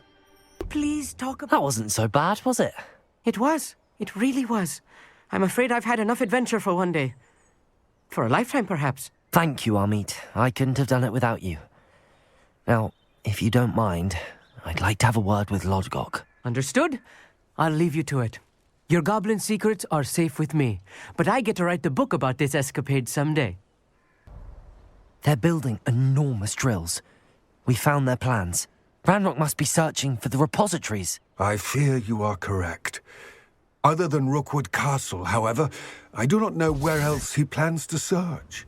I've been wondering about something else you said before we entered the mine. Yes? If you share Ranrock's views, then why are you helping me? I expected Rookwood Castle to be deserted when I arrived to begin my search. So was surprised to find a witch there who had set up a sort of improvised research site. She was studying something so intently that she almost didn't notice me. When she looked up, I thought she would react with fear or disdain. But instead she did something that I will never forget. Without a moment's hesitation, she smiled and asked me to sit with her. She told me that she was a researcher and showed me a small, oddly shaped container with a strange symbol on it. She was certain it was made of goblin metal, but was unable to open it. She wanted to work together. Miriam. Yes. But how did you... Professor Fig's wife. He told me of her research, and I know of the container. Ah. The reverence with which she talked of goblins and their intelligence and skill, it caught me entirely off guard. I'd never been treated with such respect by a witch or wizard. So, to my surprise, I let her study the container if she would allow me to search the castle on my own. We parted ways, with her promising to share what she'd learned. More of Ranrock's recruits arrived, and we began to dig, eventually locating the first repository. Ranrock was thrilled with our discovery, but furious when I told him about Miriam. Berated me for trusting a witch, and I heard she had been killed. You think Ranrock murdered her? I don't want to believe it, but I don't know. After that, something shifted in me. I had seen how the power from the repositories was transforming Ranrock, transforming all of them. I could no longer remain a part of it. Thank you, Lodgok, for telling me this. I tell you all of this so that you understand what is at stake. Ranrock never found all of Bragbor's journals, but the ones he did find suggest that Bragbor at some point built a repository far greater in size than the one beneath Rookwood Castle. What you've discovered here today worries me deeply. If Ranrock learns of the location of that repository, I fear we shall be destined for a great war. I will find out what Ranrock knows. Watch for my owl.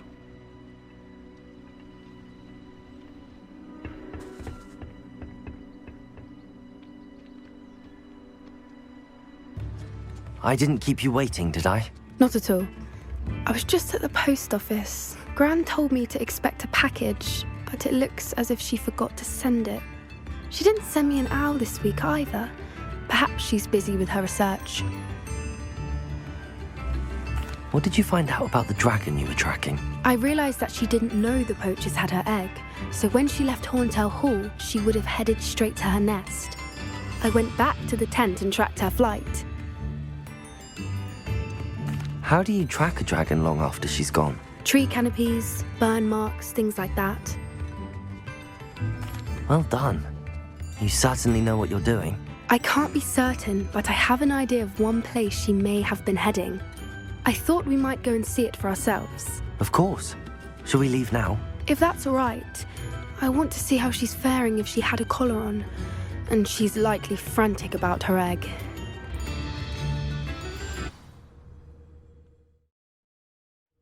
Here we are.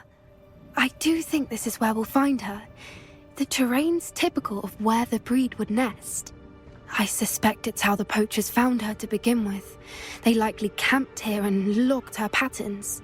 Perhaps nabbed her first and then her egg. Dragons are hard enough to wrangle, let alone maternal ones. You got all of that from simply standing here? You'd be surprised how easy it is to think like a poacher. Shall we see if she's home? We only need to return her egg. That sounds straightforward enough. We should be in and out. Then we can be finished with the poachers once and for all. Well then, let's find our dragon and return her egg. Wonderful. If she sees us flying about, she might take it as a sign of aggression or food. We should stay on foot.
That was brilliant. And did you see how clever? She left us perfectly unharmed. Creatures are a lot cleverer than most people realize. That's what Gran always says. The important thing is that we survived it, and we returned her egg. Thank you for doing this with me. Wouldn't blame you one bit if you wanted to head back to the castle and never think about dragons again. Shall we head back?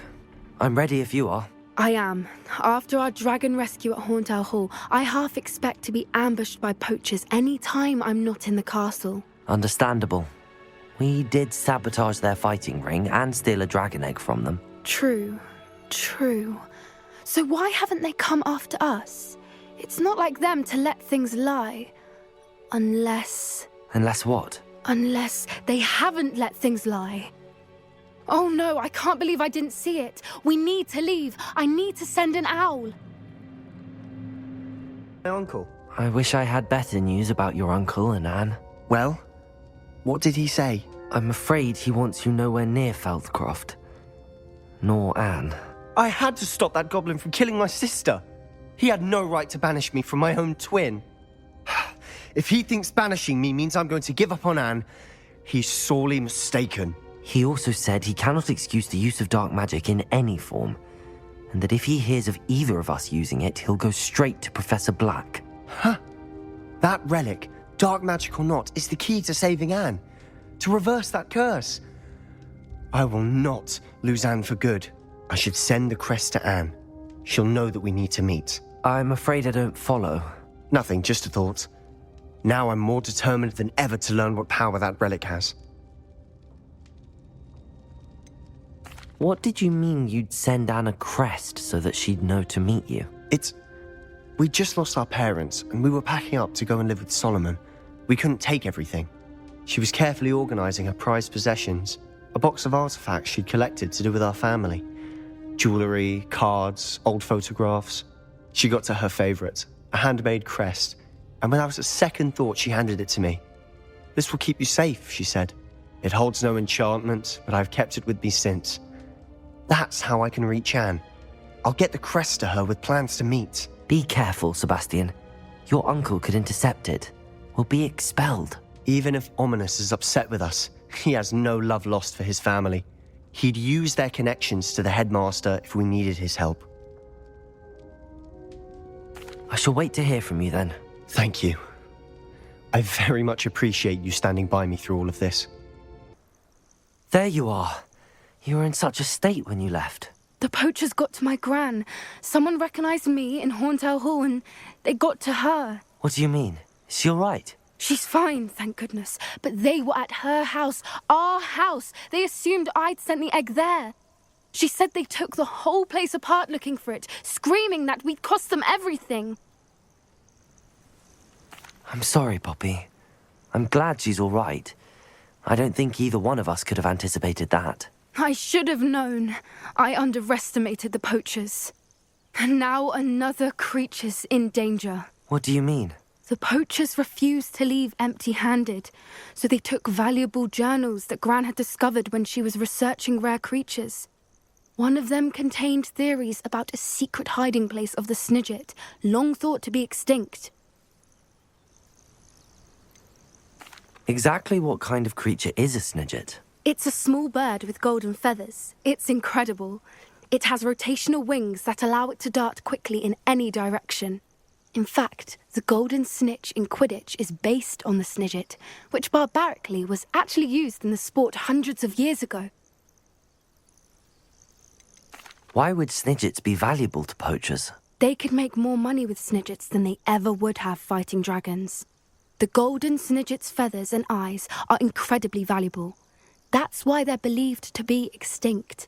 They were hunted out of existence by wizard kind. If the poachers found some now, I can't bear to think about the horrific way they'd be bred and killed for profit. Where exactly are these Snidgets allegedly hidden? Gran says the journals were a bit cryptic, which is good. Perhaps the poachers won't be clever enough to find the birds. From what she recalls, the journals only noted that the key to finding them lay in the moonlight, Gran thinks it can be narrowed down to a handful of locations. I take it you aren't going to let the poachers anywhere near the Snidgets. Gran wants me to stay out of it, but I know she's devastated that poachers might go after the Snidgets, if they still exist. We had the element of surprise on our side when we saved that dragon, but the poachers will be watching for us now. We need allies. Others who hate the poachers enough to help us, who value creatures as much Merlin's beard! You're a genius! The centaurs! They'd want the Snidgets protected at all costs. Sounds as if we need to go and talk to the centaurs. We'll need to be careful in how we approach them. Tensions with them are high. Still, I think they may be our only hope. Let me think on it. I came as soon as I could. I'd been so preoccupied by all that happened with Ominis and the catacomb, not to mention my uncle's reaction, that I'd almost forgotten what it was that struck me about that triptych. This is the view painted on the canvas that was left on it. That's incredible. You know this area well. And while I was waiting for you, I scouted around and discovered an abandoned mine nearby, surrounded by Ranrock's loyalists. Do you think there's a connection to the triptych? I've no idea, but perhaps they're searching it, the way they did Rookwood Castle and Isidora's Manor. How do we want to handle this? We need to see what they're doing. I say we take them head on. Let's bury some enemies. Very well. And I still have that rune symbol we found on the triptych. If there is a connection, I suspect we'll see that symbol again. If the triptych led us here to find this bit of canvas, we can probably assume that Isadora Morganark was here. She seems to have been everywhere. But if she was using the Undercroft, and the cellar beneath her manor in Feldcroft, why would she create this space? And why hide it behind cryptic rune symbols and ancient magic that no one but you could see? Isadora and Percival Rackham, another of the keepers, could see traces of ancient magic too. Rackham? I haven't heard his name before. Here's are some of the memories I've seen. I don't think he and Isadora saw eye to eye on how this magic should be used.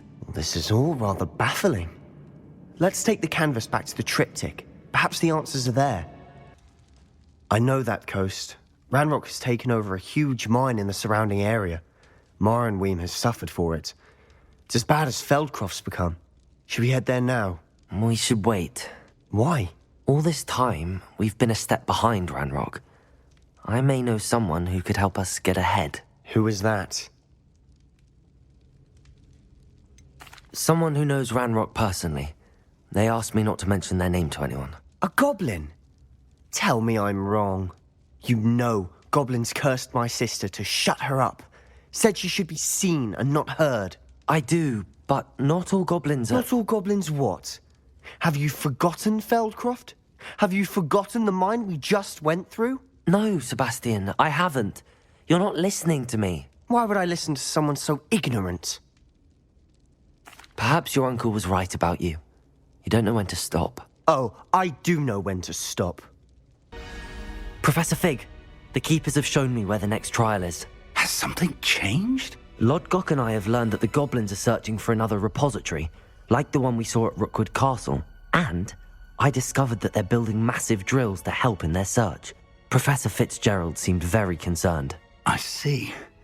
Ranrock clearly knows even more than we suspected. And sir, there's something else. Lodgok knew Miriam. He knew Miriam? They encountered each other at Rookwood Castle. She was doing research. That's where she found the container with the port key.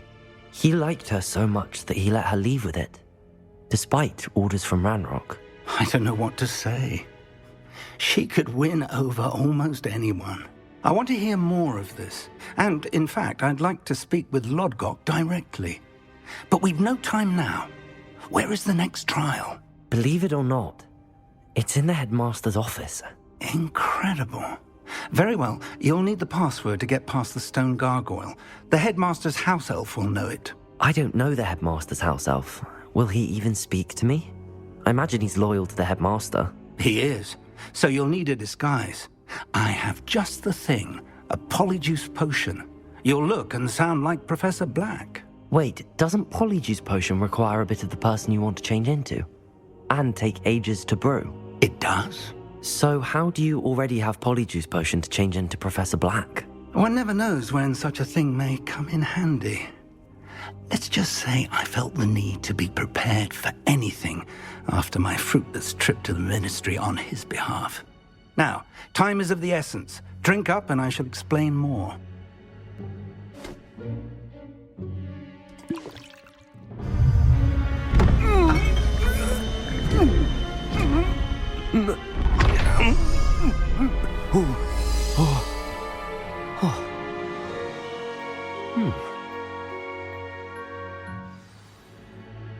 How do you feel? Incredible. I won't forget that taste anytime soon. How do I sound? Convincing. I've taken the liberty of transfiguring your robes. As we discussed, you'll need the password from Scrope, who could be anywhere in the castle. You might look for Professor Kagawa. She's taken to badgering the poor elf about Quidditch in the hopes that he can convince Black to change his mind.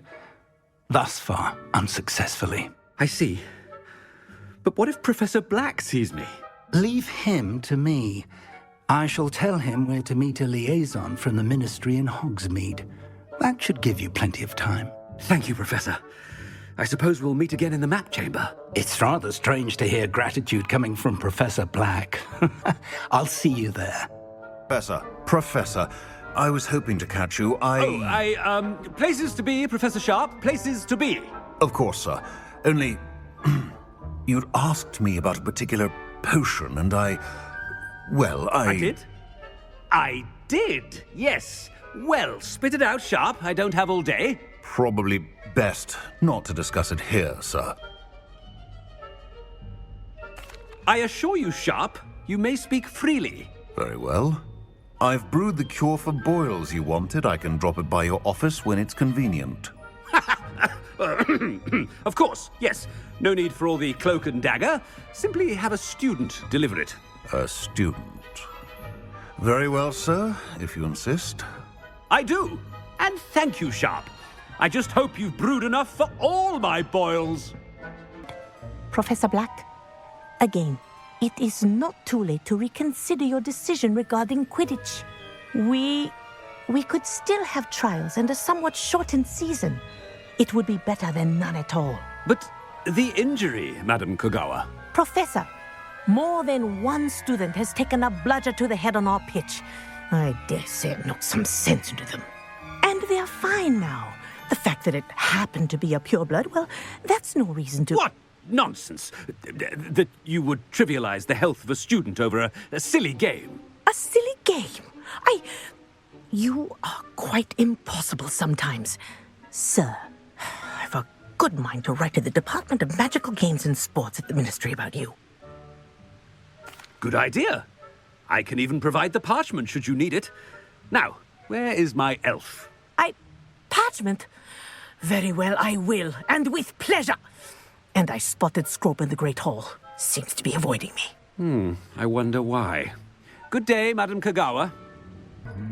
Hello, Professor Black. Ah, Professor Weasley. How delightful to see you. Sir? Since I have you here, I wonder if I might, speak with you about Professor Fig. Oh, very well. I've decided to give him a bit more, leeway with his time. Leeway, Professor? Are you sure that's wise? I confess I do worry for his students. He's rarely here as it is.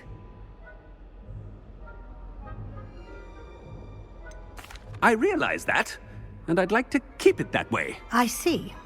But, sir, if I may, I am wary of how much time the new fifth year seems to be spending away from the castle, supposedly on Professor Fig's behalf.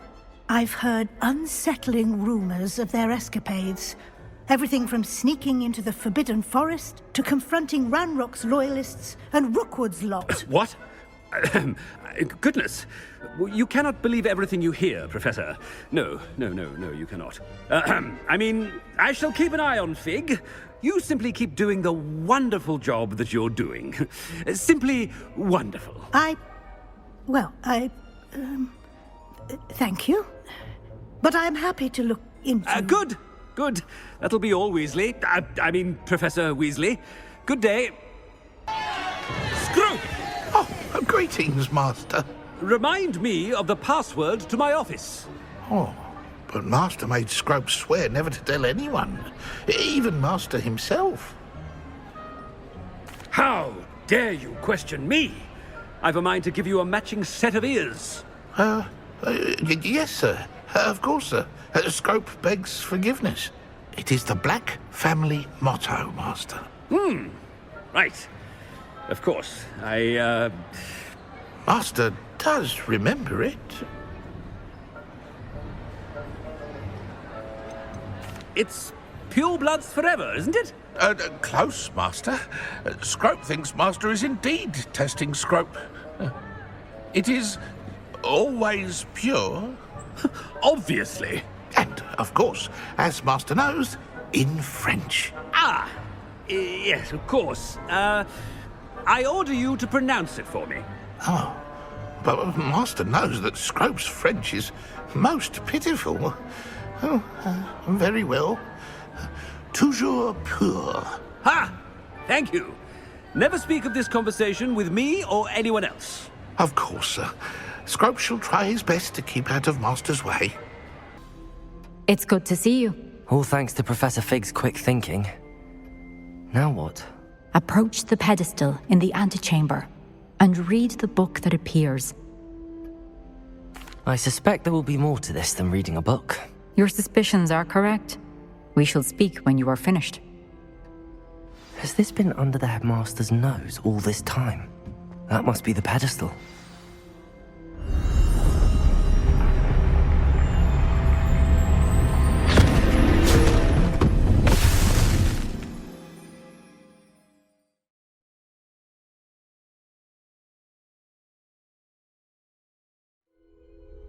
Where am I? Professor Fitzgerald?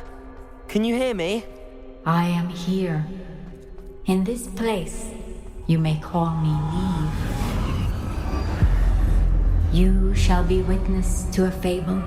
Pay attention. Things are not always as they seem. You must move swiftly and cautiously. Use the tools. In this place, as in life, death takes many forms. Avoid each of them at all costs.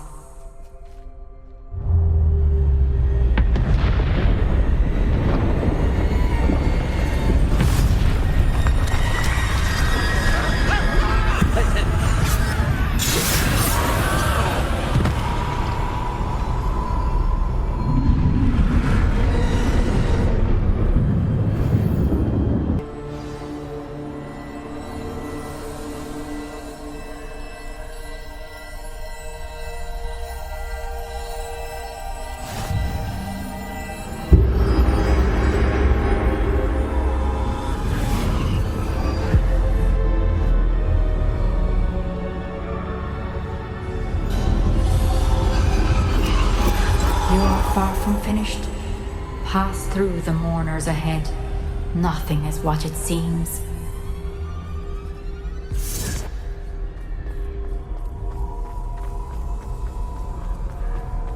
I can't believe she's... Dear sweet... Let us always on. May her memory be a treasure to us forever.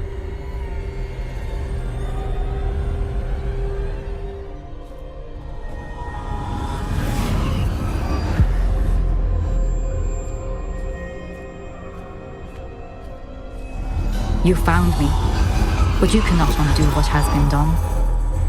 The magic of the stone can only conjure a shadow of my former self.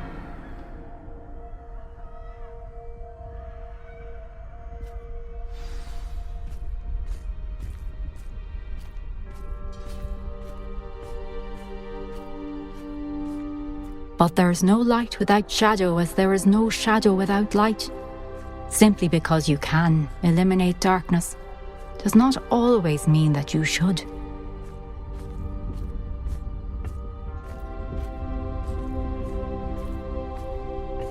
Remember that as you witness my memory.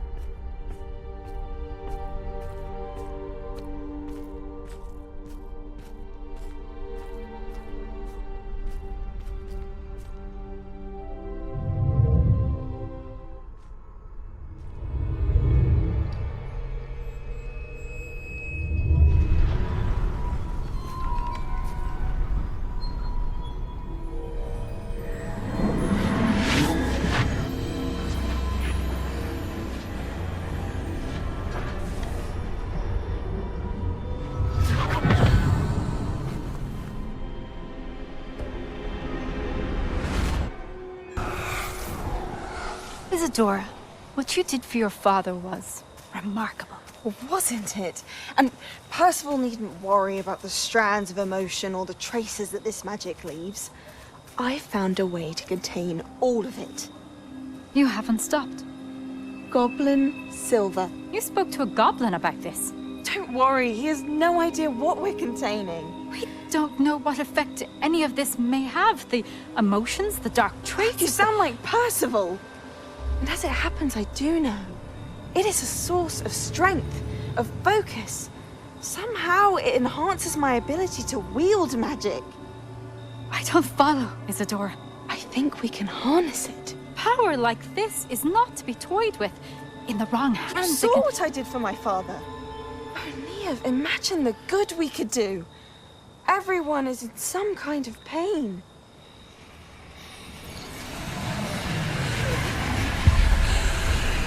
What are you doing?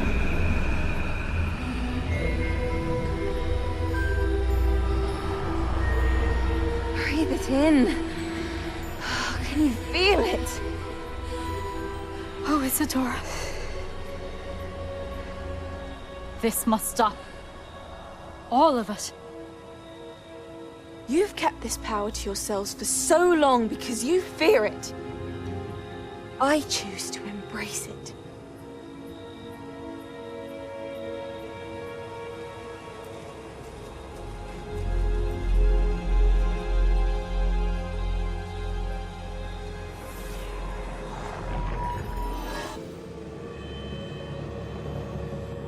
Is it true?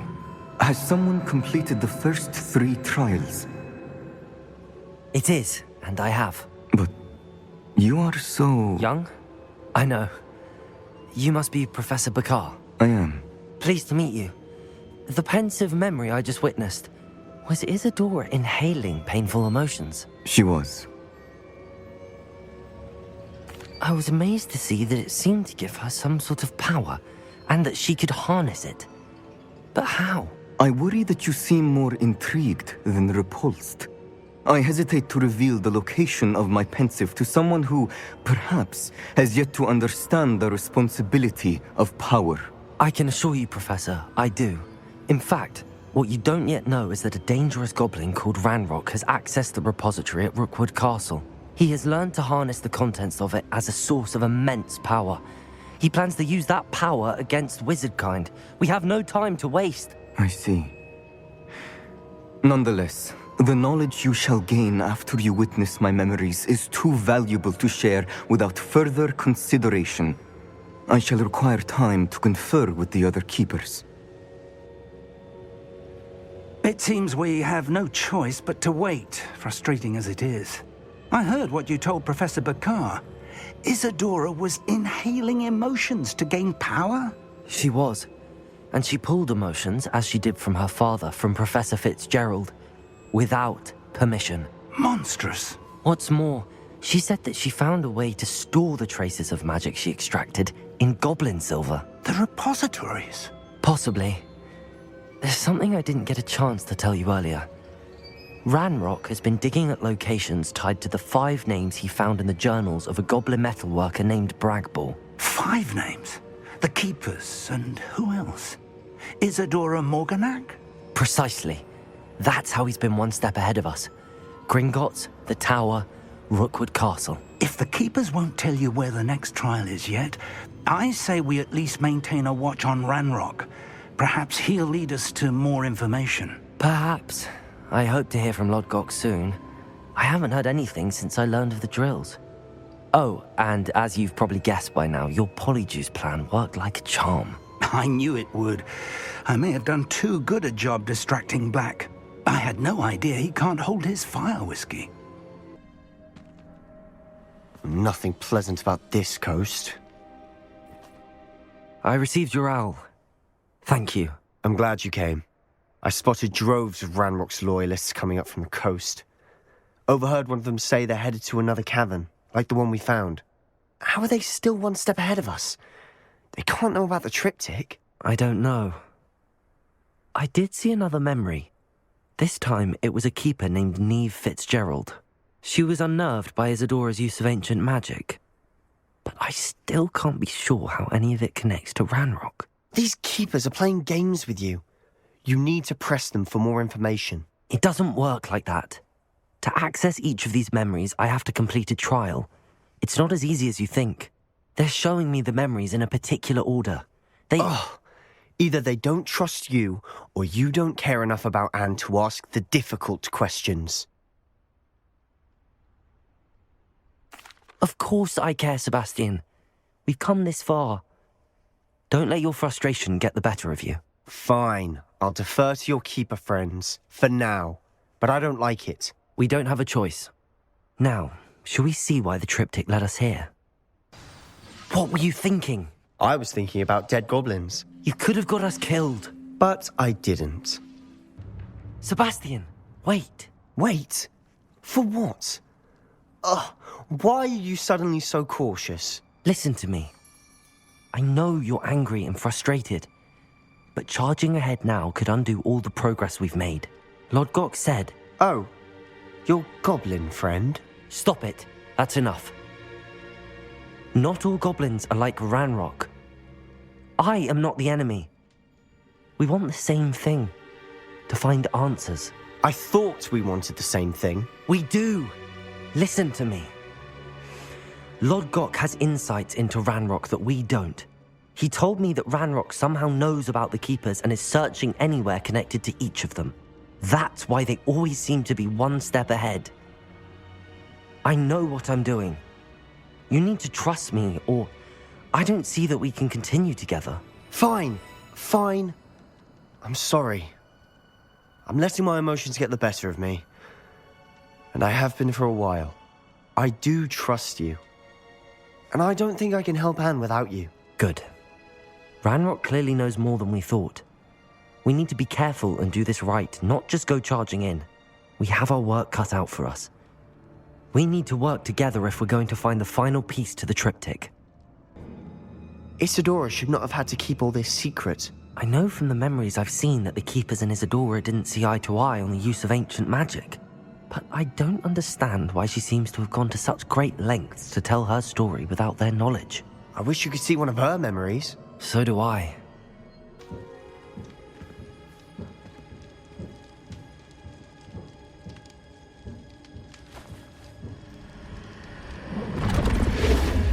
Huh. Another pensive. This is what we've been chasing.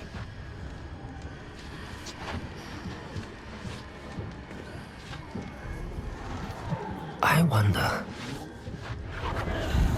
What is it? Let's find out.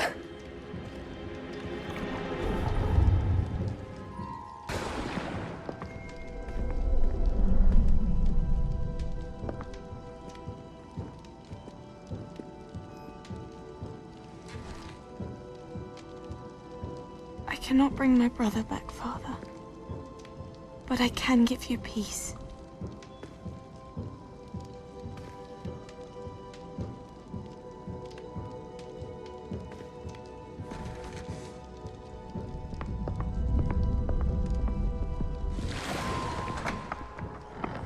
Please, have a seat. Isadora, we are all most intrigued to hear. We're ready. I've something to show you. Father, these are my colleagues from Hogwarts. Father hasn't spoken since my brother died. On my travels, I confirmed that which I've always believed. That we have the power to take away pain.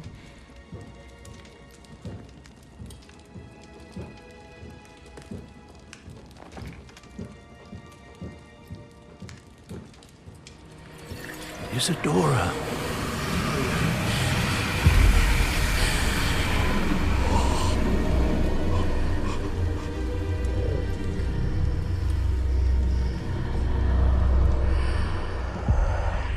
What have you done? I took his pain.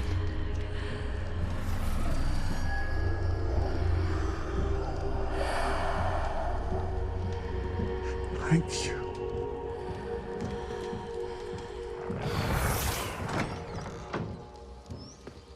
That worked. It did indeed. Of course it did. It's goblin silver. I need something much bigger. All right. It would help if you could tell me more about what it is you're storing.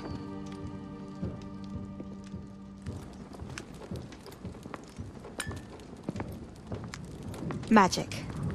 Left over from a spell I devised to remove pain, but if used correctly, its power can be used to do even more good. Why would you want to store such magic away? I only need to keep it safe until I can convince my colleagues of its worth. Magic like this unnerves some. Not everyone's ready to wield such power. Perhaps not. But someone will be.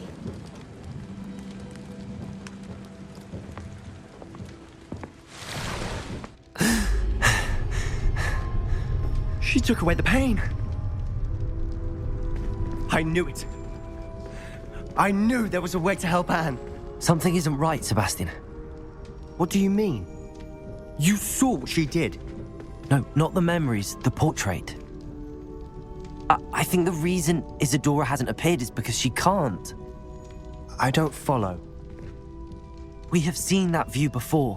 The abandoned home in Feldcroft, the destroyed painting, it was her. So someone destroyed a bit of enchanted canvas, but we found the memory.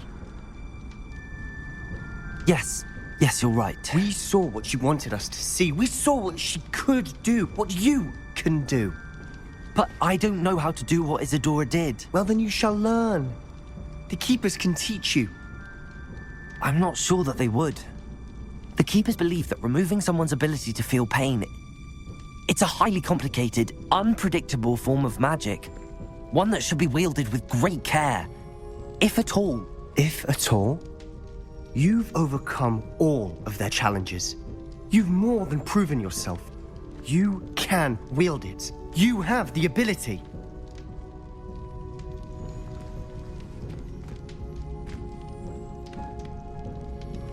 Please, talk to the Keepers.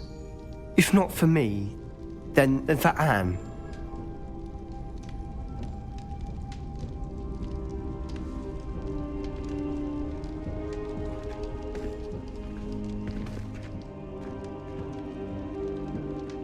Sebastian, a lost relic from a catacomb which requires a dark sacrifice.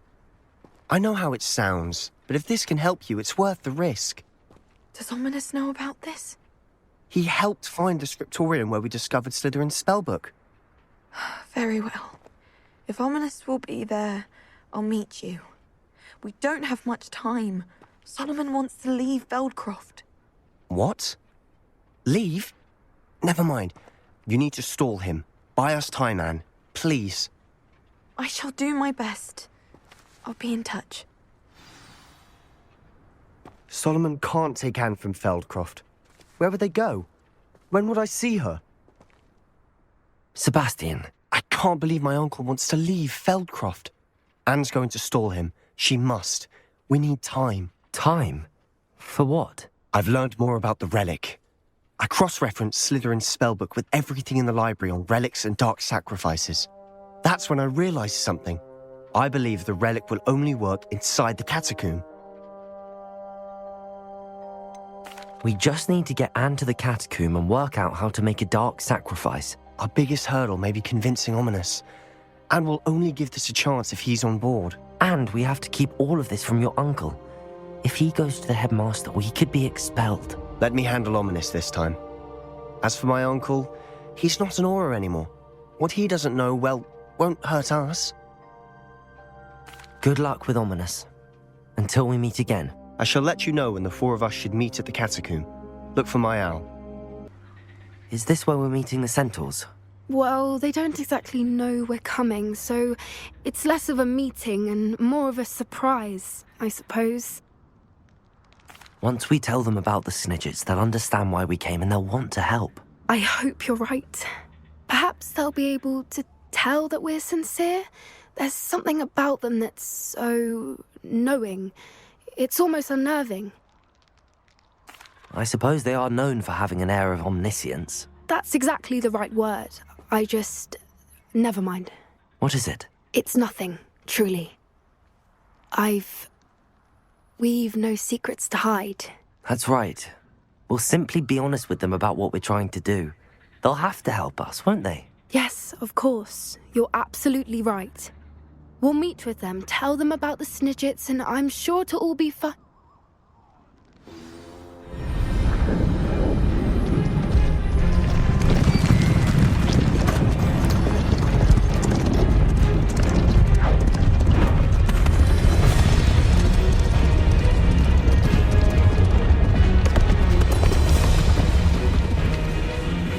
What do you think you're doing here, humans? Please! We were hoping to speak with you. Ah! I suppose you'd like a tale for your friends of the time you spoke to a centaur, and it spoke back. No, never! We're here because we need your help. Enough! You made a grave error in judgment in coming here, little witch.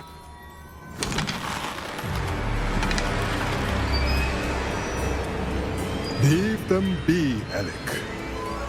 We do not harm the young. It is not our way. You forget your place, old fool. I'm the leader of this herd, and while you cling to our way, their kind continue to slaughter beasts like us without a care! From what I can see, they have slaughtered no one. They will leave here unharmed. Mark my words, Doran. If I ever see them again, it will be all 3 of your heads.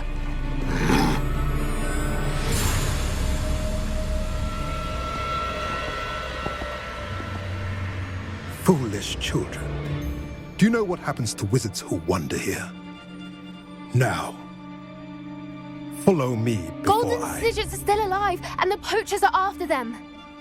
They know that the key to finding them lies in the moonlight, but they don't know what that means, yet. Please, help us find the Snidgets before the poachers do. Could it be?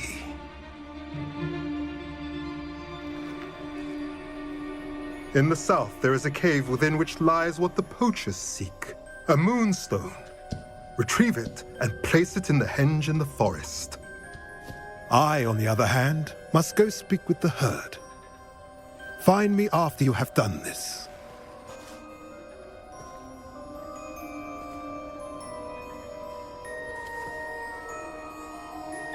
I don't understand. So the moonlight mentioned in the journal doesn't refer to actual moonlight, but to a moonstone. What do moonstones have to do with Snidgets? And why was he so certain about where we could find one? I don't know, but I am inclined to believe him, what with his being a centaur and all. I am too. It is a shame how quickly he left. What was his name? Doran? That's what the leader of the herd calls him. Well, if Doran knows something we don't, I'd rather act now and ask questions later. I can head to the library and start looking into the cave you mentioned. I take it this means you had some luck at the library? It took a few hours and some eye-watering maps, but I think this might be the cave Doran told us about. Impressive. Especially with how little information he gave us. Well, I'm still not sure this is the cave, but it did seem the most promising. I stumbled across some folklore about a cave in the area that people avoid. Seemed the perfect place to hide something of value. It's a bit of a leap, I confess, but might a mysterious item such as a special moonstone be hidden in an equally mysterious cave? I think I'm desperate for anything at this point. Well, we're here. We might as well have a look. Agreed. Well done, Poppy. This did end up being the right cave after all. A good thing, too. We need every advantage over the poachers if we're to get to the Snidgets first. We should do as Doran suggested and bring the moonstone to the henge. Shall we? We shall. If we leave now, we should make it there by nightfall.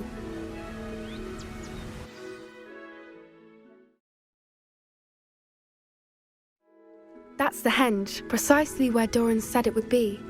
But now that we're here, I'm not entirely sure how to feel. We knew we were at the cave for the Moonstone, but Doran didn't tell us what to expect when we placed the stone in the henge. I don't think Doran would knowingly send us into danger. You're right. I suppose I'm worrying over nothing. Let's make our way down. We're nearly at the end of this.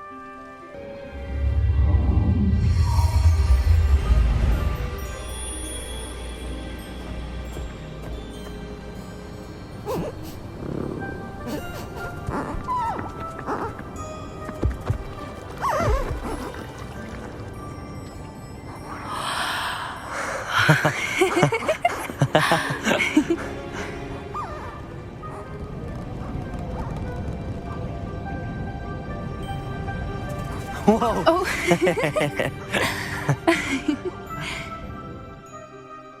That was a mooncalf dance. Do you know how rare it is to see even one? They only ever happen under a full moon.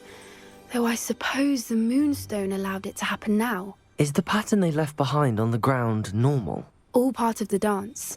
No one pattern is ever the same, though. We'll need to draw this one to get a better sense of it. Can't wait to tell Gran that I've managed to see not one, but 2 mooncalf dances. She'll be jealous. You've seen this before? It was pure luck the first time. I was on Highwing, or I'd never have spotted it. It was the night the night I met Highwing, actually, I'd love to hear about how you and Highwing met. I'd actually like you to know. About 5 years ago, Highwing had been captured by poachers. At first, they planned to sell her, but soon decided they wanted to kill her instead. More money, I suppose. I'd finally had enough. I freed Highwing and we ran. We'd flown for ages when I spotted mooncalves dancing below and we landed to watch them. It felt like an omen. A good one. A sign that the worst was over. What do you mean you'd had enough and the worst was over? You see, the night I freed Highwing was also the night I ran away from home. A poacher camp. I come from a family of poachers. Merlin? I don't know what to say, Poppy. I can't imagine what that must have been like for you. I never fitted in, but the older I got, the more apparent it became. Gran tried for years to convince my parents to let me live with her. Suffice it to say, when I left with Highwing, I flew straight for her house. How brave. I'm glad you escaped. So am I. There were so many creatures I was unable to help when I was younger. Now that's all I want to do. From everything I've seen, you're doing precisely that. I've had a bit of help. I've never told anyone any of this, but I'm glad that you know. It's nice to have someone to talk about it with. I'm glad you told me. We should get back to Doran. He'll need to see the symbol, and we've got poachers to beat. Are you finished with the drawing? Just barely. I think the pattern's a bird. At least that's what it looks like. Didn't the journal say the key to finding the Snidget lies in the moonlight? Of course. That's it. We need to show this to Doran. Not that I'd know where to find him at this hour. Perhaps we should head back to the castle and we can track him down after a good night's sleep. Agreed. I'm ready to leave if you are.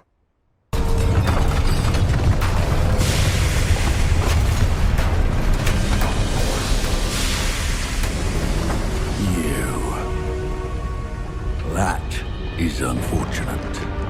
No matter, we will build another. I found this one lurking outside. Lord Gok, come to make amends, little brother. I came to stop this. What is this you've brought me?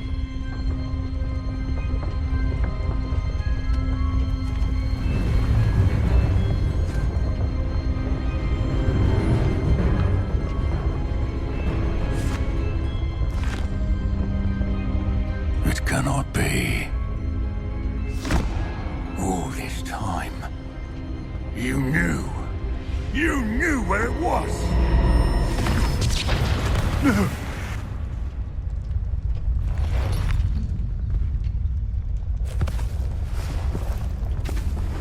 Are you all right?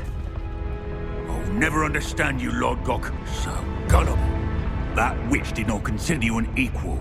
She, like all wizard kind, sought only to use you. You're wrong, Ranrock. The young ones are especially deceitful. They are taught to hide their disgust for us, as they exploit us. Astonishing that our ancestors ever trusted each other. All this time, looking everywhere for the final repository, searching in vain for Bragbor's last journal. Wasted my time, chasing a child. And my little brother knew where it was all along. But now, I don't need you. I don't need any of you. I was bringing it to you. You are a traitor to our kind! No! Avada Kedavra!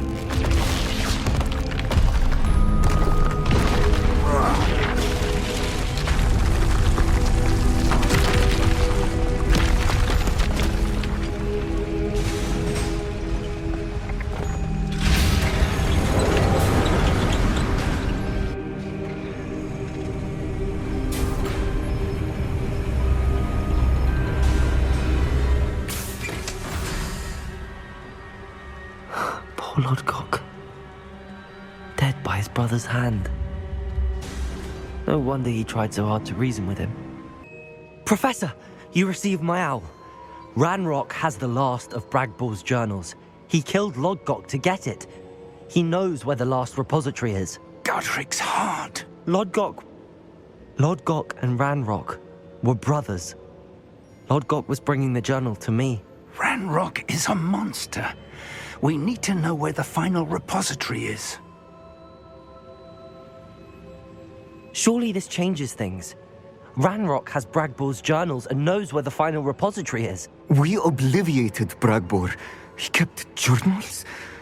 Why would he have documented all of this? He didn't know what we were containing. I'm afraid I can't say. I didn't read the journals. I fear you are correct. The situation is far from ideal, but we can wait no longer. I will defer to Professor Rackham as to how to proceed.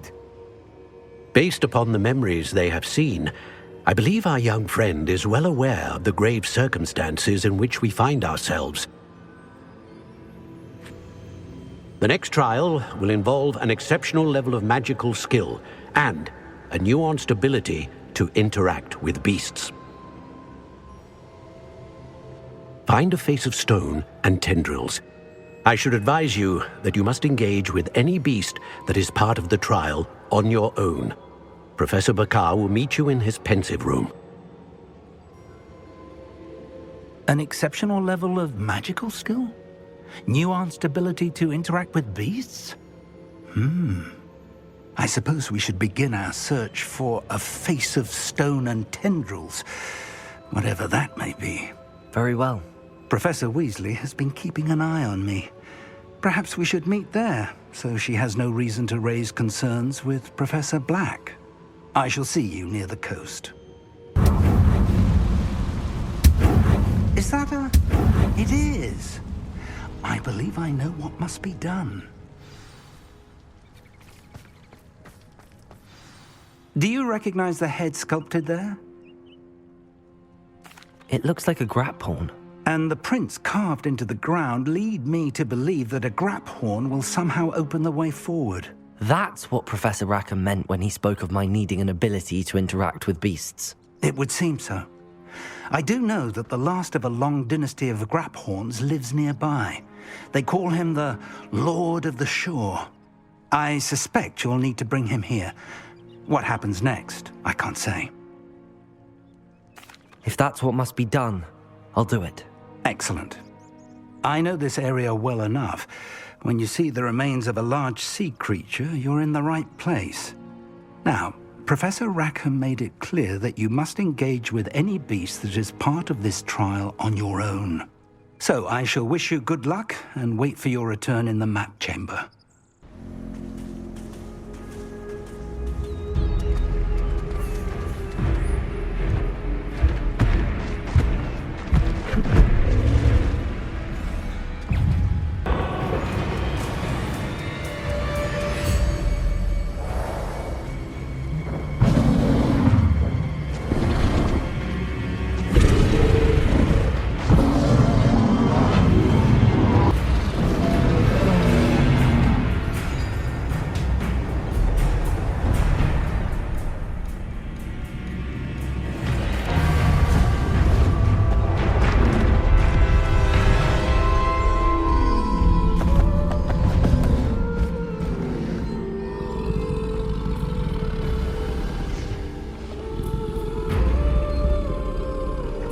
need your help, friend.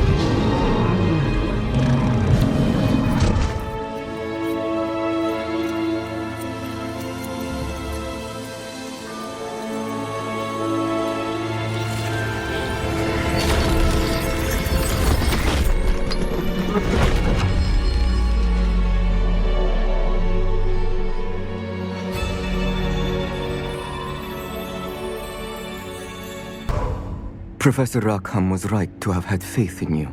My memories should answer any questions you may have about the power you will need to protect. Thank you, Professor Bakar. I shall see you back in the map chamber.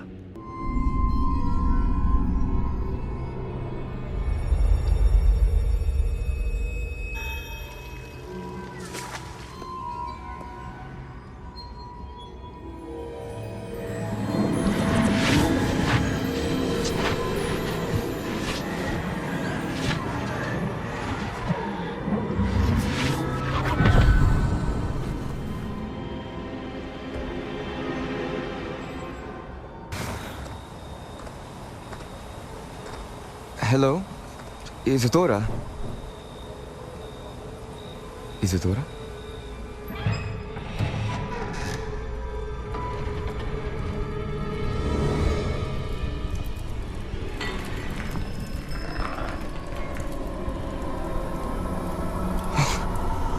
Mr. Morganach,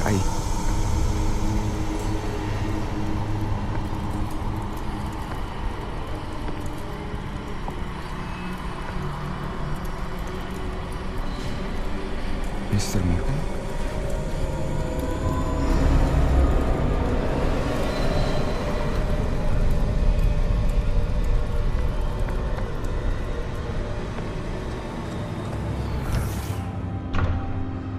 Son, I'm glad you're here. Isadora was not at her home. I know.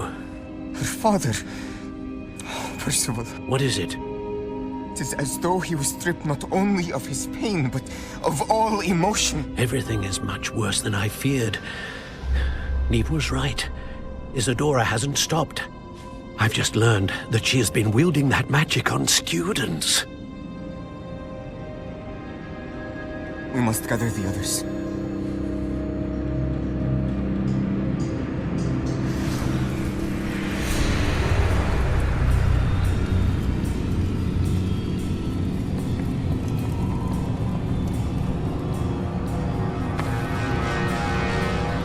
I need you to return to your common room, all right?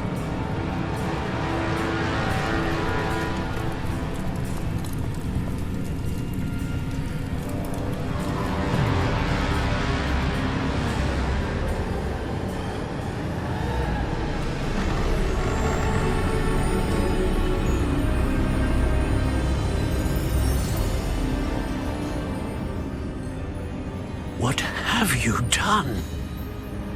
Take a breath. Students, Isadora. Everyone feels pain. And why? Because of your arrogance? Your obsession with secrets? He won't suffer any longer.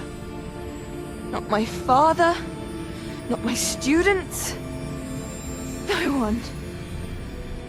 Isadora, set down your wand. Professor, you taught me to hone my power, not throw it away. I did not teach you this. Expelliarmus!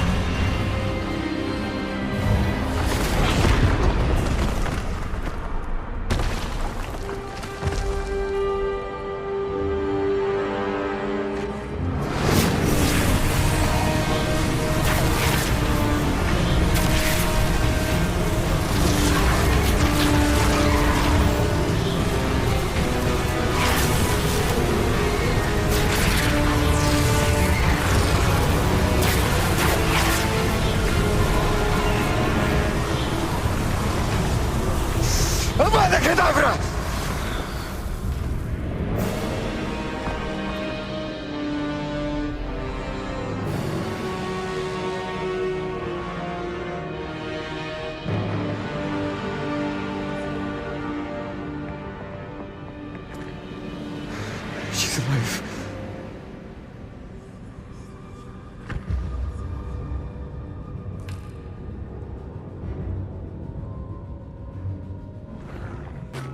The caverns below Hogwarts, where you fought Isadora. Is that the location of the final repository? It is. You see, we could not destroy the strands of emotion Isadora had stolen from so many. So we did all that we could to keep them safe. We also realized that until they could be destroyed, the magic used to create them was a danger to wizard kind. Hence, we became keepers. Keepers of an unfathomable secret. We knew that someday, one with the ability to see traces of ancient magic might be seduced by its power. We built the trials to lead that person to us, to allow them to prove themselves worthy of the knowledge we'd kept hidden and the responsibility that accompanies it. Have I not proven myself, Professor? I need to get to that repository before Ranrock does. You have, and you will. But the repository is protected by powerful ancient magic. To enter, you must craft a special wand from the 4 artifacts you found above our pensives. So the repository is safe from Ranrock for now? If he is, as you suspect, capable of using the power of the other repository, I fear he will be able to breach our defenses. Then I must go now and craft this wand. Perhaps Mr. Ollivander will help me. Another Ollivander? I'm not surprised. As I am sure he will tell you, this wand may be used for only one purpose. Return with the wand, and we will open the way forward. I shall send an owl ahead to Ollivander. Whilst you visit him, I'll reach out to Professor Weasley. Professor Weasley? Yes. I may have made an error in judgment by not informing her of Ranrock's intentions earlier. I only hope it's not too late. If Ranrock really is going to try to drill below Hogwarts, we'll need all the help we can get. All right, Professor. I'll see you soon. Hello, Mr. Ollivander. I wondered if you might be able to help me with something. Yes, Professor Fig sent an owl informing me that you'd be coming. He was a bit cryptic, said you need to have a special wand crafted, that you'd bring me the materials. Yes, sir. I have them here. Oh, my. How extraordinary. Remarkable design. I will be honest, I have never crafted a wand in this fashion. Repaired broken wands, of course, but this is something else entirely. Keeping me on my toes, aren't you? I think I can work with what you've brought me. Let me see what I can do.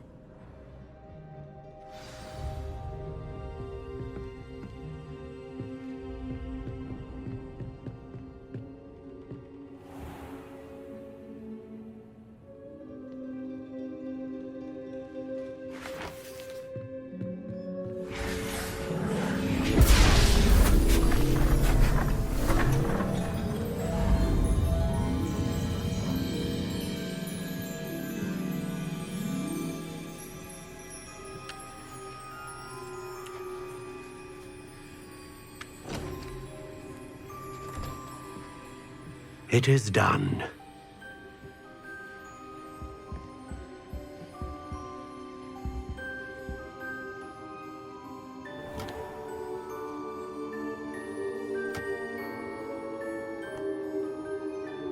I should warn you, I've never seen a wand like this before.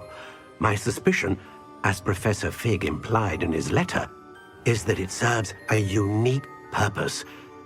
I doubt you shall find much use for it otherwise. I understand. Thank you, sir.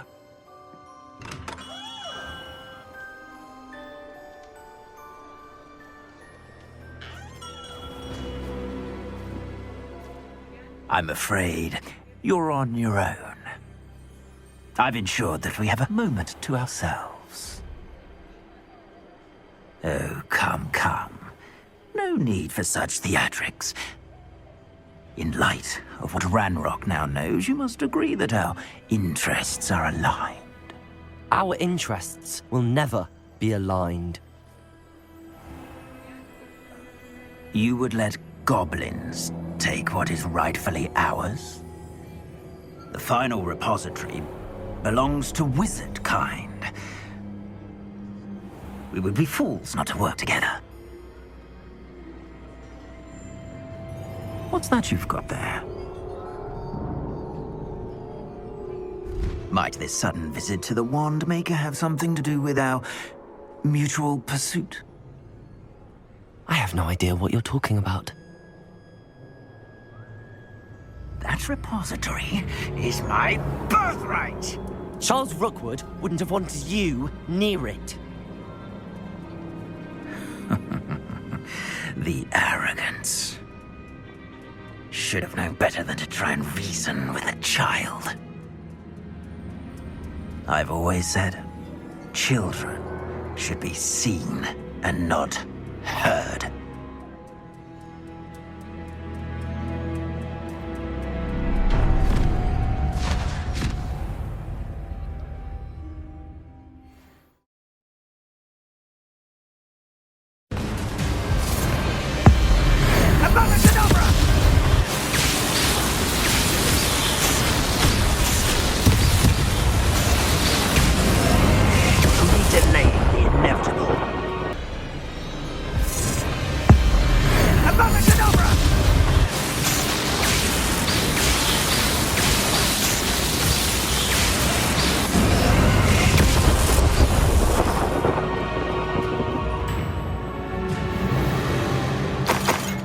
Sebastian has gone too far.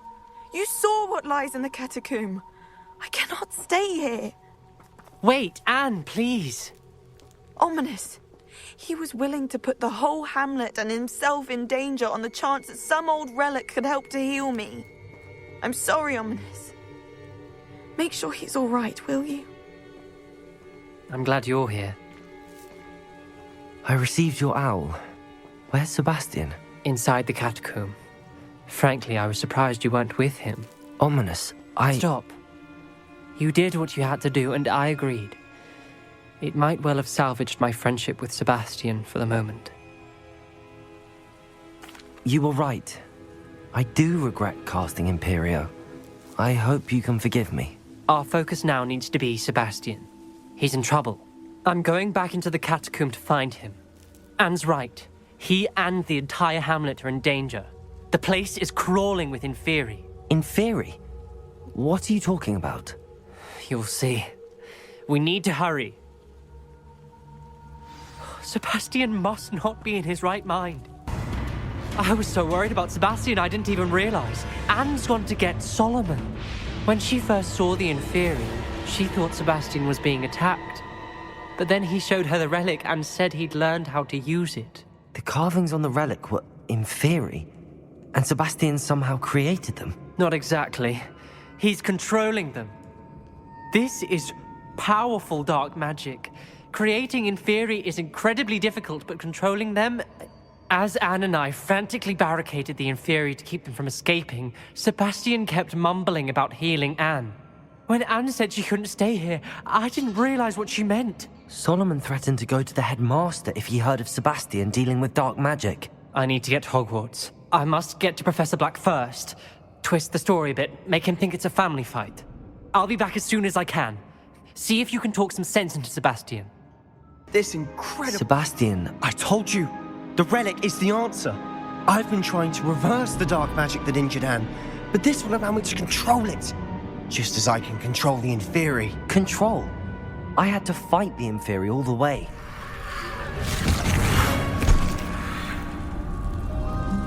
What have the two of you done?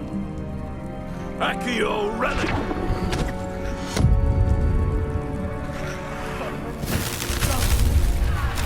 The relic!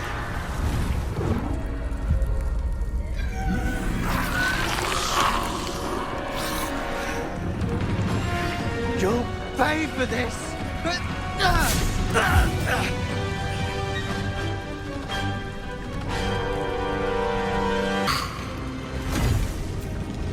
She cannot be healed, Sebastian! You must stop! I won't let her suffer! Avada Kedavra!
made your choice.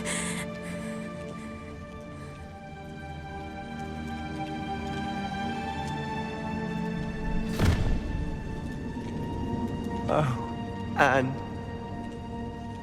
What have you done?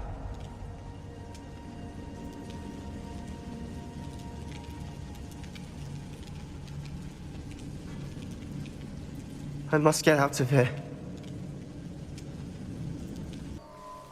Why wouldn't you stop? I was calling after you. Anne won't survive this. She's withering away, inside and out. Solomon's never been there for us. Not really. He gave up on Anne. I'll never give up on her. You saw him, didn't you? He was going to ruin her life. He attacked us. I had to use the killing curse.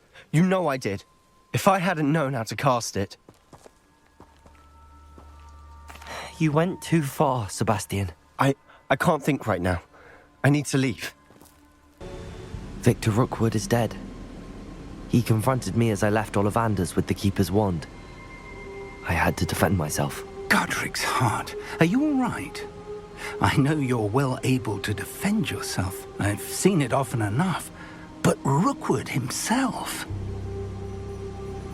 He destroyed so many lives and he wouldn't have stopped. I'm glad I was able to put an end to him. You're right. He wouldn't have stopped. You did what you had to do. The wizarding community owes you a great debt. Thank you for saying so, Professor. I'm ready for what's next. All right, then. The Keepers have been waiting.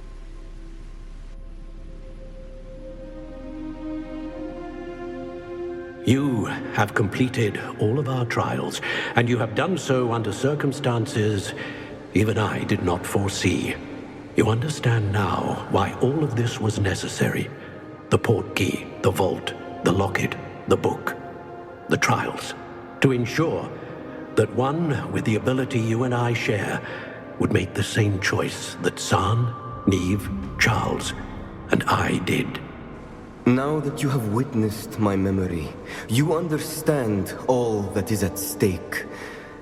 Not everyone is what they seem. As you know, light does not exist without shadow, nor shadow without light.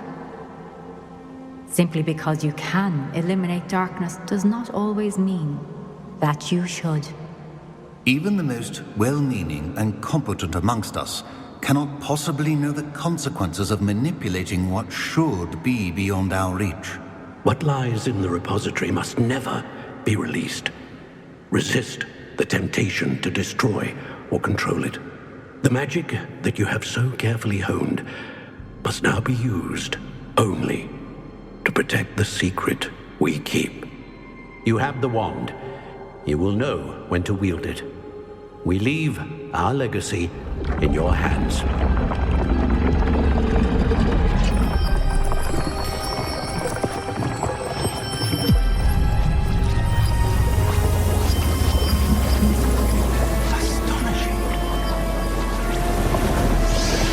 That must be the way to the repository.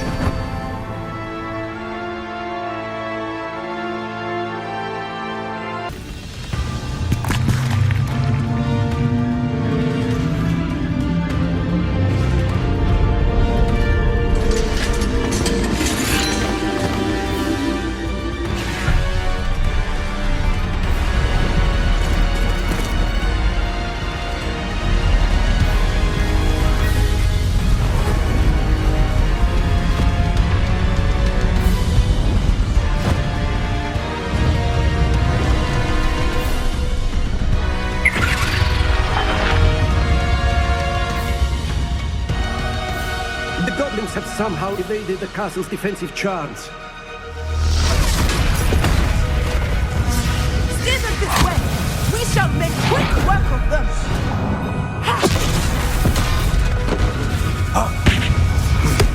They got this.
made it.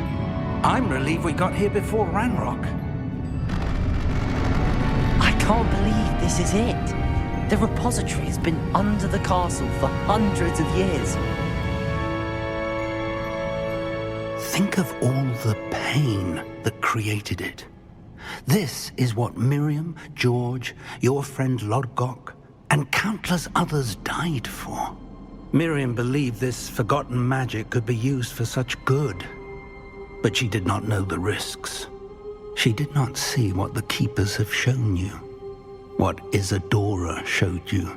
You are now the Keeper of whatever power it holds. What do you intend to do with it? I plan to leave the repository as it is. I'm pleased to hear that. I've been thinking. What is it, Professor? I spent all year trying to keep our journey a secret from everyone, including Professor Weasley. But now I wonder if I should have shared it with her, and the others, sooner. Trusted them more. The Keepers wanted this secret to be locked away forever. How long will you keep it?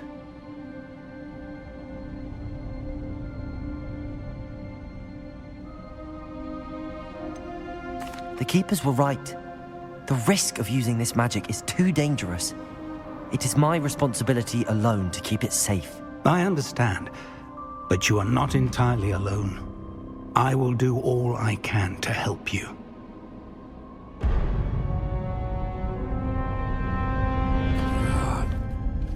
The arrogance of wizard kind. Goblins built this repository. It belongs to us. Enough, Ranrock. It was never yours. I've been wanting to play with this. Miriam's wand. If she'd simply handed over the container, all of this could have been avoided. Foolish, self-important witch. Seems you were two of a kind. She didn't know when to give up either.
Professor. Miriam.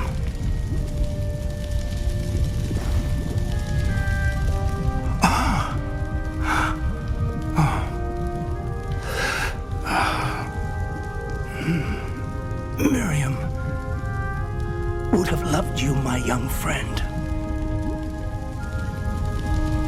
The wizarding world could not be in more capable hands.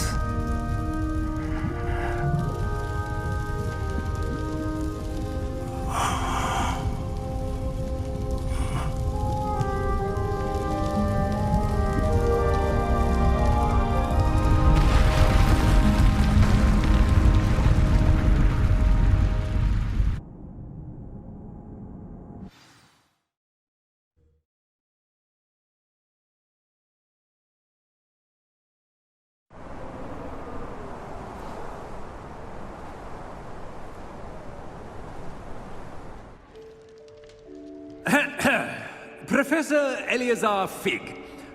I dare say he was a beloved professor to many of you, certainly a long-standing colleague to his peers. A famed adventurer and seeker of knowledge, he built a reputation charging into the unknown, brazenly disregarding both discretion and safety, providing perhaps a rather unfortunate lesson for us all. His devotion to adventure was rivaled only by his dedication to Hogwarts. And of course, to his wife, Midi, whom we lost much too soon as well.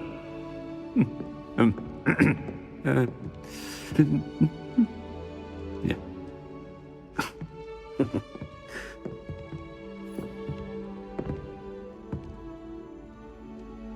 Professor Fig represented the best of all of us.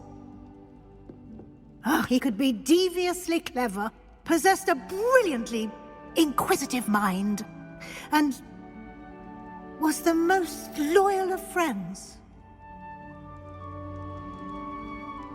But perhaps it was his remarkable courage, for which we will all be forever indebted to him.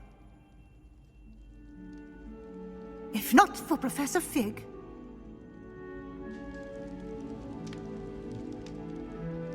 well, I can say with confidence that if not for him, many of us, let alone Hogwarts, would not be here today. Those that knew him best will agree that we must now honor him as only Hogwarts can, by wisely, resourcefully, justly and bravely facing all that lies ahead. To Professor Fig!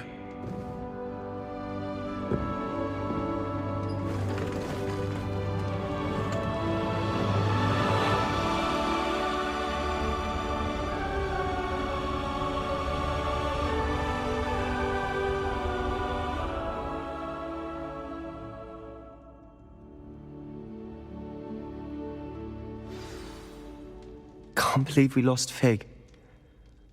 I didn't know him as well as you did, but I know he was a good man. Glad Weasley spoke for him. She honored him well. Fig will be well remembered.